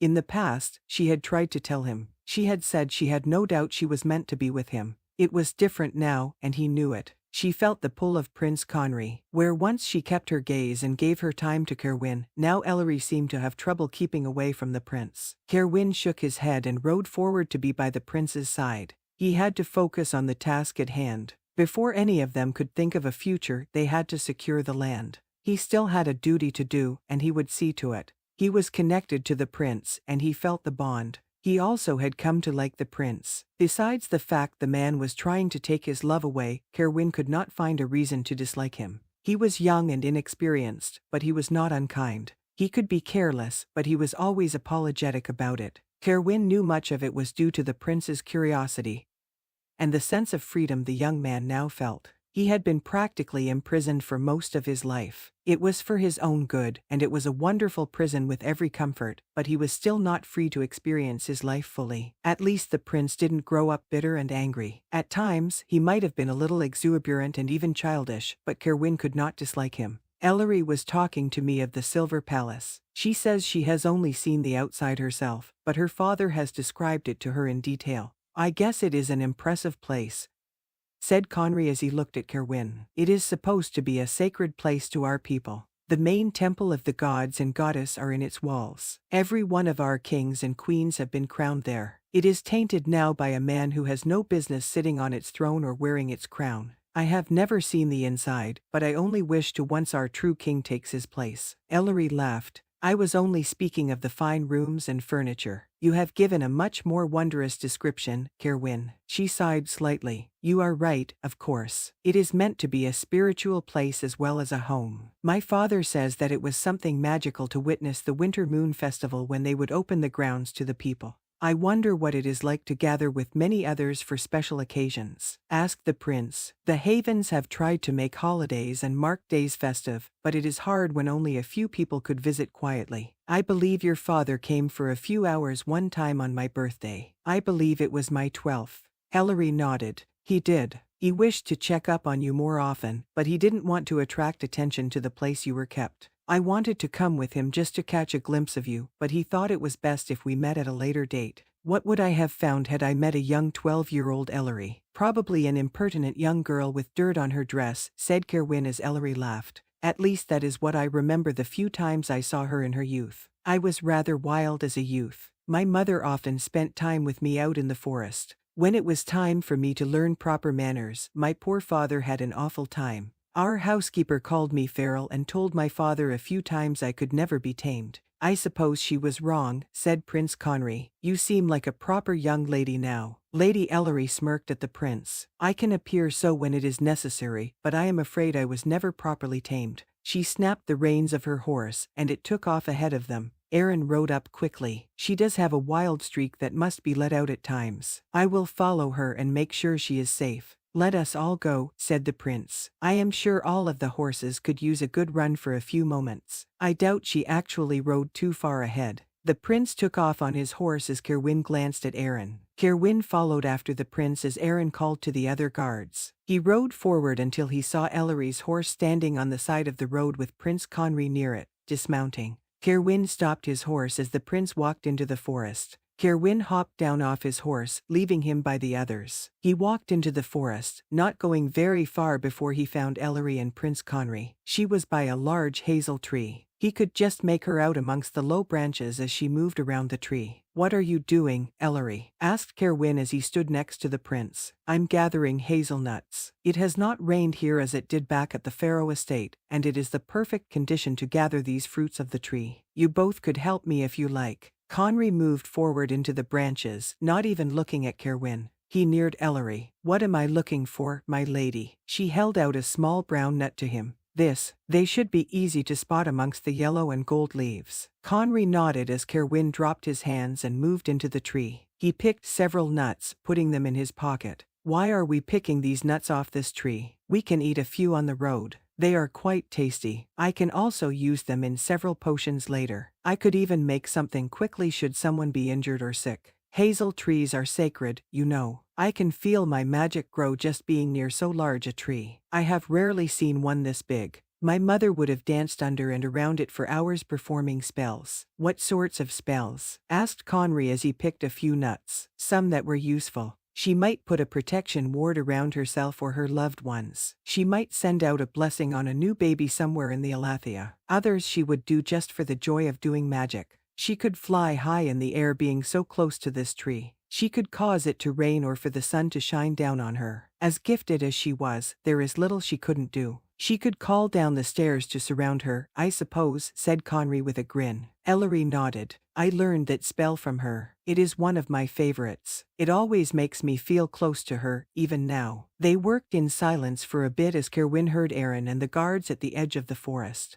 Ellery paid them no mind as she worked her way to the back of the tree. Kerowwin kept picking nuts off the higher branches as he circled around the other way. There were many more nuts on the backside of the tree, and Kerowwin became oblivious to what was around him as he worked. He reached high to pull down a branch to reach the nuts found there when he felt something move below him. He looked down to see Ellery bending underneath him to pick a large group of hazelnuts. She must have sensed his gaze because she looked up at him. He let go of the branch he had pulled down. Ellery's eyes were wide as they gazed up at him. They seemed even brighter green than usual. Her cheeks were flushed at the effort of collecting the fruit from the tree. He took a shallow breath, marveling at how beautiful she was. He could feel the pull towards her like never before. His wolf inside of him was agitated in need and desire for the woman close to him. She stood up to her full height, slightly stumbling as she hit a low-hanging branch. Kerowwin reached out to steady her, and the simple touch inflamed him anew for her. She looked down at his hand on her arm before looking back at him as her tongue darted out to lick her lips. He could almost feel the desire coming off of her. He pulled her gently towards him, not caring where they were or who they were with. He had to caress her. Stopping himself was not possible, and it appeared as if she had little control either. She leaned up towards him as he leaned down. Her lips looked so soft and inviting. There was nothing he needed more. "Ellery, look at this," came Prince Conry's voice from the other side of the tree. Ellery pulled back and shook her head as Kerowwin quietly cursed. She looked up at him with something that looked like an apology before she turned away. "What is it, my prince?" she asked as she moved towards Prince Conry. Kerowwin took a moment to compose himself, turning the other way. Why had she affected him so strongly at that moment? He was always drawn to her. He always wanted to be near her, but his desire for her was so powerful that he almost kissed her and more with the prince only a few feet from them. He took a deep breath and walked around the tree, finding the prince putting something in Ellery's hand. She looked down at it and then gave the prince a small smile. "It is very unusual to find something like this. You must be blessed to be so lucky." "What is it?" asked Kerowwin as he moved forward to look at her hand. "It is 3 hazelnuts intertwined." She held out her hand to him. They came together as they grew and became one. Many magical folk take it as a sign from the gods and goddess of good things to come. It can be used in some powerful spells and potions. "You will have to keep it safe, my prince." She held it out to him. "It is yours, Ellery. You should use it as you see fit. You have been the blessed one to find it. It belongs to you," she said. "Then I can do with it as I please. I want you to have it. It is a gift." He put his hand on hers and closed it around the nut. He held onto it as she smiled brilliantly at him. "I hope in some way it helps you remember your mother." She nodded. She would have been thrilled to find this. "I will keep it and find the best use for it as possible." The prince let go of her hand as Ellery took a small step back from him. "We should probably get going. If we ride a little into the night, we can make it to the northern temple by tomorrow evening, I believe." She nodded at the prince before giving a small glance towards Kerowwin as she walked towards the horses. Prince Conry looked up at the hazel tree before pulling off one of the larger green and yellow heart-shaped leaves. He held it in his hand for a moment before blowing it off, so it was carried away by the soft wind that blew. "What was that about?" asked Kerowwin as they both started to walk towards the horses. "Have you never read any tales about hazel trees? The legend says if you make a wish on one of the leaves during the harvest season, the gods will grant you your heart's desire." The prince laughed a little as Kerowwin looked at him. He had a sinking feeling in his stomach that he knew what the prince truly wished for. Chapter 18. The journey to the northern temple was long, and Ellery realized she had enough of traveling. It didn't matter as there was nothing to do about it. Even when they reached their destination, they would still have to travel back. She supposed she could send herself close to the manor in almost an instant, but she could not abandon her fellow travelers. She could try to take them all, but it would be difficult. She was not so skilled or powerful as to transport large groups of people. There was no telling where they would all end up if she tried. It might even drain her enough to kill her. She was stuck with at least another 7 to 8 days on the road. She did hope that perhaps Kerowwin would chart a way back with more small villages on the way. She wouldn't mind a few warm beds to sleep in as they made their way back. She knew it was risky to stop anywhere with groups of people. The prince's encounter with Kira had shown her that. She was still uneasy about seeing Kira. She had never liked the woman, though they had a lot in common with their magical abilities and the fact they both had lost their mothers at young ages. Ellery had come across Kira many times in her life. First, when she was a child, Kira's parents would visit Kerowwin Manor. Ellery would be left alone to entertain her, and they never were very friendly. As she got older, Ellery would come across Kira in her travels. As much as Ellery wished to avoid the woman, she was constantly popping up in her life. Ellery glanced at Kerowwin,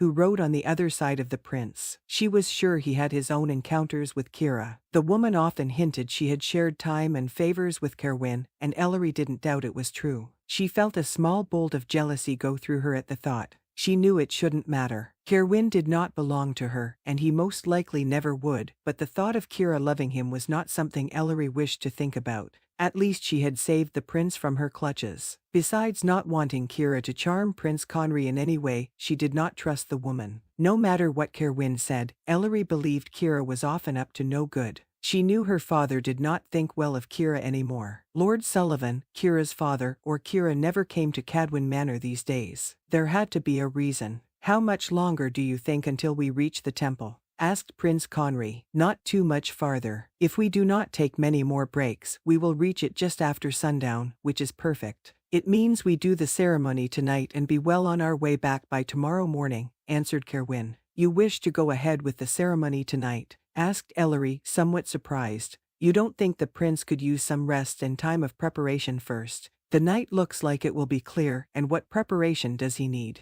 Kerowwin, you must see what a momentous occasion this is for our prince. He will want to take some time to gather himself." "I thank you for thinking of me, but I agree with Kerowwin, my lady. I want to do the ceremony tonight if possible. If I am forced to dwell on it any longer, I will only be more restless when it is time. I am confident in who I am. I know who my parents were, and I have been told what is expected of me my whole life. I am not afraid of what may happen." The prince looked at her with a nod before staring straight ahead. "No one would fault you if you have some apprehension, your highness. You may have been told who you are, but you were not raised as a prince usually is. You were not brought up in the Silver Palace guided by your parents. I know you have been told our traditions and what you can expect, but actually experiencing it is something totally different." He turned to her again with a soft look in his eye. "Are you afraid of taking your place, my lady?" "My place as first advisor." He gave her a very small smile. "What other position could I possibly mean?" She shook her head a little at him.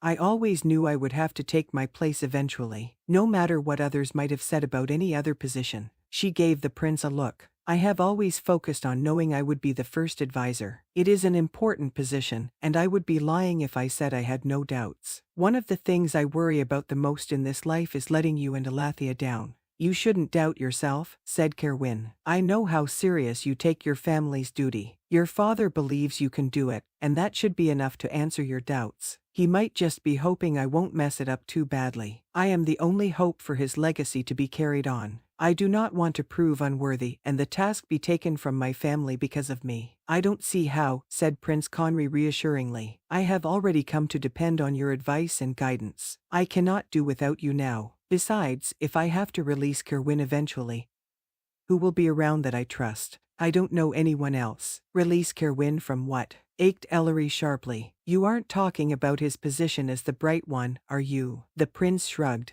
"Maybe I am. Kerowwin and I have talked, and it seems what he wants in life may not be compatible with the role of my guide and guardian. I would rather find a way to make it work, but in the end, I would like him to choose a path that makes him happy." "You have agreed to this, Kerowwin?" asked Ellery, feeling shocked at the very idea. "You would leave your place for something?" Kerowwin looked at her intensely for a moment. "I have not agreed to anything, my lady. All I am focused on at the moment is seeing our prince to his rightful place. When the land is settled as it should be, perhaps I might take Prince Conry up on his offer to re-examine my position. I should like to serve him no matter what I decide." She looked down at her horse for a moment, not sure how to respond. Could Kerowwin actually be serious in his attempts to be with her permanently? She thought he would eventually pull away from her again. He would declare he must be the Bright One as all the ones before him. She didn't think he would ever choose her over it. "Perhaps you could help solve the mystery, Ellery," said Prince Conry. "I believe that Kerowwin has found one he thinks could be his mate. I have a feeling he is already in love. Do you have a clue of who it could be?" Ellery looked up at the prince, slightly startled. "I am sure I don't know, your highness. Perhaps it is that Kerowwin does not know what he wants. There might even be a few young ladies he has found he enjoys. Above all, I still believe he will choose to serve as his father and tradition dictate. You shouldn't make such assumptions." "I might surprise you," said Kerowwin with a half smile, as he looked at her. "I hope I don't offend when I say I doubt it, Kerowwin, but do not worry. There is some odd comfort in knowing how you will act." He said nothing as they rode on, and the prince changed the subject. The afternoon became late as they started to leave the forest and enter the foothills of the Albion Mountains. The air had grown much colder as the sun started to go down. The sky was clear, which meant the night would be a very cold one. Ellery hoped they would find shelter somewhere close to the temple instead of trying to ride through the night guided by the stars and moon. She could tell they were getting close to the temple as they started to climb up more than they went down. The sky had slowly gone from a fiery blaze to a dim twilight. The moon had begun to rise, which gave them some light as they traveled on. We are close, aren't we, Kerowwin? Asked Ellery. I believe the temple is in a valley. Is it the next one? Kerowwin nodded. Do you see those 3 tall oak trees up ahead? Ellery nodded. That is the gateway to the sacred grounds of the northern temple. I have only been there once, but I remember those trees very well. Once we pass those, we have a less than half an hour ride to go. That is good to know, said Prince Conry. I feel as though I have been on this horse for an age. If nothing else, the ceremony means I can be on solid ground for a while. You will be on your knees half the night, I believe, said Ellery. Unless you are one of the fortunate few whom the goddess decides to crown early. She laughed a little as the prince smiled at her when she noticed Kerowwin had stopped riding. Aaron rode up next to him. What is it? He asked. Someone is up ahead, waiting in the 3 trees. It is at least a dozen men on horseback. He looked around, holding his head high in the air. I believe there are shifters about as well. They have circled behind us. Ellery and the prince moved close to Kerowwin, and Aaron as the 2 guards gathered behind them. What should we do, Kerowwin? She asked, looking all around. Kerowwin looked to his left. Follow me and keep close. Aaron, tell your guards to keep close to Ellery and the prince. Kerowwin took off with the prince right behind him. Ellery moved her horse into a gallop to keep close to the prince as Aaron rode just behind her. She heard a noise next to her and saw a large wolf running alongside her. She glanced over at the prince's side and saw a smaller gray wolf moving close to him. Sitting up straighter in her saddle, trying to keep her balance, she threw out her right hand, sending a spell over the hunched-over prince. It hit the small, gray wolf, causing it to give a loud yip as it was flung on its side and rolled away. The wolf next to her jumped up with its teeth bared. Her horse moved sideways, and Ellery pulled the reins to keep it from hitting Conry's. Once she regained her balance again, she threw out her left hand, sending out something that looked like a bolt of lightning at the wolf next to her. The wolf moved just in time to miss it before jumping up to snap at her leg. Its teeth sunk into her boot, puncturing it to the skin. She cried out before kicking out, causing the animal to come loose. Kerowwin looked back at her as the prince called out her name. She steadied herself in the saddle before looking back. She could see the wolf still running towards her, now with 2 others. Behind them was the group of men who had been gathered around the tree. They were riding quickly, gaining ground upon them. Kerowwin fell back to ride between Ellery and the prince. She turned to look at him. We cannot outrun them. We will have to fight then, said Kerowwin. You take the prince up ahead, and the guards and I will deal with them. There are too many, even for you. I will have a much better chance. Go on towards the temple, and I will catch up in a bit, yelled Ellery back at him. Kerowwin shook his head. I will not leave you to fight on your own. Aaron will stay with me, though I doubt I need his help. Prince Conry is your duty, Kerowwin. He is the future of this land. You must see him safe. Kerowwin looked at her. Please, Kerowwin, go. I can do this. You must trust me. He looked at her again before nodding his head. Come along, your highness. We need to get you to the temple. We cannot really leave her, Kerowwin, said the prince. You can't expect me to be able to do it. She can handle herself and will join us in a bit. It is best if we stay out of her way. He is telling the truth, Conry, said Ellery encouragingly. Go now, so I can see to those men and join you quickly. The prince looked like he did not want to comply, but he looked forward and snapped his reins, urging his horse faster. Aaron, send your guards with the prince and stay with me. Aaron motioned his guards forward and fell back with Ellery as she reined in her horse, slowing to a trot.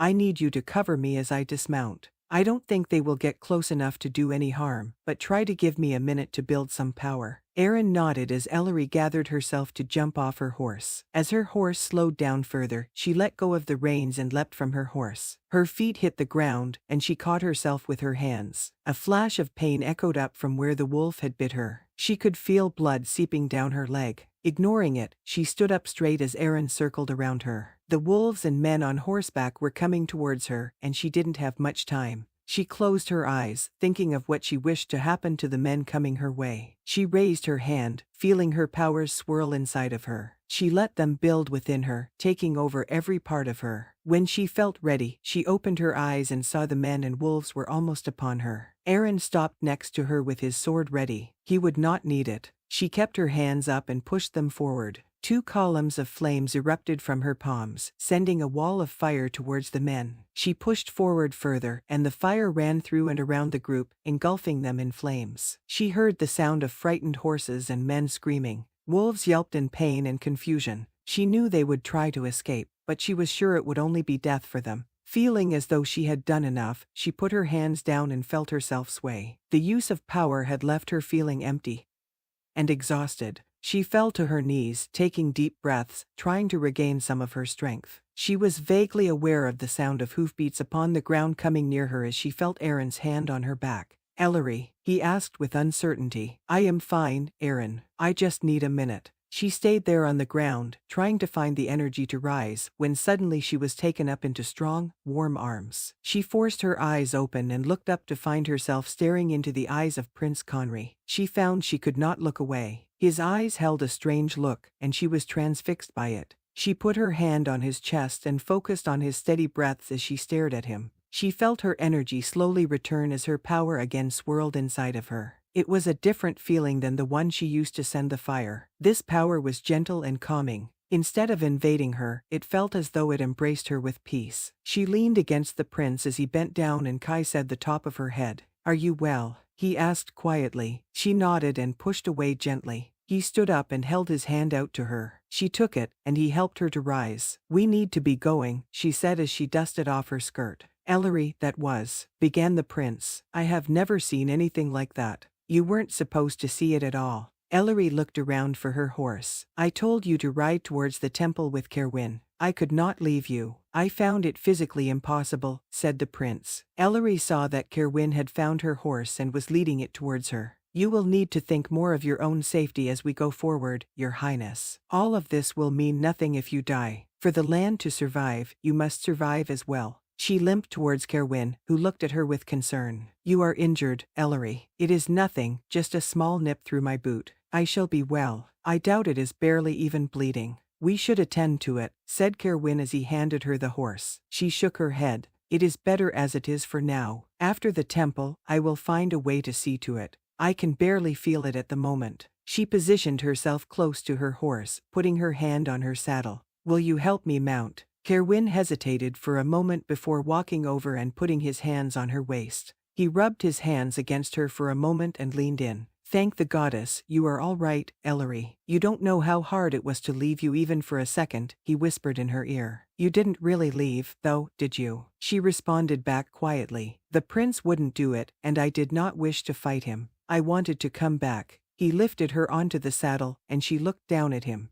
"We need to get going if you wish to do the ceremony tonight." He looked like he would like to say more as he stared up at her, but he turned and walked back to his horse as the prince mounted his. Ellery prepared to ride forward, wondering what the ceremony at the temple would bring. Chapter 19. She looked tired, but he could see no hint of pain in her calm face as they rode on. He was afraid she was in pain from her injury, but she said she felt nothing from the bite. Conry believed she was lying. He could sense the weariness and pain she felt earlier when he held her. He couldn't remember deciding to kneel down and take her into his arms. Something within him drew him forward, knowing he had to get to her. Kerowwin had tried to get him to ride on without her, saying she would be fine, but everything within him revolted at the idea of leaving her on her own to face danger. He almost shifted on his horse. It took more restraint and control than he thought he possessed to keep his wolf from releasing. The more time he spent with both of his companions, the more bonded to them he felt. It was strange being so tied to two others. He felt as though a thick cord existed between him and Kerowwin. It didn't make him feel trapped or tied down. It helped him feel tethered and secure. He knew if he needed help or reassurance, he could tug the cord, and Kerowwin would be there for him. He also felt that if he needed to be redirected or led in a way, Kerowwin could pull on his own side. His trust in Kerowwin was complete. He had not known him long, but whatever power bonded them made Conry feel as though nothing could cause Kerowwin to betray him. His tie to Ellery was much different. The cord he felt to her was one of pure existence. The more he got to know her, the more he believed she was becoming necessary to him. When he was in her presence, his heart felt full and his spirit calm. She caused many feelings to arise in him, but his desire for her was as fulfilling as it was all-consuming. He was not afraid of being in her power as he felt she was also falling into his. If they both allowed it, it felt like they could truly be connected, relying on each other, almost as one. He felt the bonds he held with Kerowwin and Ellery also grew stronger as he got to know them. He found he liked them both. Kerowwin was strict and severe at times, but he could also be humorous and entertaining.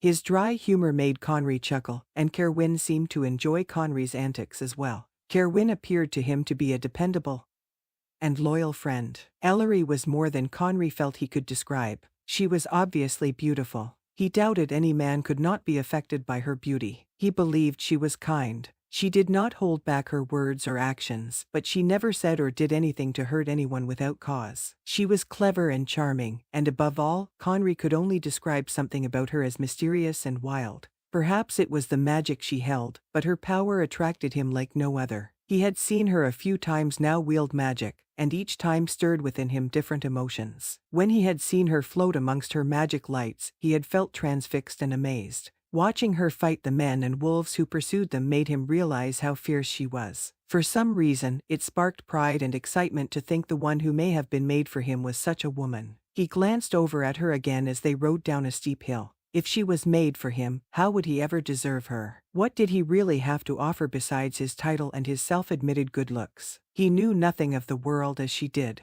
He doubted he was as clever, and he had no idea how he would do in a real battle. As he became more and more bonded to her, desperate to claim her, he began to wonder what would make her want to claim him. "I don't think we are far now, my prince," said Ellery as they moved between some trees toward the bottom of the hill. "Isn't the temple just ahead in this valley, Kerowwin?" Kerowwin nodded. "We are very close, and I am glad. We should be well protected once we are on the temple grounds. I will set up a ward just in case," said Ellery. "We should have nothing to worry about once we are inside. Aaron and his men will keep watch as well." "Are you sure you have strength enough for a ward, Ellery?" asked Kerowwin. "I know how much energy you used to fight off those men." She looked at Conry with a hint of a smile on her face. "I feel quite energized, actually. I don't think it will be a problem for me to set up a simple protection ward." She stared at Conry for a moment more, and he felt a warmth start from his stomach and invade his body. He squirmed a little in his saddle with the effect she had on him. His need for her was growing with every second they rode on. They cleared the trees and exited into some low lands. The moon was high above them, bathing the area in soft light. In the distance, Conry could see 4 stone pillars that rose high into the air. Behind the pillars, he could just make out a building. "There it is," said Kerowwin with relief laced in his voice. "We should hurry while we still have ample light." He snapped his reins, and his horse took off. Conry looked at Ellery, who nodded at him. Almost simultaneously, they sent their horses forward. It was invigorating, riding on the low ground in the moonlight with the cold night air blowing around them. Conry looked over at Ellery to see her low to her horse and her dark red hair blowing behind her. She expertly maneuvered her horse around a large rock before leaping over a fallen tree. Conry quickly took his eyes off of her, realizing he had been staring too long. He slipped a little as his horse jumped over an old log, and his head caught a low branch. He thought Ellery might have laughed at him, but it was hard to tell with the wind whipping around him. Whatever light-heartedness he might have felt quickly melted away as he approached the temple. It was replaced with a deep feeling of reverence and responsibility. He thought it was probably some ancient spell put on the place, or perhaps the goddess truly visited at times. The building itself could put a sense of awe and devotion in one's heart. As he slowed his horse and pulled up next to Kerowwin, he stared at the structure. The 4 columns were tall and made out of light-colored stone. He could see there were carvings in the middle of each one. They were faces of shifters in wolf form. Each wolf had an elaborate crown over its head. The columns were not sitting on the earth, but were held by gigantic stone bases connected to the temple by smooth white stone. The temple itself was made of a deeper gray stone. Its roof was pitched with overlapping smooth stones that were almost black. There were no windows on the front of the temple, just a large dark wooden door with golden hinges and a handle. Kerowwin dismounted his horse, but Conry was almost afraid to do it. He didn't feel worthy to tread on the grounds even close to the temple.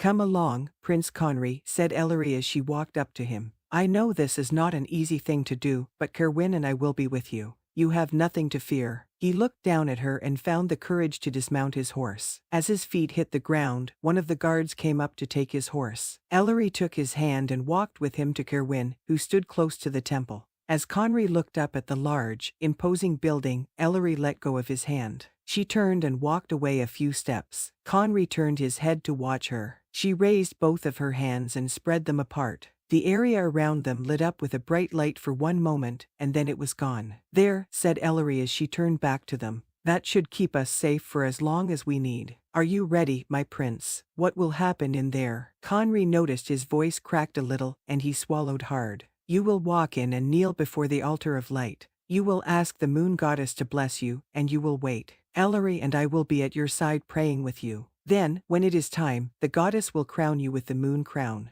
If she does, said Conry quietly. Ellery retook his hand. She will, I have no doubt of it. It may take some time, so you should not get discouraged. The night is not even half over. We should go in, said Kerowwin. Conry took a breath and blew it loudly out of his mouth, feeling the warmth hit his face. Ellery threaded her fingers with his and pulled him closer. She leaned in. I know how scared and hesitant you must be, but no matter what happens, I will not leave you. I truly believe you will be crowned, but we will find a way even if you aren't. You will not just be tossed aside. You are more than your title. He stared at her, amazed that she knew the deep fear that had been running through his mind. She gave him a very small, encouraging smile, and he nodded. I think I am ready, he said in a steady voice. She brought his hand to her lips and Kai said it gently. Lead the way, your highness. We are both with you. He looked over at Kerowwin. I am here for you, my prince. I can feel the bond we share. You do not need to doubt. Emboldened by the strength he felt from both of them, he walked towards the old wooden door. Whatever happened beyond it would change his life one way or another. He only hoped he was strong enough to face it.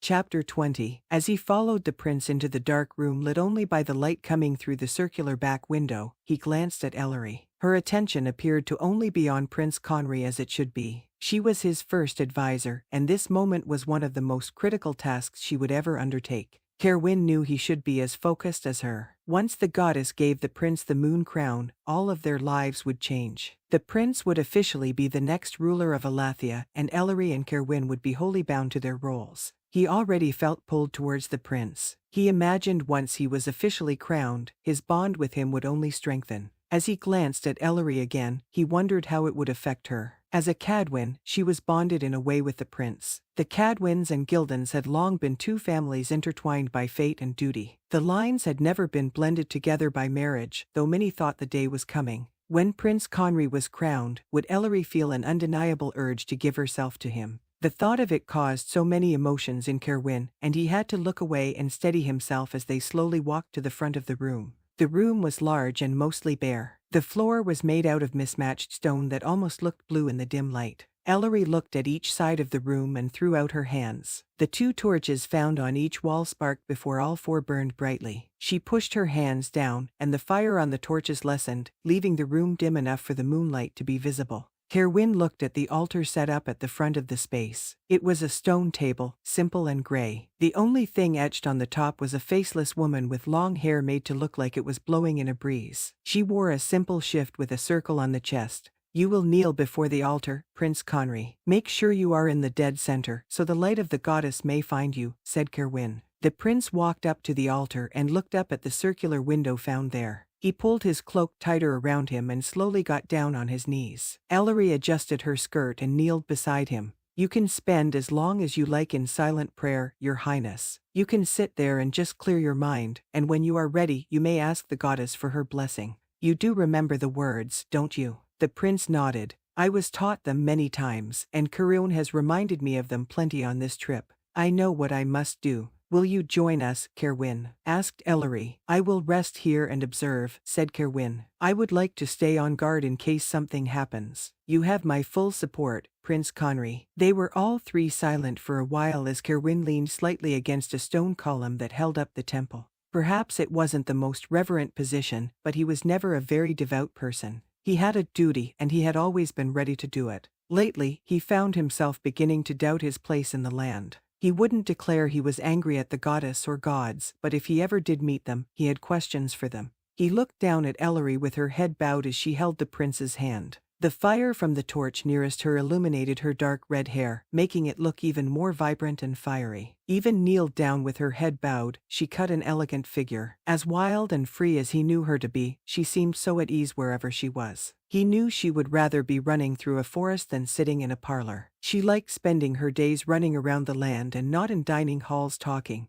She may have preferred living wild, but she excelled at most things she did. Kerowwin had no doubts she would be an excellent first advisor. She would look out for the best interest of the future king and the land. She was intelligent and charming. He could only imagine what a powerful and beloved queen she would be should she choose it. He closed his eyes, trying not to think of it. He had spent much of their journey since the night he loved her, trying to think of a way to be with her. His pull to his future ruler was strong. He wasn't sure how it would work if he tried to give up his role as the bright one. He was afraid it couldn't be done. The prince said they would find a way for Kerowwin to have what and who he wanted, but Prince Conry did not know who Kerowwin wanted. He had no doubts the prince was quickly becoming attached to Ellery if not in love. How would he really react if he found out that his guardian and the one he trusted completely wanted to take his future queen away? The prince raised his head and opened his eyes, looking at the window above him. Kerowwin pushed up off the pillar and stood straight, feeling the energy in the room change. Something within him was activated, and it pushed almost all other thoughts out of his head as he stared at Prince Conry. The prince looked at Ellery,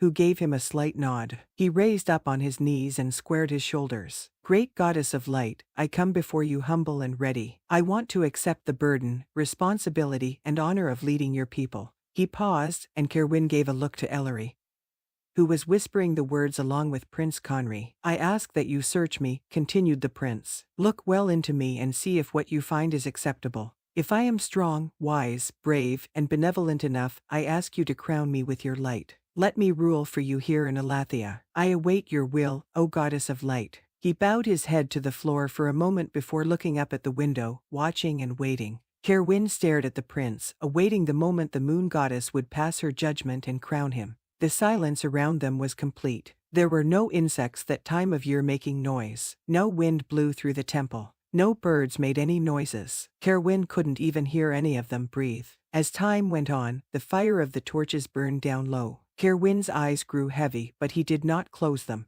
He wasn't sure he could if he tried. The power within him that bonded him with Prince Conry kept him upright and staring at his prince. His persistence paid off as he saw the beginning of the moonlight coming in the window. He thought at first it was just a trick of shadows brought on by his weary eyes, but as the light continued to grow, he knew it was much more than that. The light started at the very edge of the window and slowly grew. It was clearly moonlight, but it was moonlight like Kerowwin had never seen. Its white light was bright and concentrated. It moved slowly towards Conry and Ellery, illuminating the space as it traveled slowly. Prince Conry did not take his gaze off the window. He hardly blinked. Kerowwin could see Ellery was holding the prince's hand, and the prince's grip on her was tight. The light finally moved, so it barely touched the prince. His whole body looked tense as it worked its way slowly over him. Kerowwin did not know what he had expected, but he never thought the light would be so bright or large. It took another good quarter of an hour, but it finally moved over the prince, casting a ring of light around his head.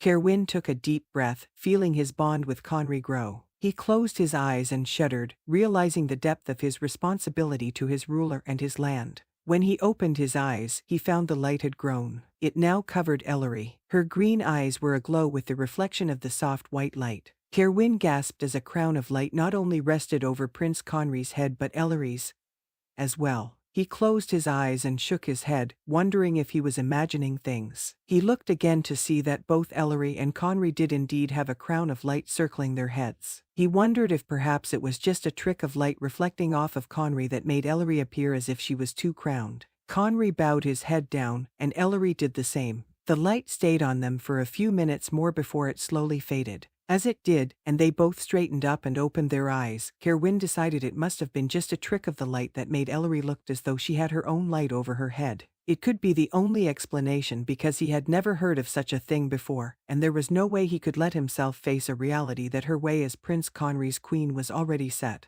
The prince slowly got up from the ground, still looking at the window. Kerowwin wasn't sure why, but his face looked different. He even held himself differently as he stood. There was something about him that aged him slightly. He seemed more mature and sure of himself. Prince Conry looked down at Ellery as she looked up at him. He held out his hand to her, and she took it. You are truly our ruler, my prince. I pledge my life to you as your first advisor. I will do what is necessary to give you good counsel and see you on the silver throne. The prince smiled at her as Kerowwin moved over and kneeled down on his other side. You are my prince and future king, your highness. I will give everything I must to see you on the throne. Who I am and what I possess are yours. I will serve you, the land, and our goddess and gods with all that I am. The prince looked at Kerowwin. I will strive to be the ruler this land and both of you deserve. Neither of you should kneel to me as I will need you both to be king. Rise and let us go on our way. We have much to do. Kerowwin stood up as Prince Conry helped Ellery rise. He kissed her hand before walking out of the temple with her on his arm. As Kerowwin followed them out closely, he couldn't help but notice her eyes never left the prince. She looked almost transfixed by him. Kerowwin could feel his bond with the prince had strengthened, and he was ready to do as he must to save the land and take Conry to his throne. Still, he felt a slight ache in his heart, knowing where his duty was probably leading him. Chapter 21. As she walked out of the temple, everything felt so surreal. The night seemed almost too bright. The air was cold, but she hardly noticed. She was aware Aaron and the other guards had come close to them, but all Ellery could focus on was Conry as she walked by his side. Something had changed while they were in the temple. Her whole world felt like it had shifted in some way, and left Conry in the center of it all. Is all well? Asked Aaron as they came close to him. Ellery blinked rapidly and looked at the man, trying to find her voice. How should she answer? In truth, everything was as it should be. They had gotten what they came for. Their prince had been blessed with the moon crown, but she couldn't say all was well.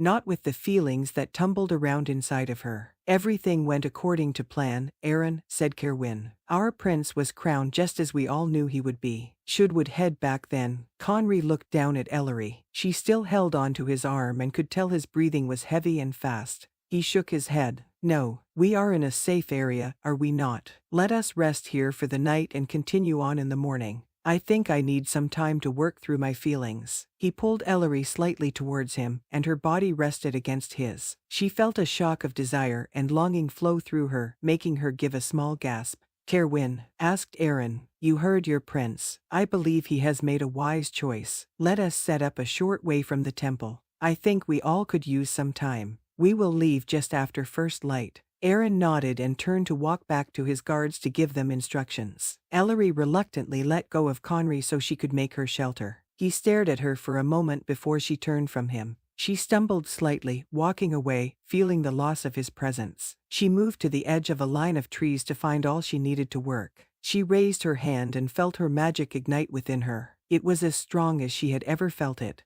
It swirled around her, making her feel powerful. She quickly put together a good-sized shelter as sticks and stones formed together to make the walls and floor. Brightly colored leaves flew down from the trees and covered the top. It took no time at all to put up the shelter. Usually, it took her much longer to make everything come together, but that night her power seemed almost doubled. She looked over her shoulder to see Kerowwin and Conry helping the guards to set up the tents. She moved her fingers around, feeling power pulsing through them. Turning, she walked over to the men and held up one of her hands. Stand back for a moment, all of you, please, said Ellery in a loud voice. They all stopped what they were doing and looked at her. Ellery, what are you going? Started Kerowwin, but she cut him off by waving her hand. The tents moved by themselves, the wooden poles sticking in the ground and the canvas laying perfectly on top. They all looked at her as she smiled at them before turning away. She walked into the gathering of trees to be by herself. She was too full of everything at the moment. Her power pulsed through her, making her feel as though she could not stand still.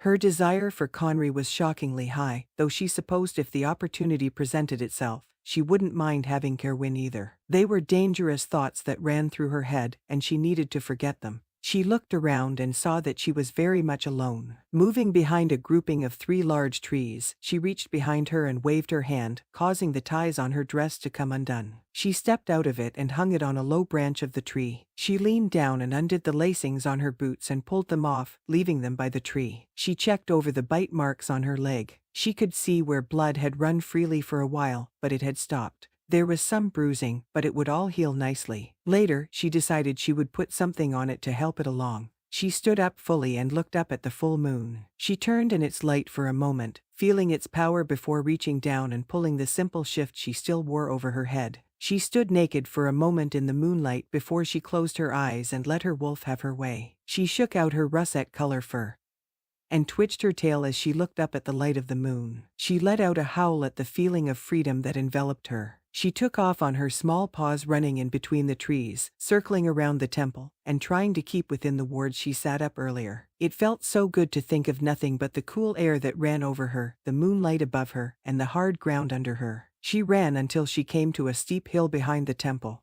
She bounded up it, climbing until she reached the top to see it looked out over another valley and to the mountains beyond. She stood still and let the slight breeze that blew ruffle her fur. She sniffed the air, taking in the scents of dying leaves, evergreen trees, and the river that ran nearby. As she turned, she picked up a new scent, one that made her slightly shiver in anticipation. She watched as a large gray wolf came up the hill, his tail held high. They stared at each other for a moment before Ellery did the closest thing a wolf could do to smiling and took off past him. She flew down the hill and back into the trees. She could hear the gray wolf behind her. That was the prince running after her. She weaved in between trees, running one way and then another to try to keep him well behind her. Once she got back close to her clothes, she circled around to the grouping of 3 trees. She looked around and sniffed. She could not see him, and his scent was very faint. Quickly she shifted before picking up her white shift. She threw it over her head and shimmied it on. She reached for her dress when 2 hands grabbed her waist from behind. She glanced over her shoulder to see Conry move up behind her as he pulled her to him.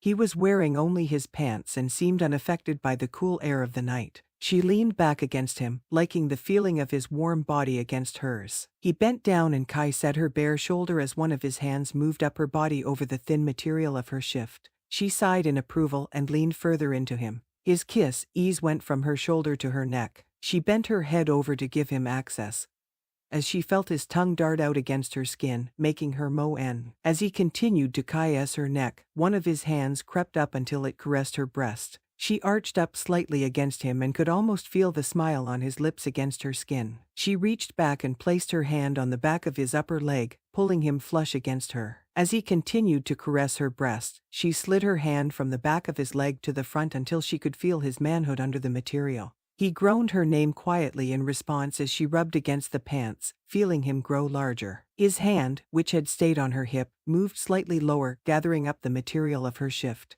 She felt the night air hit her upper legs as his hand slipped under the thin material, brushing against her SX up to her lower stomach. Her hand on him stopped for a moment as she shuddered from his touch. She turned her head, and he captured her lips. He said her ardently as his hand moved back down her stomach to touch her. She gasped against his lips, but he did not relinquish them. He deepened their as his touch circled her center. She let go of him as he pulled her completely against him, and she could feel his large member press on her. His touch was light and skilled, and she moaned against his mouth as her pleasure built. He moved his hand on her breast up to the shoulder of her shift, slipping it off her shoulder so he could touch her with no barrier. He gently grabbed her breast, letting her hard nipple rest between 2 of his fingers. She writhed against him as he finally moved from her lips back down to her neck. He increased the pressure on her center as he let his teeth graze her neck. She wished he would just take her there. She was in a state of such pleasure and agony. She wanted release, but she also wanted to be filled by him. She reached back and held on to him as he continued to raise her desire. He said a long line up her neck to her ear. "Ellery," he whispered, "you are so lovely." She tried to say his name, but he shifted his fingers slightly, and it caused her to reach her peak. She shuddered against him as she cried out, seeing her breath in the still, cold night air. He drew out her pleasure, gently circling his fingers around as she shuddered against him. He finally let her go, and she turned to face him. She leaned up and said him, placing her hands on his bare chest. She wanted him. It was more than that, she needed him. Her hands went down his chest to the waist of his pants. She worked to undo the tie on them when they both turned at the sound of a howl in the distance. Ellery knew the howl, and it seemed Conry did as well. He closed his eyes and groaned in frustration. The howl echoed again, and Conry stepped back as Ellery put her hands to her side. "We have to go," said Conry. "Dress quickly and we will walk together." She nodded as he walked away. She put on her dress, using a bit of magic to lace up the back. Once her boots were on, she walked out of the trees to find a fully dressed Conry waiting for her. They journeyed quickly together, Conry knocking low branches out of the way. Once they reached the temple grounds, they hurried over to where Aaron and the guards were gathered. As they came near the group, Ellery looked over to her right to see a large black wolf lying on the ground dead. There was a bite mark on its neck, and blood still poured from it. She ran forward, suddenly fearful that something had happened to Kerowwin. Pushing through the guards, she got to the front to stand next to Aaron. There she saw Kerowwin in his white wolf form, standing over a smaller brown wolf. Kerowwin's teeth were bared as his head bowed down low to the throat of the brown wolf. As Conry and Ellery walked forward, he looked up. Seeing them, he backed off of the brown wolf, sitting back and looking at Aaron. Aaron placed his sword at the brown wolf's throat. Don't be shy. Go on and shift unless you wish us to force it out of you. He glanced at Ellery, and she understood his meaning. She put a hand forward, ready to perform the necessary spell. The brown wolf shook his head before bowing it. He shifted quickly into a thin naked man with tousled brown hair. Kerowwin walked over to his tent as Ellery watched the man on the ground with her hand out. "Who are you?" asked Aaron. "Does it matter? I am a dead man, and my name will not change it." "Perhaps not your name, but your story might," said Ellery. "How did you get past my wards?" The man laughed. "I cannot tell you that, my lady. If I did, I would be just as dead by someone else's hand than yours." Ellery and Aaron exchanged looks. "What can you tell us then? Surely you have something to say in exchange for your life." The man was silent. "Very well," said Aaron as Kerowwin walked to them, pulling on a shirt. "Would you like the honor of finishing him off, Kerowwin? Perhaps we should let the prince do it." Ellery looked at Conry, who was standing next to her. He merely stared at the naked man on the ground. "There are more people than you know on the side of Lord Felon," said the man. "Perhaps I could give you a few names." "How could we trust you were telling the truth?" asked Kerowwin. "I am sure Lady Ellery can do something to see if I am telling the truth. Unless we have been misinformed of her powers." "Tell us some names then," said Ellery as she held up her hand to see what she could pick up in his mind. She was never much of a mind reader, but she was decent at seeing falsehoods from those with weak wills. "If I believe you are lying, I will kill you myself. Lord and Lady Vass have visited the Silver Palace many times. I believe they have even passed some information about Lord Cadwin." Kerowwin looked at Ellery, and she gave a small nod. She wondered what had been said about her father. She worried about him, hoping he was staying safe at home. "Is that all you have to say?" "Colin MacGill and his new wife have pledged their loyalty to Lord Felon. They have been trying to befriend several ordinaries, believing the prince is staying with one of their families. They hope to find out who and receive an invitation. I believe they are at a house party right now trying to get information." "Do you know what house party?" asked Ellery. "I think I heard the name Flint," said the man. Ellery gasped slightly and looked at Kerowwin. Lady Havens had been a Flint. They were visiting some of her family at the moment. Could it be the same house party? "Is that enough to buy my life?" Kerowwin gave a harsh laugh and started to speak before Conry raised his hand. "Has he told us good information?" Ellery glanced at Kerowwin before answering. "I believe he has, Your Highness. He has given us names of several families we thought were on our side. First advisor, in your opinion, is it enough to grant him his life for tonight?" "It is hard to say, Your Highness. How can we release him without knowing if perhaps others are around?" "They aren't," said the man from the ground. "It was just me and Jur over there." He nodded toward the dead wolf. "We weren't supposed to come so close to you. It was stupid. We were just supposed to see what we could about what went on in the temple. We were supposed to report back to." "To whom?" asked Kerowwin. "If you really want to secure your life, tell us who sent you here. Was it Lord Felon himself?" "I have never spoken to Lord Felon," said the man. "Then tell us who sent you," said Aaron. "I cannot," said the man in obvious pain. "I have been cursed. If I speak the name, I will die right here. I promise." "Ellery, is there a way you could confuse him? Could you send him away from here, forgetting where he saw us?" asked Conry. "I believe I can. He will still remember that he saw us, but he will not know where." Conry nodded. "We will let him go then." "Prince Conry, I am not sure this is a good idea," argued Kerowwin. "We asked him to give us good information in exchange for his life. He has done that. If we do not keep our word, what does that say about us? We wish to make a better way than Lord Felon offers. We must follow that way." Ellery looked at the prince with a little wonder. He seemed so different since gaining the blessing from the goddess. "I believe he is right, Kerowwin, and he is truly our prince. We must listen to his commands when he gives them."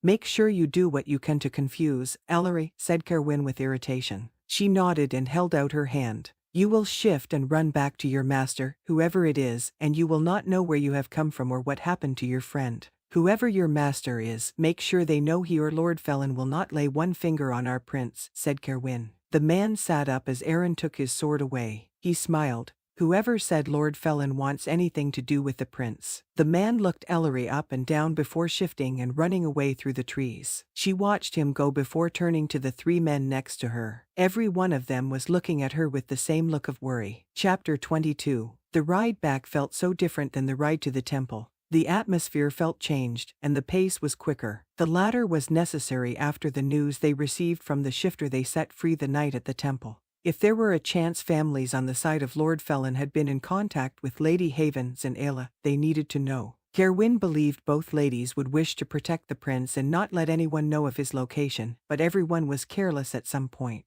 He thought of sending a message, but he was afraid it would be intercepted. Even a coded message could be broken. What good would it do? The Havens could not write them back, so the information would be useless. Ellery offered to see if she could travel by her magic on her own. It was a far distance, but she thought she could do it if she were by herself. Kerowwin did not like the idea of her taking any chances with herself, and the prince echoed the statement. In truth, Kerowwin was sure he nor the prince wanted to be without her. Prince Conry stayed close to Ellery as much as he could. No one spoke as much as they did when they were riding to the temple, but the prince seemed content to just be in her presence. Ellery didn't appear to mind, and Kerowwin noticed she often gravitated toward the prince when they stopped, sometimes even taking his hand. He wanted to get her alone and speak with her. He wanted to know what was going on in her head. He worried he had lost all chance with her, but sometimes she would give him small hints that she had not completely dismissed him. She would look over the fire at him when they stopped for a few hours in the night.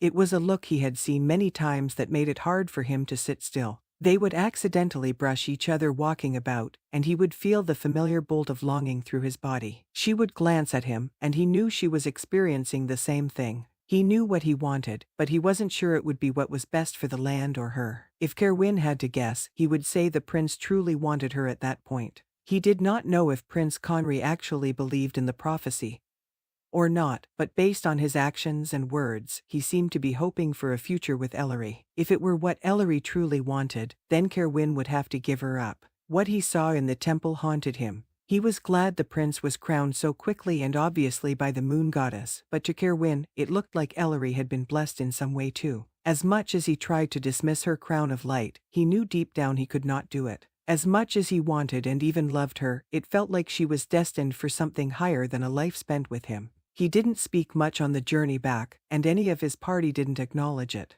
They were all much quieter. The prince would occasionally ask questions about the area they were riding in, and Kerowwin would do his best to answer. Ellery sometimes took over for him, and he was grateful for it. She was always good at reading his moods, and she seemed to understand his need for deep thinking and little conversation during their journey back. They were all a little on edge, watching the forest as they traveled. They slept little, not wanting to stay in one place for long. By the 5th day on the road, they were all exhausted, and he knew they needed some kind of real break to make it through the next 2 days. They had circled around the back of the Red Forest, coming down a narrower road than before. There were only 3 villages on their way, and they had already passed 2. As evening approached on the 5th day of travel, Kerowwin considered their odds at one of the inns of the upcoming town. "What are you considering so intently?" asked Ellery as she rode next to him. "Do I appear deep in thought to you?" "Yes, very. Maybe others would not notice the difference in your manner as you have been very quiet on the journey back, but I can tell you are thinking over something," she replied. Kerowwin glanced over at the prince who was speaking with Aaron to see he appeared tired and worn. He looked back at the Cadwin guards, who were usually so straight and alert in their saddles. Even they looked like they would just like to sleep over anything else. "We all need rest, and I am trying to decide if the village up ahead is worth the risk to find it," said Kerowwin as he turned his head back to her. "It is Diran, isn't it? I know of no harm in the village. It is not overly large, and I believe it is mainly used by locals. It is not on a busy road for trade. I don't believe they get too many visitors." "No, but after the trouble we have had on the road, I don't want too many eyes on us. Besides, staying in an inn does not give us the freedom of escape as the forest does. I would hate for us to be caught in a bad place." Ellery moved her head back and forth as though considering the situation. "We have seen no one following us and have had no incidents since the temple. If the worst comes, I could probably get most of us out of the inn. There is no telling where we would end up, but we could get out of danger at least.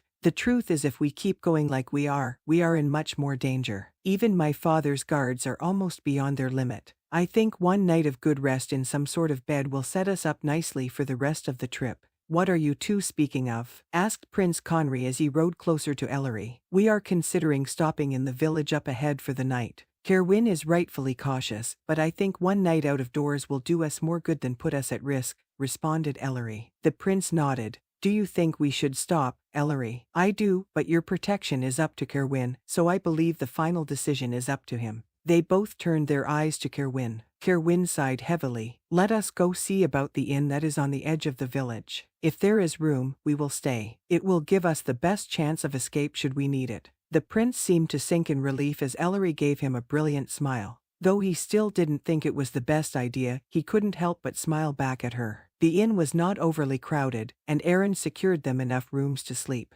Kerowwin would have to share with the prince, but he was not upset about it. It would be good to keep him close. Prince Conry was excited at the prospect of sleeping in an inn, and Kerowwin was surprisingly glad to see the prince had not lost some of his youthful enthusiasm after the moon crowning. As the others settled into rooms, Kerowwin decided to walk into town to see about supplies, saying he would meet them downstairs for supper. He easily found a shop and got all he needed, happy to be left alone for the most part. His task was done so quickly that he found himself back at the inn sooner than he thought. He saw none of his party on the first floor as he looked for a few out-of-the-way tables to procure. His eyes roved over the space until he spotted a very familiar profile. He couldn't believe she would be there of all places, but the shape of her soft jaw and upturned nose could be no other. He could just see a hint of her brilliant blonde hair from under her hood. She was sitting with a man who could only be one of her guards. Kerowwin looked at one of the barmaids and nodded before making his way over to the ladies' table and sitting down. She turned and looked at him with narrowed blue eyes before they went wide, and her small, pouty mouth opened in surprise. "Good evening, Lady Farrow," said Kerowwin as the barmaid put a glass of meat in front of him. Amelia Farrow sat back and shook her head. "You were the last man I ever expected to see here. Were you expecting someone else? I was hoping to be left alone before I travel on looking for my husband's wayward son." She turned and looked at her guard. "Harris, go check on my horse at the stables. Make sure they fix that loose shoe." Harris stood silently and bowed before leaving the inn. "Why are you looking for Bren? He hasn't been home in a long while, and I don't believe his father is doing well. I would not like poor old Lord Farrow to leave this world without seeing his son. We saw him not more than a week ago, and he didn't seem too ill. He was hobbling around as ever, but I saw no cause for great concern," said Kerowwin as he picked up his drink. "He is very good at hiding his weakness when he needs to. He is on many medicines, though I wish he would leave many off. I do not trust who is seeing to his health. She seems a shifty woman to me." Kerowwin took a drink and put his mug down. "You have recently been to the Farrow estate. I thought you liked to avoid it. I go more than you think. My husband has done much for me, and I like to make sure he is comfortable and doing as well as possible. I am not as heartless as you would believe." She adjusted her hood, and a blonde curl popped out and ran down the side of her forehead. "I never thought you were heartless. I just believe you took opportunities that were before you when you could." One side of her mouth turned up. "Well, the opportunity I wanted seemed to fade away at the sight of a beautiful young woman. Though I suppose it never was a very good opportunity. I hope you haven't broken that good woman's heart too badly." Kerowwin took a long drink, draining his mug. He looked over and called for another. He had hurt Ellery more than he liked to think upon, but, going forward, it would hopefully be different. If he could just convince her he was serious in his attempt this time, perhaps she would not be so quick to give herself to the prince. "I take your silence as your confession. I hope she gets over you. She is much too good for you anyway." Another drink arrived, and Kerowwin toasted it towards Amelia. "I agree with you completely." She took a small sip of the drink in front of her. "You mentioned that we visited my husband not too long ago.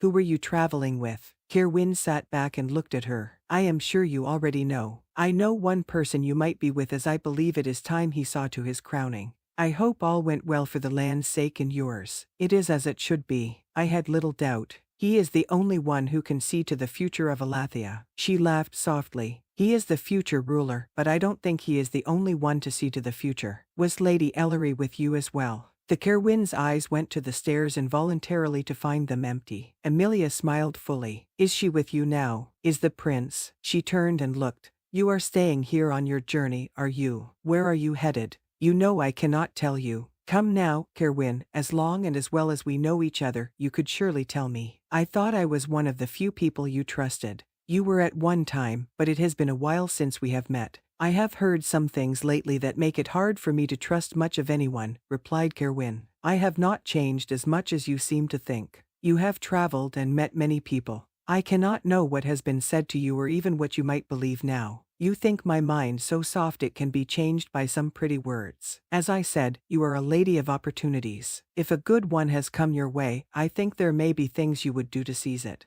Kerowwin glanced again at the stairs. I have my limits and principles. Kerowwin. She reached out and touched his hand. There is no opportunity that would make me do anything to hurt you. I know who you are and what you must do. I would never be a part of anyone or anything who would stand in the way of it. She squeezed his hand and let it go. You know where I come from as well. Do you think my family or those I grew up with would do well under the continued rule of Lord Felon? True, said Kerowwin as he took another drink. Will you tell me where you are headed? I hear Bren is at an estate of some ordinaries about 2 days from here. I believe the name is Havens. Kerowwin tried to keep the surprised look off his face, but his eyebrows shot up. Do you know them? Kerowwin saw no use in lying, knowing she would see through it. I do. What is Bren Farrow doing with the Havens? He met them at some house party and caught the eye of a young lady of the family. He came back to further his acquaintance with her. I can't imagine Bren getting involved with some ordinary lady, but perhaps he likes the idea of controlling her. If it is the lady I am thinking of, he will have a hard time controlling her. She knows her own mind and likes her own way. Good. Once Bren sees this, hopefully,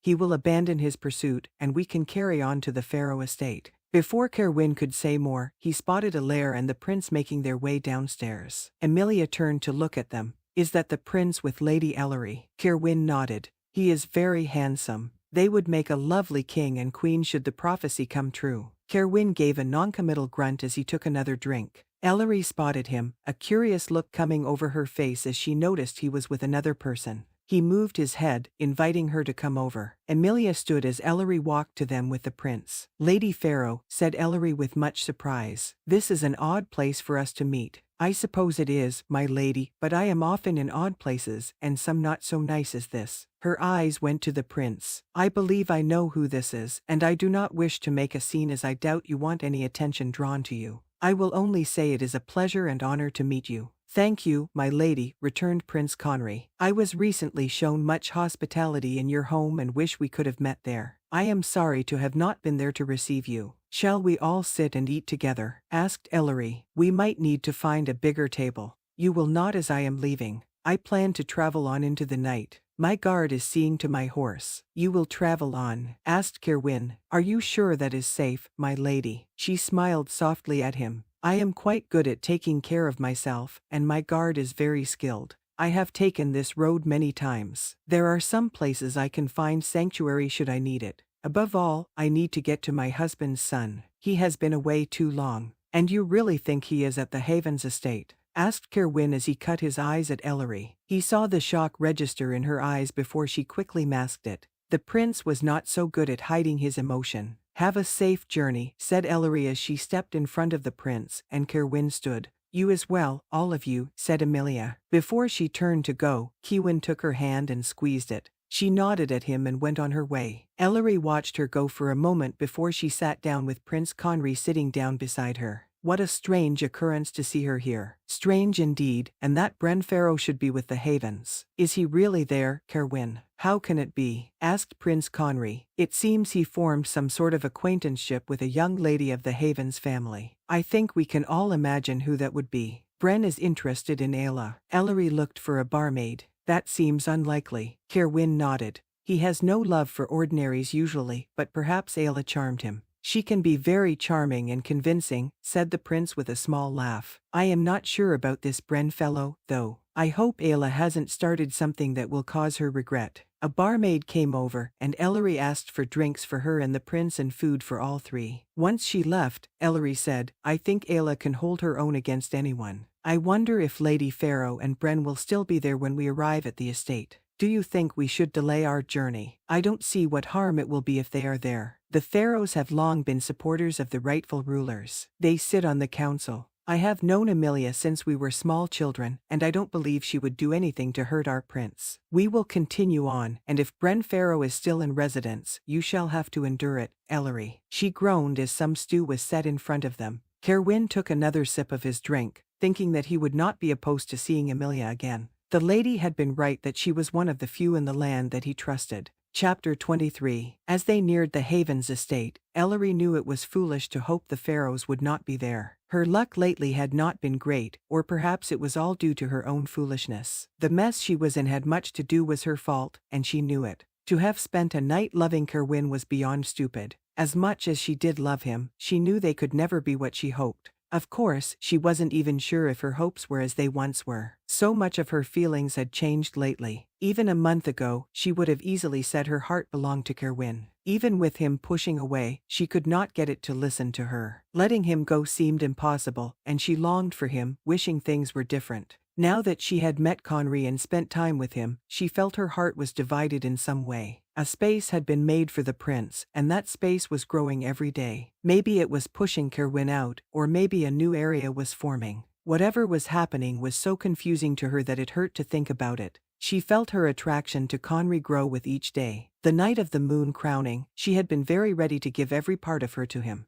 The pleasure he had given her was unlike anything she had experienced before. It made her feel tied to him in a new way. She knew she wanted more of him, though she tried to deny herself. He surely deserved better than a woman who didn't know her own heart and mind. She wanted to tell him about her and Kerowwin. He deserved to know, but she was scared of hurting him. She was scared of destroying the bond he had with Kerowwin. What could she do? She could make a choice. She could decide to trust that Kerowwin would find a way to be with her. She knew she still had deep feelings for him. The jealousy she felt seeing him in the company of Lady Pharaoh told her she was still within his power. She could try to dismiss her feelings for Kerowwin completely and see where things went with Conry, but would that be best for the prince? He would need a strong, beloved queen to help him, and she doubted she could be that person. She stopped close to the gates of the estate as Aaron and a few of his guards rode on to make sure all was well. Ellery could just make out the house through the trees that had lost most of their leaves. Though she dreaded the company she would find in the house, she would be glad of a bath, good bed, and hot food.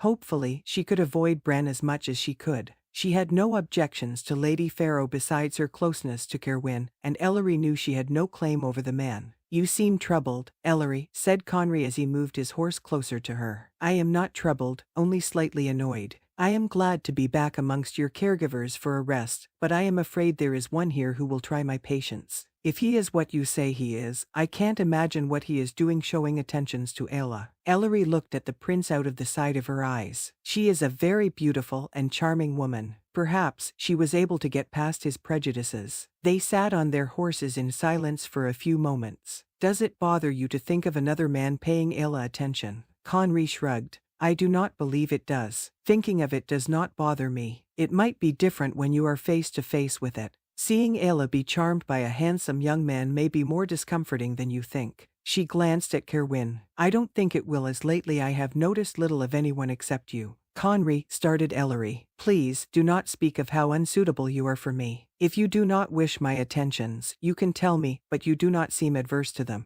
She glanced again over at Kerowwin. "We should talk about this later. I hope you know I do not wish to hurt you or lead you on." He smiled a little. "You do not worry about me hurting you. I believe I have had more experience with heartache than you, my prince. I don't believe there is much in this world that I couldn't take." Conry looked as if he would say more, but Aaron was riding back towards them. He told them all seemed well, and he thought it was safe to continue. Ellery snapped her reins and took off towards the house. As she pulled up to the front door, the rest caught up with her. She slid down off her saddle, stretching as the front door opened, and a few servants came out. Ellery left her horse in the hands of a servant, joining Kerowwin and Conry as they walked into the front door. They waited only a moment before Lord and Lady Havens both walked swiftly into the room. "Conry, my dear boy," said Lady Havens as she walked forward. She took his hand and leaned up to kiss his cheek. "I trust all went well on your journey?" asked Lord Havens. "Well enough," replied Kerowwin. "It was not without its issues, but it was a success. Our prince was crowned as planned." Lord Havens shook Conry's hand as Lady Havens beamed.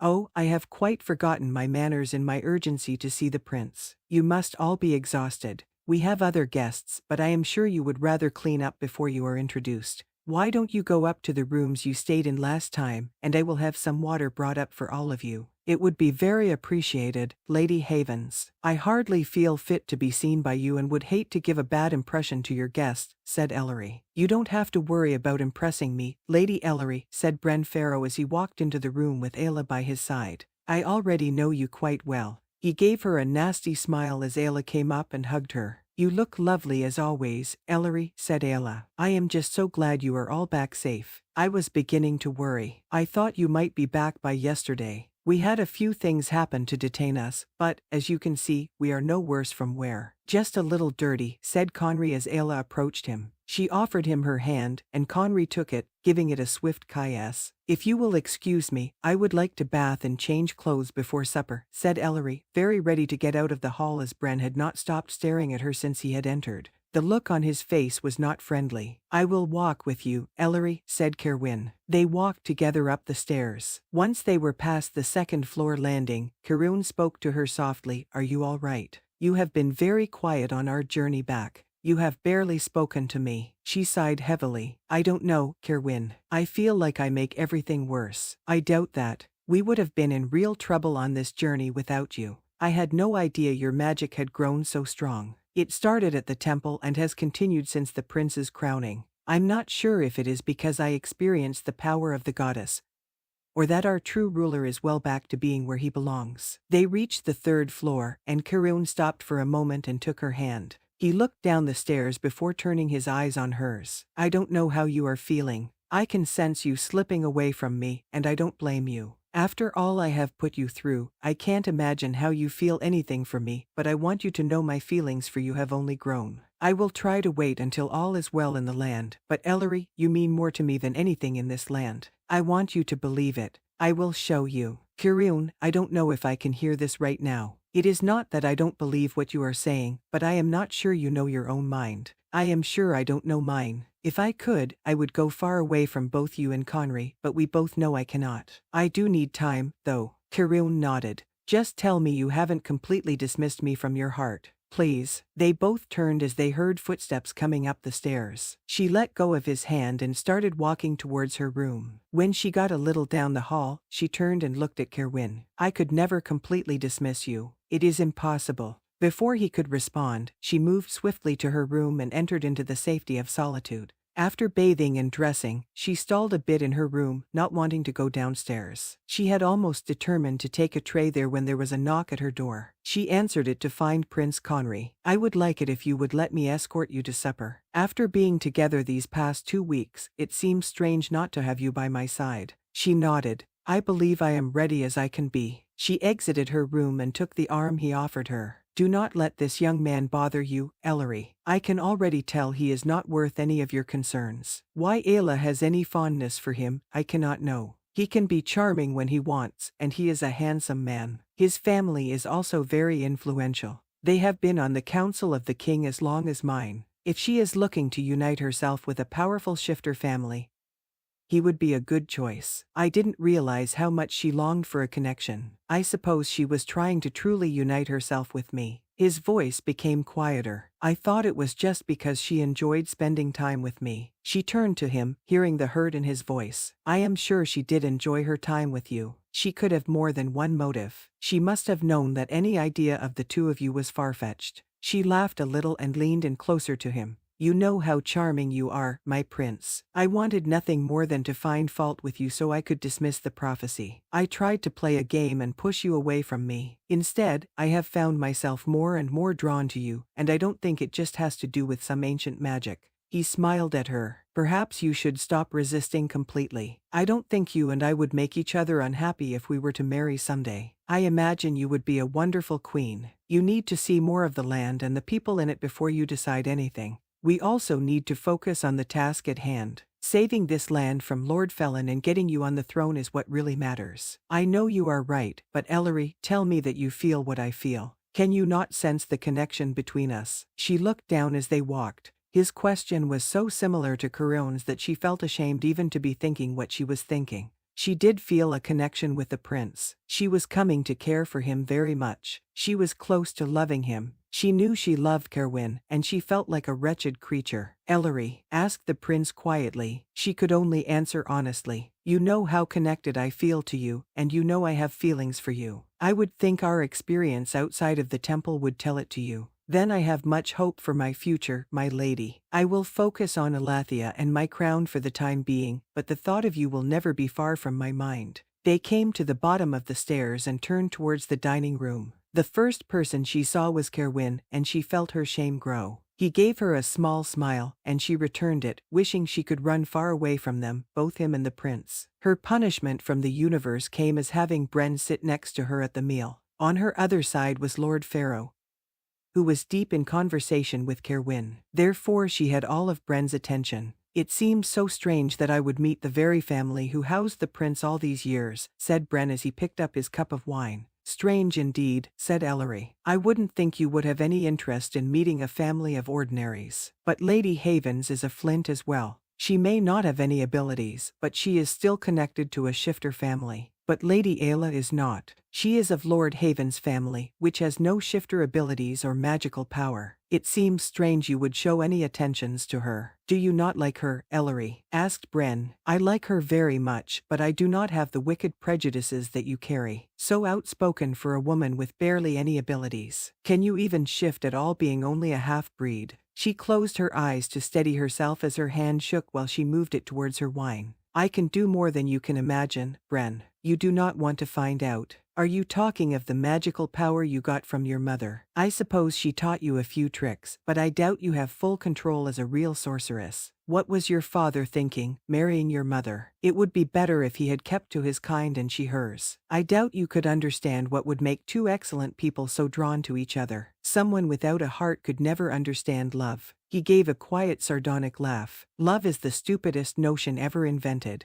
It is an excuse for lust and foolish decisions." Ellery said nothing as she drank her wine, watching Conry speak with Lady Ayla. He did not look pleased, and his eyes continually went towards Ellery. "I suppose you have the prince believing the prophecy, or have you convinced him it's love he is feeling for you? I can see he already seems fond of you. Does he even know about what kind of woman you are?" She turned her head quickly to look at him. "I have no idea what you are insinuating." "Yes, you do. I know how you have given yourself to Kerowwin. Do you tell yourself you two are in love? Is that the excuse you give? You know you could never be anything to him, not really. He is using you for his pleasure, Ellery, and nothing else. I am sure he did the same with my dear stepmother." She would not rise to his baiting. She stared straight ahead and focused on her food. Bren leaned in close to her as he refilled her wine glass. "Are you playing them both? Perhaps you think there is a way you can keep Kerowwin in some way. If that doesn't work out, you can have the prince." He put the pitcher down. "Or perhaps being the queen is your goal, and you only want to take your pleasure from Kerowwin for as long as you can. Some might applaud you for being so prepared and bold, but we both know what you are, don't we? Someone should warn the prince about you." She felt tears come to her eyes, but she tried not to let them fall. She would not let Bren make her cry no matter how close to the truth he had come. She felt what she was doing was wrong. She needed to let both men go. She had to tell them to leave her alone as it was for both of their own good.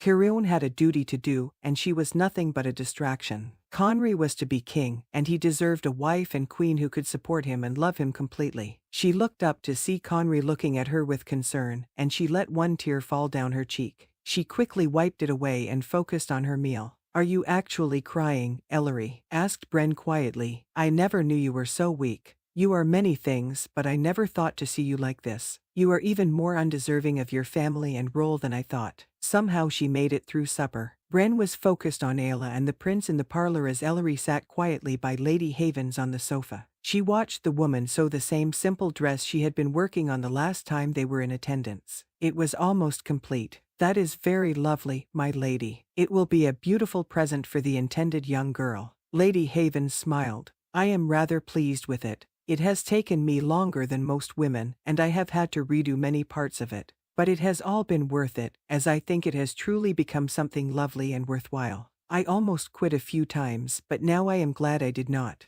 Ellery took a sip of her tea and smiled at the woman. "Your patience has paid off." "It usually does," said Lady Havens. "I had to wait a while to find my Lord Havens, but now I could not imagine being blessed with a better man. Then we waited years for a child that never came, only to have the privilege of raising our prince." Ellery watched the woman as she continued to work. She was so good, and Ellery felt her shame anew in her presence. She had never been patient or good at waiting. She had given herself to Kerowwin so easily, and she didn't even hesitate that night outside the temple with Conry. She probably deserved to be alone. She thought perhaps the Cadwin name should stop with her for 1 second, but after a moment's thought, she chided herself. It would only be another selfish action. The prince seems so different since your journey. I know it was only a little over 2 weeks, but he appears to have matured, said Lady Havens as she sewed. I believe he has. He saw many things for the first time and met new people. I also believe receiving the moon crown helped him to understand his title and responsibility better. You seem a little down, if you don't mind me saying it. I am sure it is just due to the exhaustion from your trip.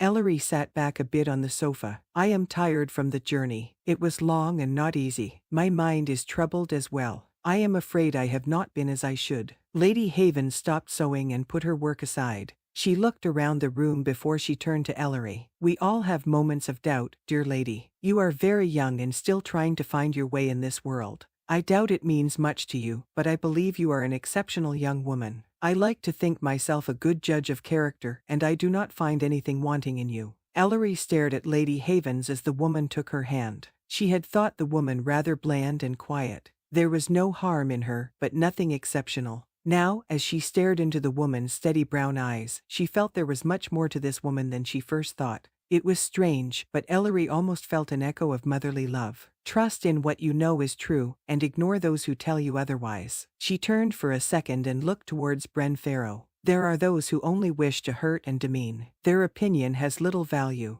Thank you, my lady, said Ellery quietly as she squeezed Lady Havens' hand. There is no need to thank me for telling the truth. I only hope you will listen. She let go of Ellery's hand and went back to her sewing. Ellery finished her tea and stood up. I am exhausted, and I hope you will excuse me, Lady Havens. Of course, my dear. You should go get your rest while you can. Ellery looked around the room to see Prince Conry had moved on from Ayla and Bren. He now stood by the window and looked out at the night scene before him. Kerowwin sat by the fireplace with Lady Farrow, and Lord Havens stood close by, looking lost in his thoughts. Ellery walked from the room, thinking it would be best to leave without saying a word to anyone. She made it to the stairs when she heard light footsteps behind her. Are you going to bed? Asked Lady Farrow as she walked up to Ellery. Ellery nodded. I find that I am exhausted from my journey. I understand, though I am sure more than one young man will be disappointed. I believe the prince has stared at you all night, and I think Kerowwin would have been very glad to enjoy some words with you.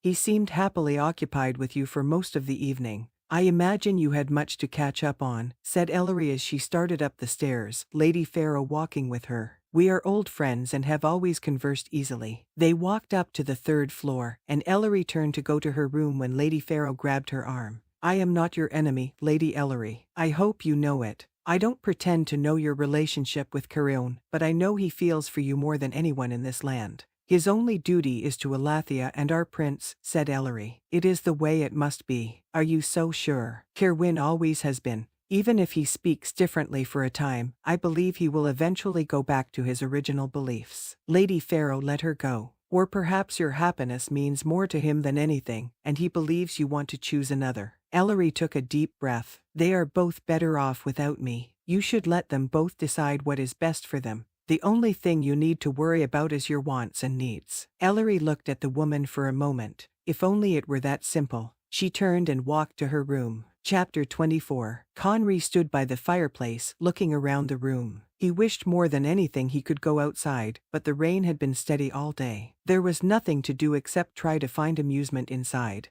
The problem was there wasn't much amusement to be had, only annoyances. He was constantly in the company of Ayla and Bren, and it was not by his choice. Wherever he went, they seemed to pop up. He went to the library, and they came in search of a book. He went to the parlor, and they were there laughing together. He thought he could find sanctuary in his uncle's study, but Bren came in to speak with Lord Havens. He began to wonder if Bren was following him, and Ayla just happened to be with him most of the time. It did not bother him to see Ayla flirt and smile at Bren. He still cared about her, but any ideas of spending time with her in intimate ways had fled his head. She was beautiful and charming, but so much of her seemed shallow now. Her conversations were about things that did not matter. She made many things a joke and laughed much too often. Did she not realize all that was at stake all around them? He had gained a pressing need to be doing something worthwhile. Before the journey, he had enjoyed spending time as he pleased. He got through lessons as quickly as possible, always wishing he was doing something else. He didn't mind training to fight, but even that became monotonous to him.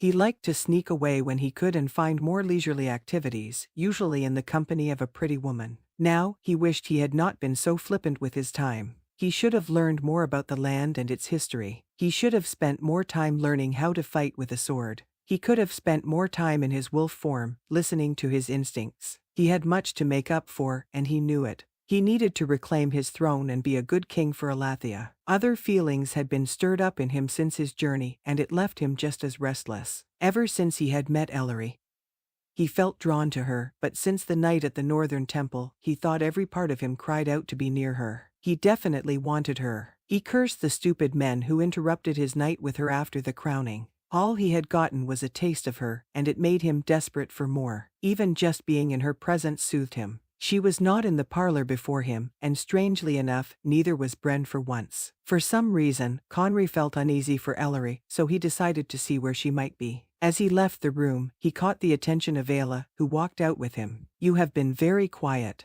I have barely had the chance to speak with you beyond the first night here, and you might have said 2 words, said Ayla. "I have a lot of my mind, and your attention seems taken by another. I doubt you have missed my company." She grabbed his arm as they came to the entry hall. "You know that isn't true. I have missed you, Conry. Have you not missed me?" He moved away a bit from her so she would let go of his arm. He couldn't truthfully say he had missed her. His trip had been so full of other things that he rarely thought of her at all. "I am happy to see you are doing well and enjoyed your time on your journey." He walked on towards the library. "I did enjoy my time with my aunt's family. I was afraid everyone there would be cold to me, but they were all very inviting and talkative. I have never felt so welcomed. Perhaps they did it for Lady Havens. She is their family and comes from a long line of strong shifters. They have probably missed her company, but she was rarely in mixed company in the evenings. She preferred to stay in her room or talk with her few old friends. I hope I am charming enough to warrant some admiration on my own without familiar connections." She followed him down the hall towards the library. "I am sure you are, but some shifters have very particular ideas on ordinaries. I understand that Bren Farrow does not think much of those without abilities." "Did you hear that from Ellery?" she asked.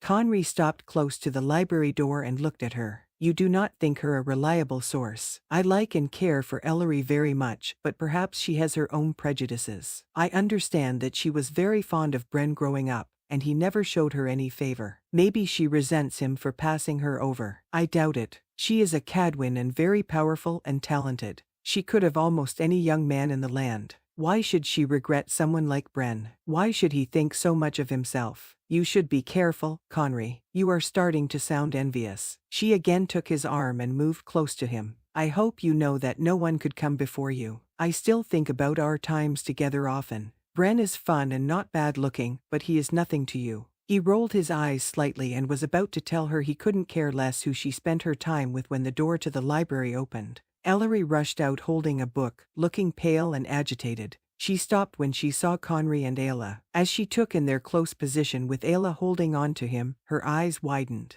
"I am sorry," she said as she blinked her eyes before looking down at the floor. "I didn't mean. Please excuse me." She walked past them with her head down. Conry growled and took his arm back from Ayla as the door opened again, and Bren Farrow walked out. "Lady Ayla, how wonderful to find you. I was about to come look for you. What happened in there?" "Did you upset Ellery?" asked Conry furiously. "Upset Lady Ellery? Why would you think I would ever upset her? We have known each other almost all our lives. We may never be what she wishes, but I would never do anything to make her unhappy." Bren smiled at Ayla, who stepped to his side. "I don't know what game you are playing, Farrow, but I will not have you upset a guest in this house, especially one as important as Lady Ellery. You can go on to your home as your stepmother wishes. I don't believe this is your house to dictate who stays and goes, Prince Conry. I don't think you have any authority in Allethia at all, if I am not mistaken." Bren gave him one of his condescending smiles that Conry had already grown to hate. His wolf inside him grew agitated.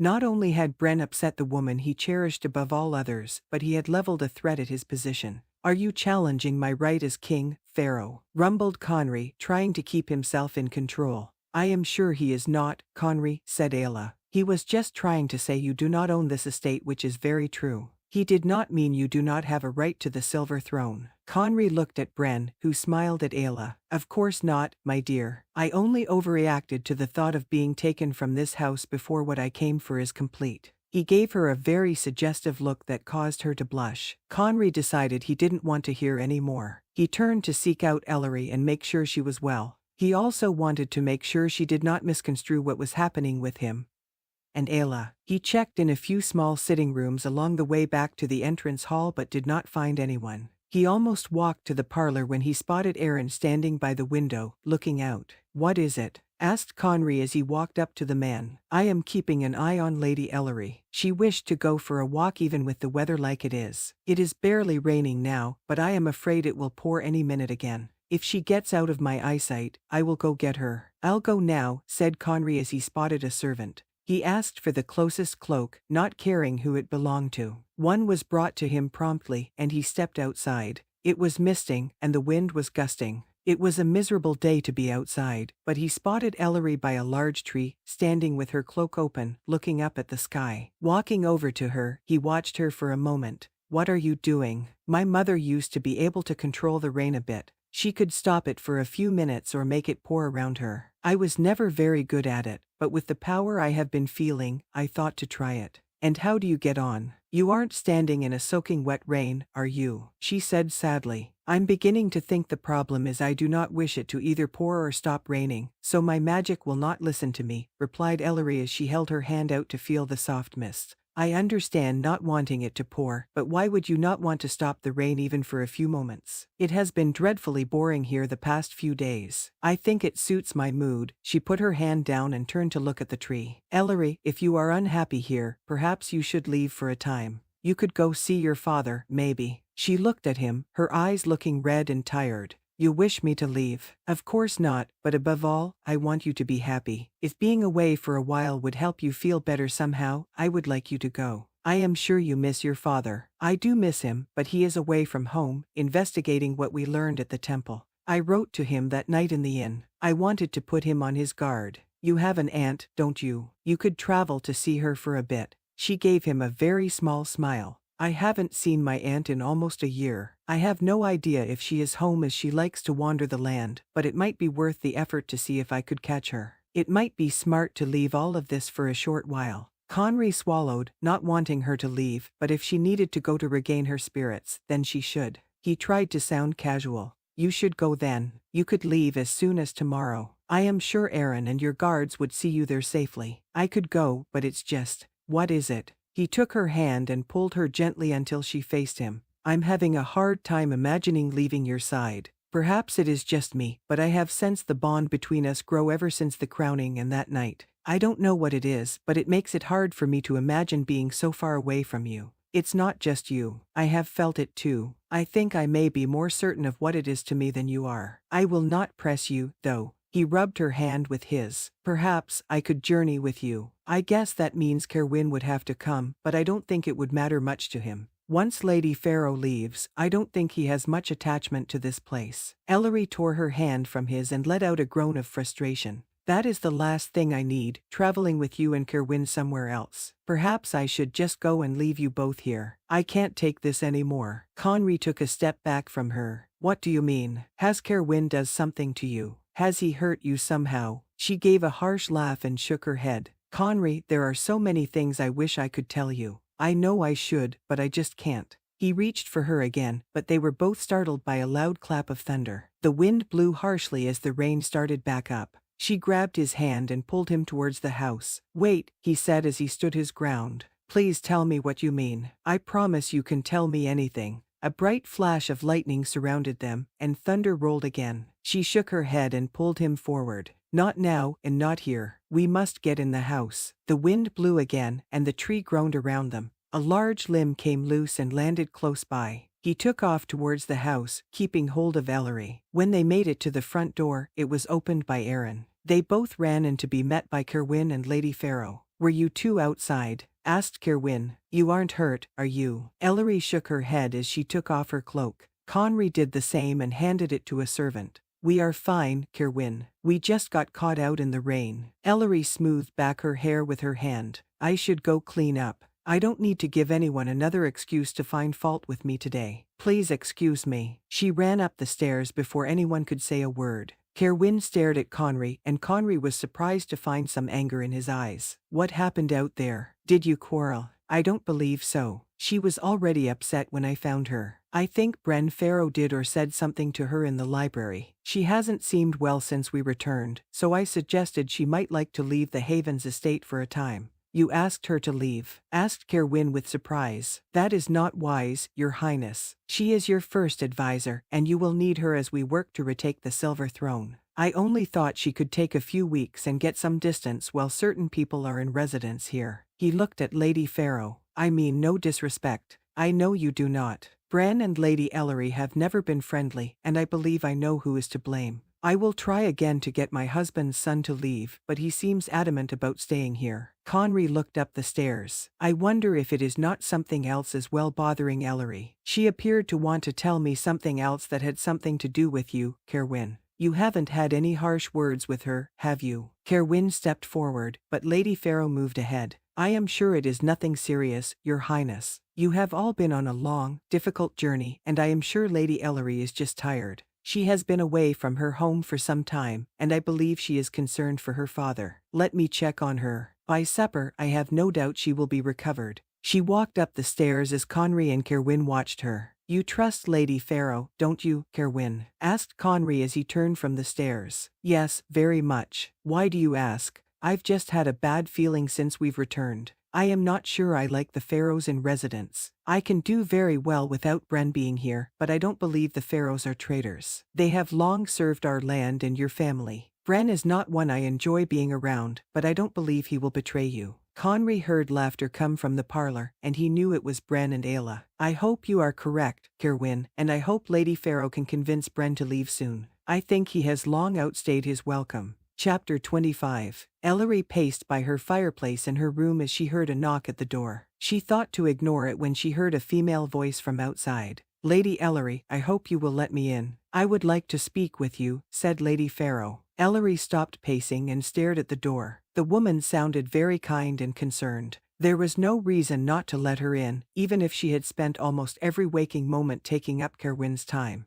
Ellery should be thankful for it. It had kept her from having to converse with him. Her feelings were confused enough without any meaningful interactions with Kerowwin. She walked to the door and opened it, letting the woman in. They stood close to the door, looking at each other before Ellery remembered her manners and offered Lady Farrow a chair close to the fireplace. They sat down together. I first want to apologize for my husband's son. I know he has not been kind to you since you arrived. You do not need to apologize, said Ellery. None of it is your fault. I just don't understand why he acts this way. Lord Farrow is nothing like his son. I have never met a kinder man. Bren spent much time with his mother's family as he grew up. I take it they are a bit different than Lord Farrow. I don't know what his mother was like. Lord Farrow says she was a quiet woman who liked to be left alone. She was very ready to get away from her busy and angry family, and Lord Farrow enjoyed her simple ways. I believe she was entertaining to him but did not perform well to crowds. How different his second wife is, noted Ellery. You do very well in crowds, I believe. It was born out of necessity. When you have nothing to offer but yourself, you learn to use every charm you might possess to your advantage. I have never had to worry about it, I suppose. My family name is usually enough to spark interest in most.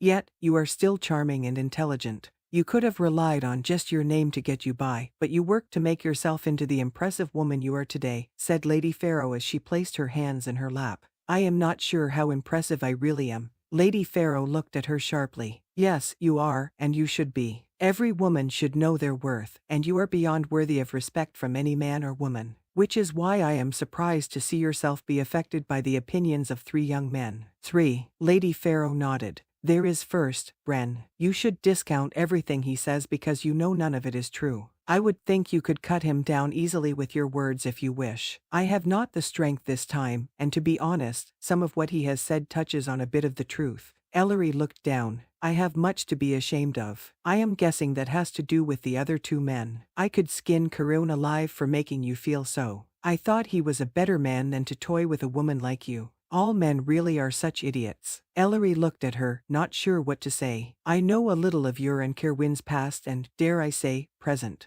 Lady Farrow leaned forward and took her hand. I do not blame you for falling for him. I am afraid there was a time I did the same, stupid young girl that I was. Ellery tried to keep her shield of indifference up, but she could not. I was stupid as well. I always knew who he was. I should have stayed far away from him, but I let my instincts, curiosity, and lust control me. I tried to pull back over and over, but I was always drawn back in. It was too late when I realized I loved him. I hope you know he loves you as well. Almost all we have spoken of these past few days has been you. His head and heart are full of only you. I believe he hopes for some kind of future with you, though he knows it may be impossible. It is impossible. He has shown me again and again who he is and what he has chosen. In the past, it has made me angry, but how can I blame him? He was made to be the bright one. It is all he has known his whole life. But you have shown him there is a different way. Lady Farrow adjusted her skirt and moved forward in her chair. Of course, it is not just his decision.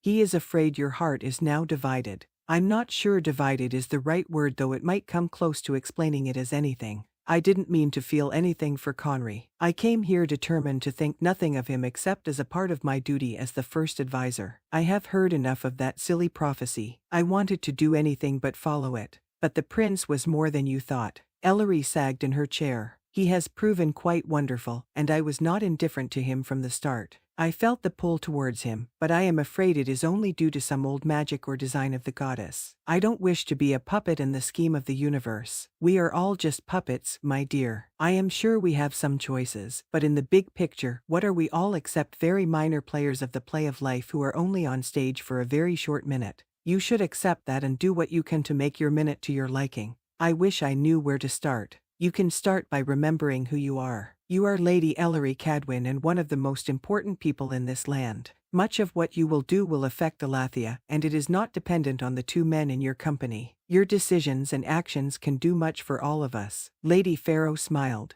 Who even says you have to choose either the prince or Kerowwin? Perhaps you will help them win back Allethia, and then find a new way for yourself. Ellery had thought of it. She could leave them both to find their own happiness once everything was secure, but her heart rebelled at the idea. She could never truly leave either of them. If she would be more to them than a companion and friend, she did not know, but to go through her life without them seemed impossible, even if she had only known the prince for a short while. I don't know, she finally said. And that is fine as well, said Lady Farrow. But you need to not worry so much about what they think. I don't want to hurt either of them, especially the prince. He has no idea of Kerowwin and me. You should probably tell him at some point. I know you do not wish to put anything between him and Kerowwin, but he will figure it out eventually. It would be best if he heard it from you and probably Kerowwin as well. I think the young prince will be understanding. After all, he does not own you, Lady Ellery. Ellery nodded. He does not. No one owns me or ever will. Even when I choose a mate and marry, I will still be my own woman. Lady Farrow smiled widely. And that is all you must remember. Now, I think you should rest until supper, and then I hope when I see you at the table, you will hold your head up high. I do not like seeing such a magnificent creature as you looking like she is beaten down by this world, because women like us can never be beaten by anything. We have strength that no man could ever understand. Lady Ellery stared at Lady Farrow for a moment, taking in the fierce look in her eyes. She knew a little of the woman's story, and while she had never blamed her for the course she took, that moment was the first time she truly admired her. You are right, Lady Farrow, and I hope you and I will become better acquainted soon. Ellery stood, and Lady Farrow rose from her chair. I wonder what the two of us could do if we joined together for a common cause. Lady Farrow took her hand and squeezed it. I hope we find out someday, very soon, because as I said before, I am not your enemy. In fact, I am firmly on your side. Ellery saw her out and then sat by the fireplace. By the time she went down to supper, she was determined to show she knew her worth. The meal was much more pleasant than the others of the past few days. Ellery spoke with who she wished and ignored those she had no interest in hearing. She laughed with Conry, who seemed overjoyed to have her near him. She teased Kerowwin with Lady Farrow, and she spent much time speaking quietly and listening to the gentle wisdom of Lady Havens. By the time she left for her room, ignoring the nasty stare of Bren, she felt as though she might find her way after all. Ellery did not sleep as soundly as she would like, but it was better than she had for many nights. She awoke early in the morning. Out of habit, she looked out the window to find the sky full of dark clouds. Deciding if she wished to walk at all that day, it would have to be that moment. She was tired of being cooped up in the house. If she had to face another day dealing with Bren and trying to avoid both Kerowwin and Conry, she needed some time to herself. She dressed simply, pulling on a dark red dress that buttoned at the front. Throwing on her usual black cloak, she left her room. She walked swiftly down the stairs, meeting only a few servants who were moving through the entry hall. One stopped to open the front door for her, and she nodded to him on her way out. She pulled her cloak around her and walked towards the east meadow, happy to be alone with her thoughts after so many days of being surrounded by others. She had a quick thought that Aaron would probably be angry she had left without telling him, but she hoped he was still asleep after their long journey and a few days of worrying over her. She knew he was worried about her. He tried to talk to her several times, but she brushed him off, assuring him she was fine. There was nothing he could do for her. After quickly regaining her spirit the night before, she wasn't even sure why her mood had been so low, but she carried such a heavy burden of guilt and fear. She felt guilty for not telling Conry about Kerowwin. Guilt hit her hard when she thought of loving both men. She was afraid she would lose them both, and she feared Kerowwin and Conry's bond would be ruined because of her. She knew she should just talk to Conry. She should tell him the truth and beg for forgiveness. She would offer to leave and tell him not to blame Kerowwin. After all, how many times had the man tried to tell her they could never be? Yet, time and time again, she went to him. He may be speaking differently at that moment, but she was no fool. Kerowwin had told her who he was many times, and she finally believed him. He would put his duty over everything else. She walked around the meadow, close to the trees, watching a few hares jump away as she approached. She saw a large hawk fly overhead before hearing the rumble of distant thunder. She sighed, wishing the weather would let up for at least one day. How desperately she wanted to ride out over the hills. She even wished to shift and let her wolf slink through the trees. Perhaps by nightfall, the sky would clear. She could either dance in the meadow as she did as a girl with her mother or shift and run around the estate. Thunder rumbled again, and she saw some lightning in the distance. The wind gusted, and she knew another fall storm was coming. She didn't wish to be wet, so she turned to walk back towards the manor for breakfast when she saw a tall figure approaching her. She slowed for a moment, thinking perhaps it was Kerowwin or Conry, but her pace quickened when she realized it was Bren Farrow. She wished she could avoid him, but there was nowhere to hide in the open meadow. She moved towards him, intending to give him a quick greeting before walking on to the house. "Lady Ellery," he said as she approached, "I am glad to find you out here this morning." She narrowed her eyes, wondering what insults he wished to throw at her that morning. "Well, I had no thoughts to see you, and I hope you will excuse me. It looks like rain, and I would not like to get wet. Please stay a moment," he said as he reached out and grabbed her wrist. "The rain will hold out for a bit, and I know you will retreat to your room or some hidden place to avoid me the rest of the day." She stopped and pulled her hand away. "I have not a moment I wish to give you, and of course, I wish to avoid you. Why would I want to hear anything you have to say? But I wish to apologize, my lady. I have gone too far in my words and actions these past few days. I let our old arguments overwhelm me. You are very important to someone I wish to impress, and I don't want us to be at odds." Ellery raised her eyebrows in surprise. She assumed he was speaking of Ayla, and she wondered at him, thinking she was important to Ayla. She knew they were friendly, but Ayla had barely spoken to her the past few days. It had been Lady Farrow who had tried to unburden Ellery's mind. "Come now, Ellery. We have known each other for many years. You will be an important person in the land. I do not need your anger against me. I even have a gift for you," said Bren as he pulled something out of his cloak pocket. "I will take your apology if you mean it, but I do not wish for any trinkets from you," said Ellery as she moved to walk by him. He blocked her way. "Whoever said this gift was from me." He grabbed her hand forcefully. Before she could react, he shoved a bracelet on her wrist and snapped it into place. She felt a strange power come from it and run up her arm while the bracelet constricted tightly around her wrist. She tried to take her arm away, but Bren would not let her go. He pulled her close with a sneer. "It is a gift from your future king. He wished for me to give it to you as a sign of his devotion. He looks forward to being united with you as his wife and mate." Pain ran up her arm and filled her body. She stumbled into Bren, who turned her around roughly and held her to him. "I don't understand," she said weakly. "I can't believe Conry would do anything like this to me. That worthless prince has nothing to do with this. Your bracelet is a gift from our true ruler and soon-to-be king, Lord Felon.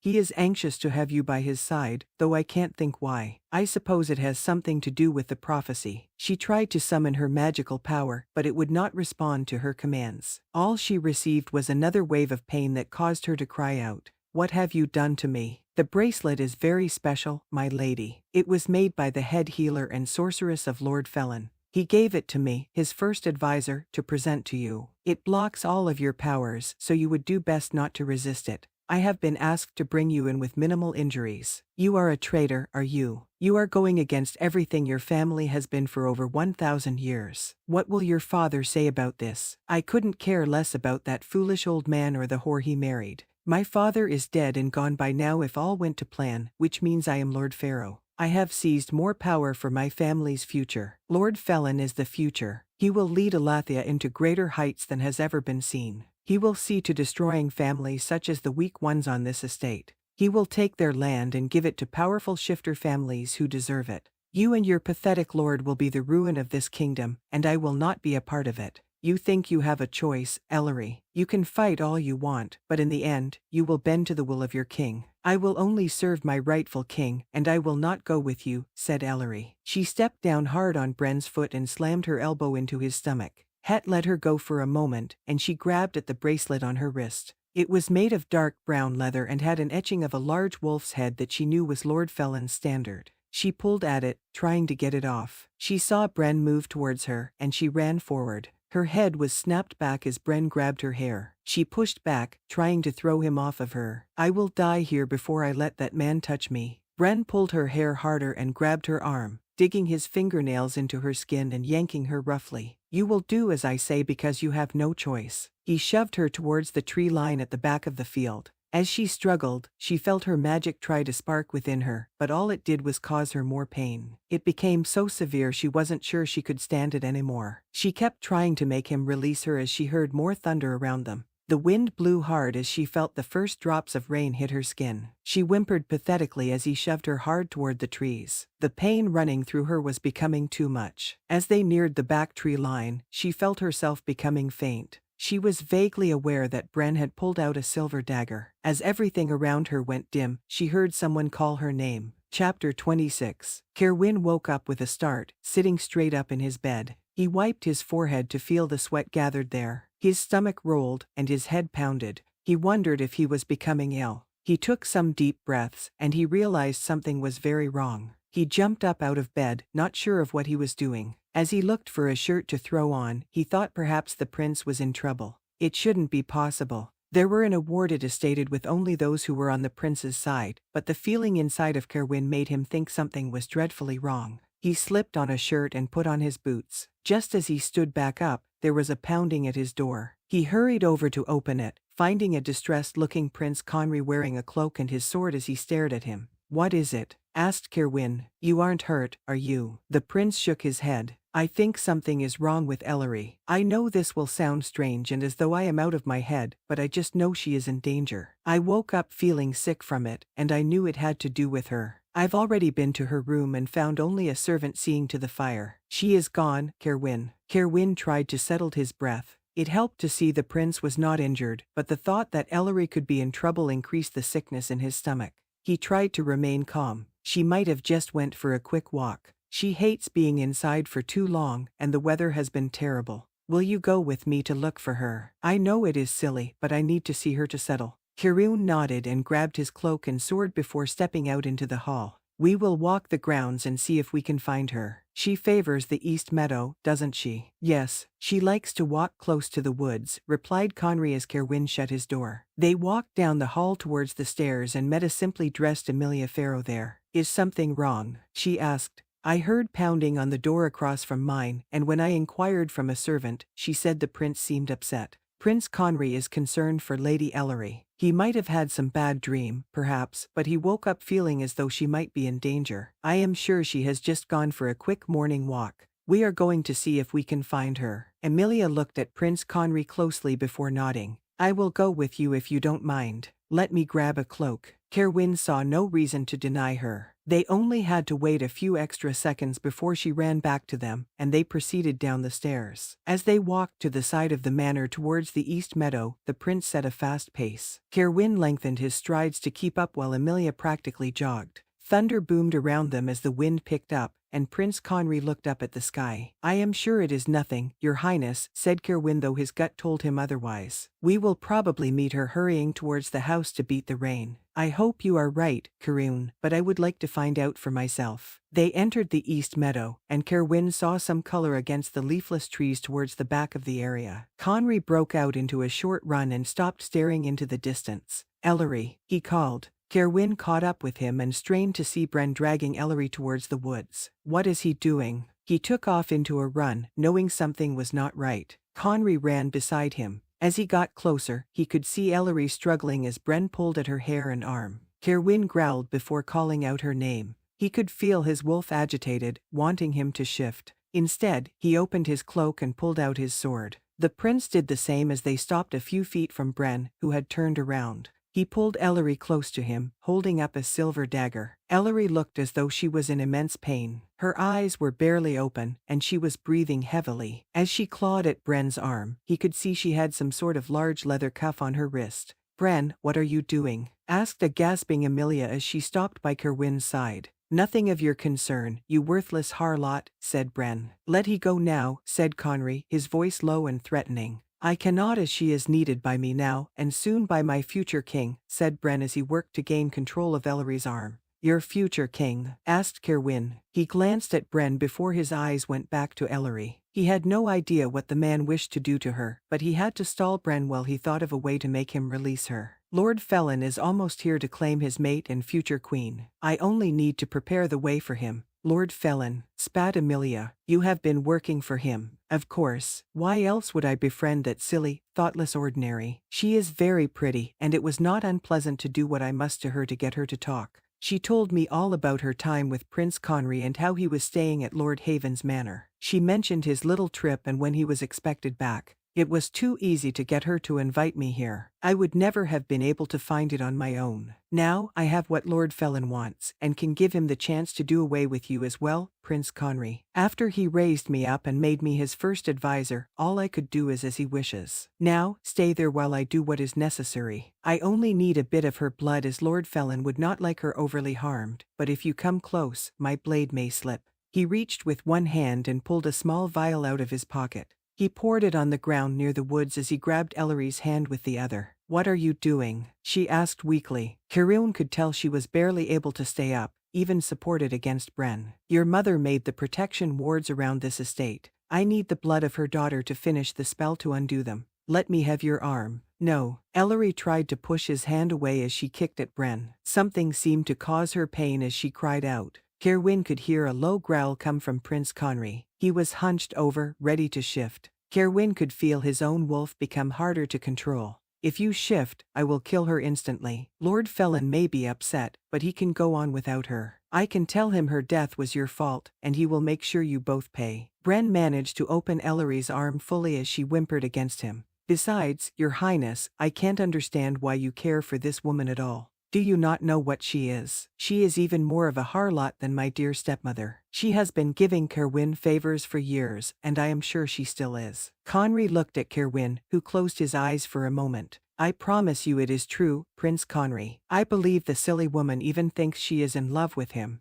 Do you return that love, Kerowwin? Were you planning on betraying your prince someday and running away with Lady Ellery?" He laughed. "I'm sorry to cause you pain, Your Highness, but I swear to you it is the truth. I saw them myself one time just outside her father's estate. He was taking her in the forest up against a tree like the shameful whore she is." "Enough," demanded Kerowwin. "If you do not let her go this instant, I will rip your throat out, shifted or not. Come try it and see what happens to the woman you say you love," said Bren with narrowed eyes. "Now, no more distractions." He put the dagger just up from the leather cuff she wore. Pressing down, he opened her arm almost to the elbow as her eyes flew open. Tears spilled from them as she made a pathetic noise that tore at Kerowwin's heart. The blood flowed from her arm as Bren held it out. It took a few moments for the blood to fall. They were all almost paralyzed, watching as the thunder rumbled around them. A flash of lightning hit close by just as the blood hit the ground, and the skies opened up. Besides the rain, Kerowwin could feel a change in the atmosphere around them. It made him slightly dizzy. It felt as though some strange low sound broke through the thunder and made its way from the ground and up to the sky. Prince Conry took steps towards Bren as the man watched the forest. He almost made it to him before Bren turned around and held the dagger up close to Ellery's throat. "Stop there, now." Kerowwin glanced by his side to see that Amelia was gone. He looked at Bren, who was staring at the prince, to see a small, light brown wolf carefully slink towards the back of Bren. A bolt of lightning hit close by them, and the wolf jumped, sinking its teeth into Bren's calf. Bren yelled as he let go of Ellery, and his dagger fell by his side. The prince moved forward, dropping his sword, to catch her before she hit the ground. Bren grabbed his calf as Amelia, in her wolf form, circled him. Kerowwin took off his cloak to shift when he heard a noise from the woods. It was the sound of many men and horses moving through the trees. A single figure broke through in a long, hooded black cloak. Lightning flashed close by, illuminating the figure in a strange light. The figure held up his hands, and Kerowwin felt some strange power flow through him. Amelia shifted back in her human form. She was propped up on the ground by her hands and knees, her long blonde hair hiding some of her nakedness. Kerowwin moved towards the figure and Bren as Amelia gathered herself and ran towards some nearby trees. He looked down at the prince who was holding Ellery. She was clawing at the cuff on her arm, appearing to be desperate to get it off. The prince picked up the dagger near them and began carefully cutting through it. The figure walked towards them as Bren crawled towards the forest, holding his mangled leg. Kerowwin held up his sword, putting himself between the prince and Ellery. And the figure. The figure took her hood down and smiled at Kerowwin. Really, Kerowwin, after what we shared, you come at me with your sword. Kira smiled at him, her brown eyes twinkling malevolently. You are serving Lord Felon as well, asked Kerowwin as he used one of his hands to move his wet hair out of his eyes. He is very convincing in many ways, Kerowwin. Perhaps you should speak with him. I am sure he would welcome the bright one to his side. Before Kerowwin could respond, several horses broke through the tree line, forcing Kerowwin to back up. He moved next to Ellery as the prince helped her to stand. She put her hand up into the hair and closed her eyes. A giant ball of light flew into the air and exploded into sparks of red and gold. I'm trying to alert Aaron that something is wrong, said Ellery as she put her hand down and wiped at some of the blood and water that ran down it. I wish I could tell the Havens to run. We have to get back to the house, said Conry. There is a way to escape the estate from a secret tunnel not far in the corner of the back lawn. Kerowwin nodded as Amelia came running up to them. It looked like she had hastily dressed. She was still trying the front of her dress when she came up to them. They all turned as the horses moved closer to them, and one man hopped down to stand by Kira Sullivan. He was tall and thin. His wet, dark hair was down past his chin, and he swept it aside, pushing it out of his eyes. He looked at the four of them and smiled. You are exactly as you were described, my lady, though no description could accurately capture your beauty. Even soaking wet and as pale as you are very lovely. Conry moved slightly ahead of Ellery. Who are you, and what do you think you are doing trespassing on this estate? The man's smile disappeared into a slight sneer. I am guessing you would be Prince Conry. You do look like your weakling father, from what I can remember. It is a pity because your mother was quite a beauty. I am Lord Felon, and I have long held the silver throne of Allethia. I took it by force with the power I worked to build. You took it by betraying and killing my parents, said Conry fiercely. You have no right to call yourself the ruler of anything.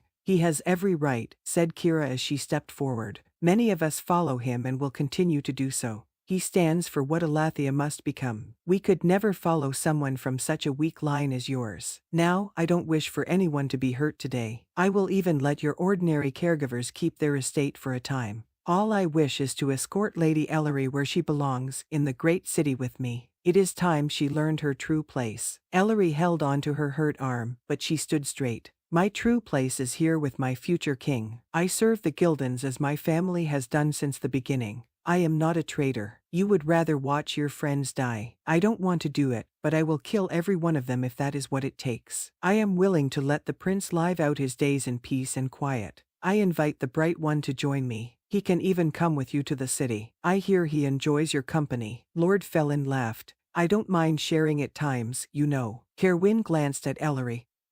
Her face was red and determined. He could tell she was in pain and weak, but she tried her best not to show it. He looked beyond Lord Felon to see multiple lines of men on horses. There were too many for them to fight. Kerowwin, grab Lady Pharaoh and get ready to run, said Ellery quietly. I will make sure the prince gets to the house. What are you going to do? Do not worry about it, just be ready to grab Lady Pharaoh's and run. So, Lady Ellery, what do you think? Asked Lord Felon. She whispered something to Prince Conry before stepping forward. She raised her hand, and blood dripped down her arm. I have thought of your offer. She paused and listened to the thunder rumbled around them. but I'm afraid I have to decline. She pushed her hand out just as a streak of lightning hit somewhere in the forest. Kerowwin was blinded for a moment as the lightning seemed to expand around him. The wind blew hard, and he nearly fell down. Gathering himself, he grabbed Amelia's hand and glanced toward Ellery. She threw both her hands out, and the lightning circled around the lines of horses. She pushed one more time, and a fierce wind threw Lord Felon and Kira back. Kerowwin watched her grab the prince's hand before he took off with Amelia. They ran together to the house. Kerowwin looked over his head a few times, but it was hard to see through the rain that was now coming down hard.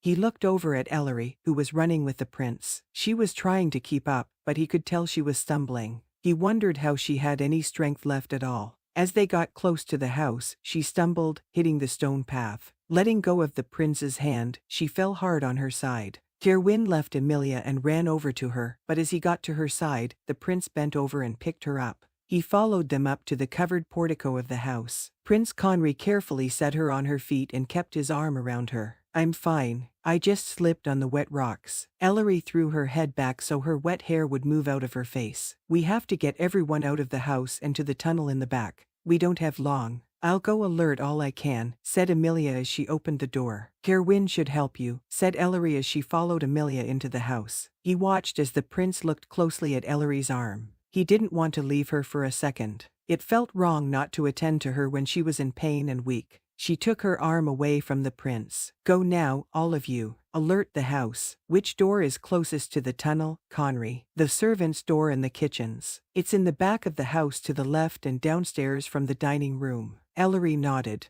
Go get everyone, and we will meet down there as soon as we can. She looked around at them. Now, Amelia took off up the stairs as Kerowwin looked at her. I'm fine. I'm going to wrap my arm and meet you there. Conry, go help him. Kerowwin looked at Conry, who stared back at him. Kerowwin finally took the man's arm and pulled him towards the stairs. He saw Aaron walk into the hall and say Ellery's name loudly. He felt slightly better, leaving Ellery in her guard's hands. Should we go alert the servants? Asked Kerowwin. I don't know if they will be harmed by who is coming, but they should get out if they want. I can run up and let them know if you make sure Lord and Lady Havens make it downstairs. I am sure Amelia alerted Ayla and anyone working down the hall. Kerowwin nodded. The prince looked at him for a moment before running up another flight of stairs. Kerowwin found the Havens' room and knocked on the door. It took him a minute or so to relate to them what was going on. They seemed to be in shock, but they agreed to come with him. He hurried down the stairs as a few servants ran in front of him. He caught up with Amelia and Lady Ayla as they made their way to the kitchens. It's hard for me to understand what you are saying, Lady Pharaoh. Bren has been playing you, all of us. He only wanted information on the prince and Lady Ellery to give to Lord Felon.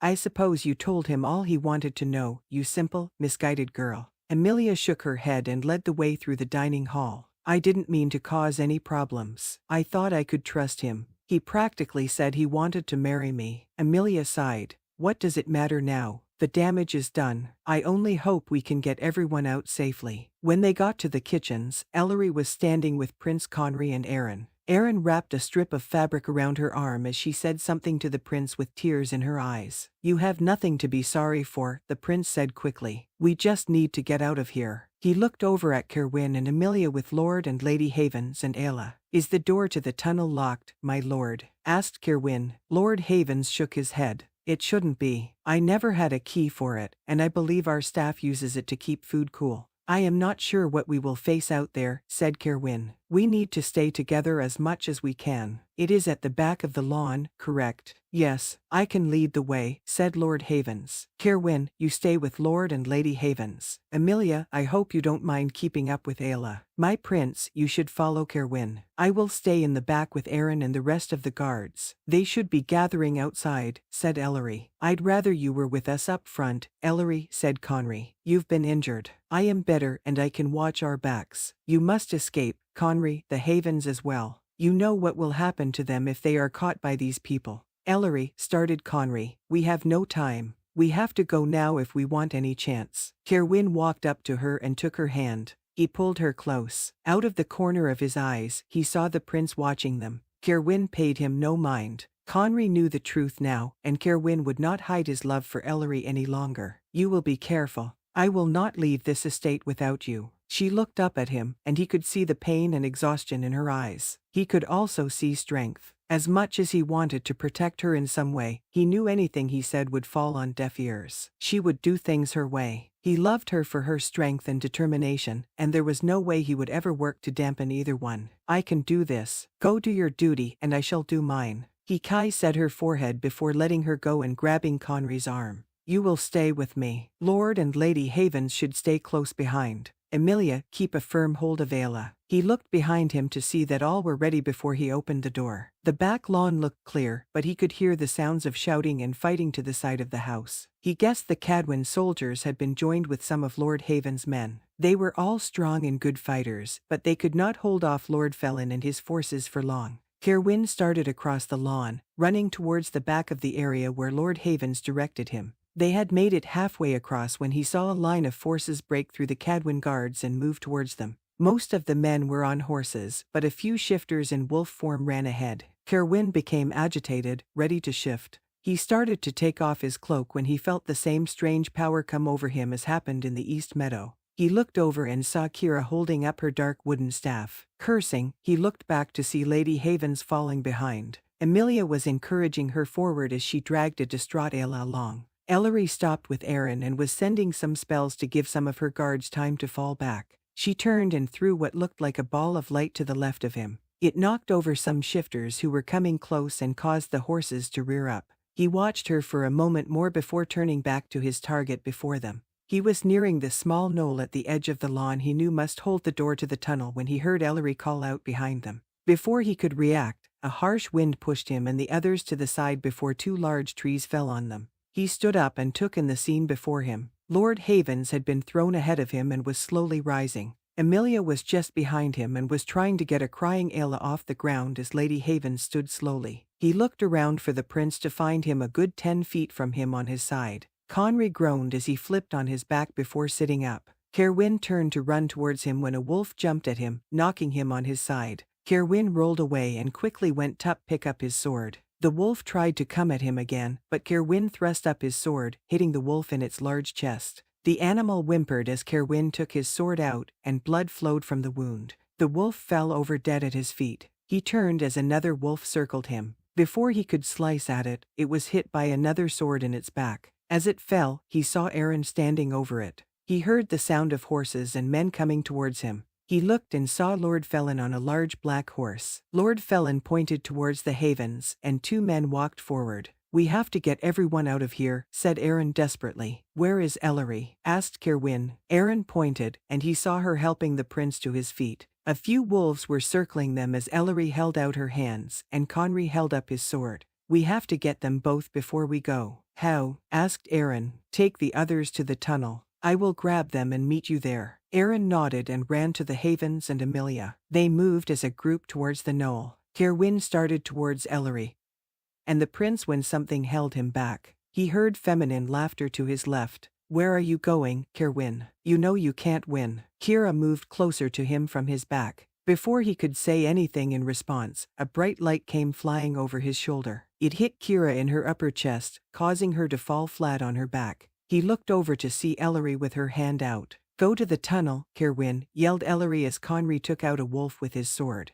"I can take the prince. We can meet at Cadwin Manor." He started to object when he noticed Lord Felin and the rest of his men coming close. Aaron and Lord Havens waited at the small door to the tunnels. Ellery nodded at him. "The quicker you go, the sooner I can leave with the prince. Trust me." Kerowwin stared at her for a moment before turning, feeling wrong, leaving her and Conry, but knowing it was the best chance. He ran to the door as Kira was getting on her feet. Lord Felin and two men were very close to the tunnel as he reached Aaron. Kerowwin shoved Lord Havens into the space and grabbed Aaron's arm. They fell together into the dark tunnel as something shut the door above him. He heard the sound of heavy soil and rocks covering the entrance. He knew Ellery had done it to keep them safe. He looked ahead at the dark space, unable to see anything. The only sound was heavy breathing and the cries of Ayla. Kerowwin blinked his eyes a few times, able to just make them all out using his night vision. He walked over to a shelf that stood against the wall, finding a few unused candles. He searched some more until he found some flint and a fire striker. It took a few tires, but he was finally able to light a candle. He passed the flame to a few others, giving a candle to Aaron, two guards that made it with him, and one to Emilia. "Conry," asked Lady Havens with fear. "Where is he?" He will be fine, said Kerowwin after taking a deep breath. Lady Ellery will take him to the safety of Cadwin Manor. What do we do? Asked Lord Havens. We follow this tunnel, said Kerowwin. Wherever it takes us, we go. Once we are out, we find a way to Cadwin Manor, and we regroup. Above all, we must stay together and not panic. He looked at Amelia, who immediately tried to comfort and hush Ayla. Grab what supplies are useful from the shelves, and let's go. The sooner we start walking, the sooner we can get out of here. Kerowwin moved to the front of the group, watching the others grab some items from the shelves. All he could do was hope Ellery was able to escape with the prince safely. Nothing else would be acceptable. Chapter 27. The breath was knocked out of him as he hit the ground. As he gasped for air, he tried to understand what was going on. It took him a moment, but he was finally able to sit up to see Kerowwin and the others getting to their feet with two large fallen trees beside them. He needed to join the others and get to the tunnel. It took a few more breaths before he thought he could gain the strength to rise. As he panted, sitting on the ground, he watched Kerowwin try to come for him. He was cut off by some shifters in wolf form coming between him and Conry. Kerowwin was knocked over. He quickly recovered, standing up to kill the wolf with his sword. Conry, are you hurt? Asked Ellery as she ran to him. I didn't mean to throw you so hard. I was just trying to get you away from those falling trees. He looked up at her as she offered him her hand. He took it and she hauled him up. I'm fine. I just needed a second. Why aren't you with the others? I could not leave you here unprotected, she said as she held her hand out, looking around them. Conry looked around to see 3 wolves circling them. He pulled out his sword as Ellery watched them with her hand up. He could see her cloth wrapping had slipped, and her arm was again bleeding. She didn't seem to notice as she watched the wolves in front of her. One jumped at them, and she threw out her hand, hitting it with a red bolt of light.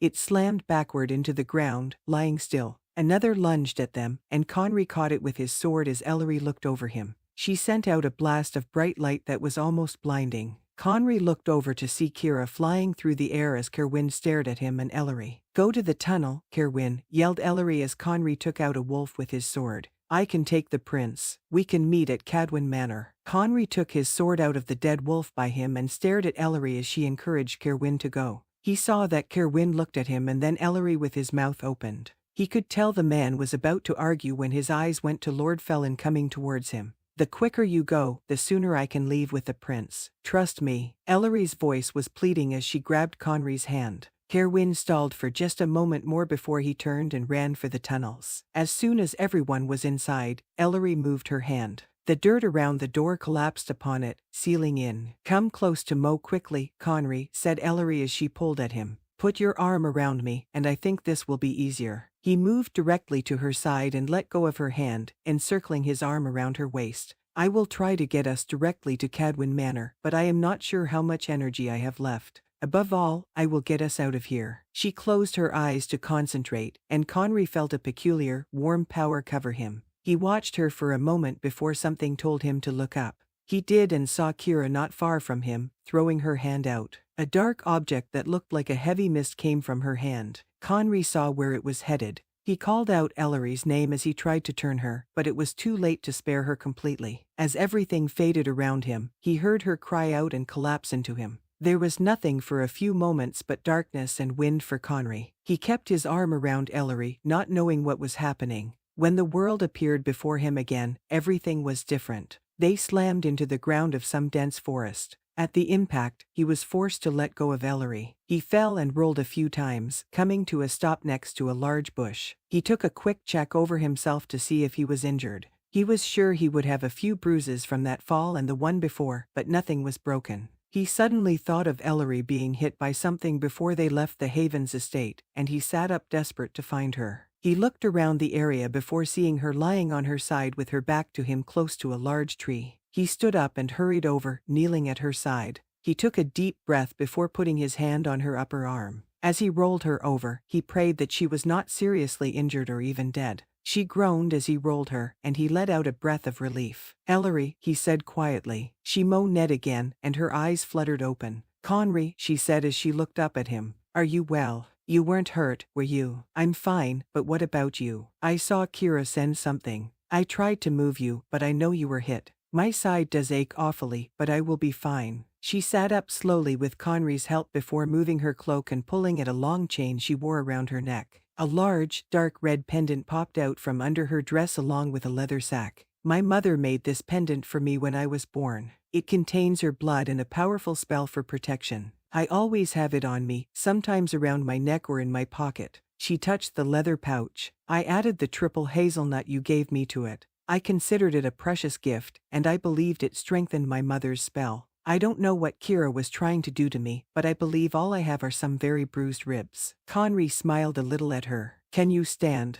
We need to get somewhere so you can rest and see if we can rewrap your arm. Ellery nodded. I need to figure out where we are. Conry stood up and took the hand of her uninjured arm. He carefully helped her rise. She stumbled into him, and he put his arms around her to steady her. I'm sorry. She pushed away from him a little. I am a little weak from the spells I used to fight and to bring us here. You do not need to be sorry, he said as he kept his arms around her. She looked up at him slowly. You do not need to be sorry for anything. You know I do, Conry. I can't imagine what you think of me. I should have sent you to Cadwin Manor on your own. I believe I could have done it if I had a minute more. I should have just let Lord Felon have me. No, he said adamantly. If you had done it, I am not sure I could have forgiven you or myself for making you think you had to do it. I will never leave you behind, Ellery. It would be better if you did, said Ellery as she looked down. I should have left you both long ago. You are tired and injured. You don't mean what you are saying. We can talk about it later, but right now we need to find a safe place to rest. Do you have any idea where we are? Ellery moved away from him and looked around. It looks like some part of the Red Forest. She listened for a moment. I can hear running water, but I will need to see the source to know what river or stream it is. Then let us find it, said Conry. He grabbed Ellery's hand, and she nodded at him. They walked slowly through the forest towards the source of the water. As they moved between trees, the sound became louder and louder. Ellery stumbled often, and Conry was afraid she would fall over at any minute. He knew she must be in pain, and though the bleeding of her arm had lessened, he was still concerned about the amount of blood she had lost. As the sound of a swollen rushing river became louder than ever, they came upon a small burned-out house. Behind it was a place where a few horses were probably once kept along with the remains of a wooden pen that would hold chickens or goats. Ellery looked over it before hurrying forward. Conry followed her through some trees, and a river came into view. Along its banks on both sides was what looked like a simple abandoned village. Ellery stopped at a decent-sized building near the river. It was raised slightly and didn't look to be in bad shape. Next to it were several other buildings not quite as big, also raised. There was a pile of rotted logs close by and a rusted bell that hung on an old wooden pole. What is this place? Asked Conry as he looked at the bell. It is one of the old logging villages on the Marloon River. There were several run by ordinaries, but Lord Felon's forces have destroyed them over the past 10 years. Many young families were killed while others were forced to flee all they had. I have seen several on my travels. Conry moved closer to the river. This is the Marloon. Doesn't it run all the way to Nyamhen? It does, though I think we are far on the east side. I believe we are on the edge of the Red Forest as far as we can be from the great city. Ellery held her side and leaned against the pole the bell was on. This village looks to have been abandoned for many years, which means this is one of the first that was hit. The forces started at the edge of the land and worked back towards Nyamhen. It helped them come up with new ways to get wood down the river to the city. They decided to use the weeping forest close to Nyamhen.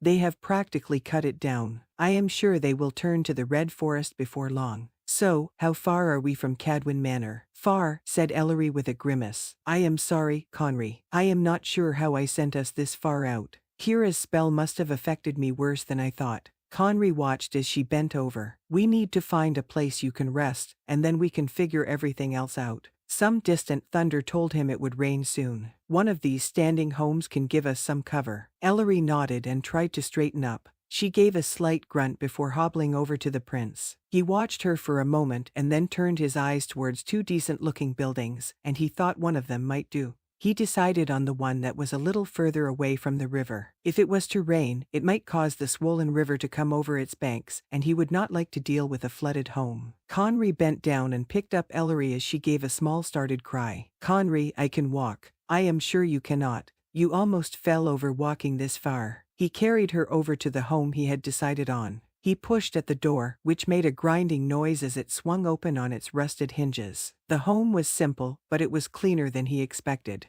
There was a large open room at the front with an empty fireplace. 2 rotting chairs stood close to it, and a large table remained standing in the back. He took Ellery close to the fireplace and carefully put her down. "Rest here a moment, and I will see what I can find." She nodded as she started unwinding the falling fabric on her arm. He went to some shelves that weren't in too bad of condition. Finding them mostly bare, he saw some flint and a fire striker on the lowest one. He picked them up, hoping they would still work. He took them back to the fireplace, ensuring Ellery he would only be gone a moment. Outside he walked to the woods, where he found some large sticks that were mostly dry. He was also lucky enough to find an apple tree that still held a few ripe apples. He picked a few, knowing they would have to find something for food in the coming days. He took his haul back to the house with Ellery in it and left everything by the door. Moving on to a few other buildings, he was lucky enough to find some decent blankets that were in a cedar chest, some fabric he thought he could rip up to tend to Ellery's arm, a few large bowls to collect water, and an iron kettle that was not rusted at all. On his way back to Ellery,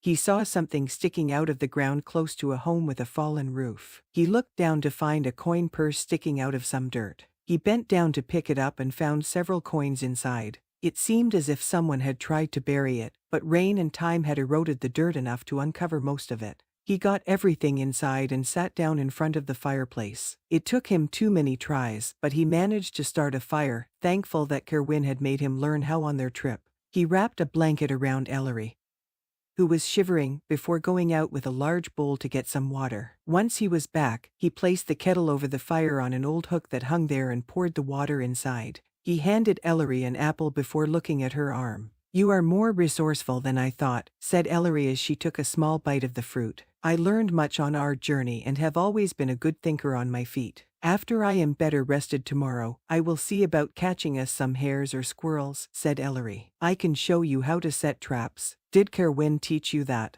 asked Conry casually as he looked at her arm. "It was Aaron when we were younger," she said quietly. "Conry, I should have told you about Kerowwin and me. I wanted to." "Why didn't you?" he asked as he looked at the water to see if it was boiling yet. "Because I didn't want to ruin things between the two of you, and I planned to have nothing to do with Kerowwin besides seeing him as the bright one. He has told me many times we cannot be together, but you wish to be with him." Conry prodding slightly at her arm as she hissed. A little blood escaped from it. "Sorry." She was quiet for a moment. "I don't know. If you had asked me even a month ago, I would have probably said yes, but since meeting you, my feelings have changed so much." He saw the water was starting to bubble. Taking some heavy fabric, he picked up the kettle, taking it off the hook. He dipped some strips of cloth carefully into the water and put them in a small bowl that he filled with a little bit of hot water. "I need to clean your wound." Conry carefully took her arm and started washing off the dried blood and dirt. "You know why my feelings have changed, don't you?" He paused what he was doing and looked at her. "You don't owe me anything, Ellery. I don't need an explanation.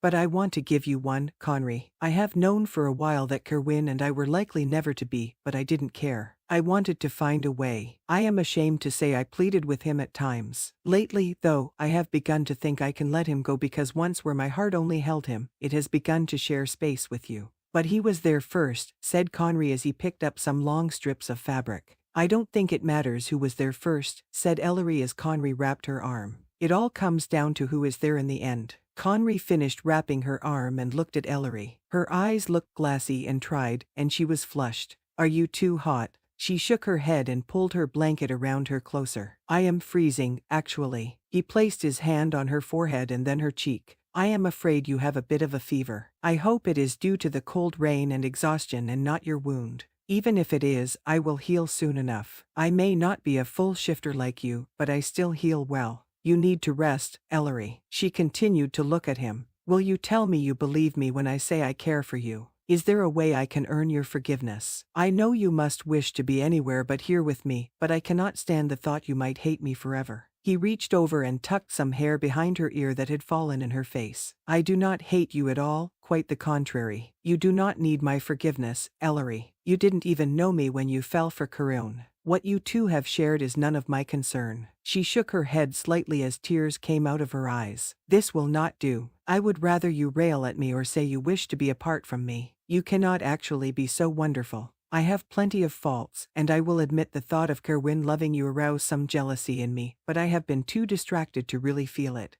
I know for a fact, though, I am not angry with you or him. I wish you both had told me. I would like to think you trust me. I do. I know Kerowwin does as well. I told him not to say anything because nothing could be done either way until we fix the land. All that matters is getting you on the throne. I will see it through, Conry. Whatever happens to me is of no concern. It is. No matter what you or Kerowwin chooses, I don't want to do this without either of you, especially you. Ellery, I hope you know what you already mean to me. How can I be upset with you for loving another when you know much of my past? I spent time with a woman in the room next door to you. Do you hold it against me? I would be lying if I said I liked it, but it does not make me angry. You are not mine, and I am not yours. You are free to love who you wish. He smiled a little. It might have been true at the time, but I am afraid I am belonging more to you each day. He sighed. That was something I should not have said. Still, can you use the same logic on yourself that you used on me? Do not berate yourself over something that wasn't wrong.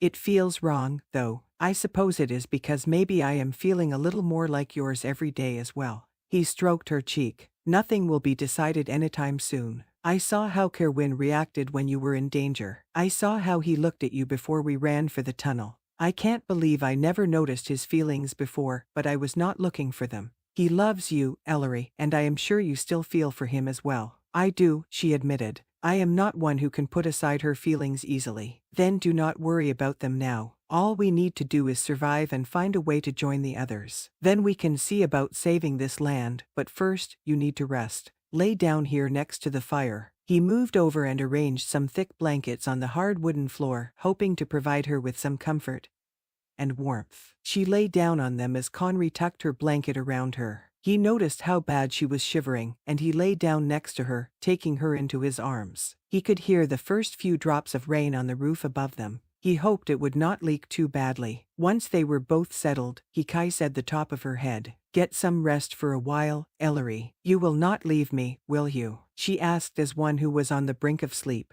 He kissed her again. No, I will never leave you no matter what happens. He held her as she fell asleep, listening to the rain hit the stone roof and thunder roll all around them. He felt his own eyes grow heavy, and for a time, he let his worries and fears leave him. End of Book 1. The end.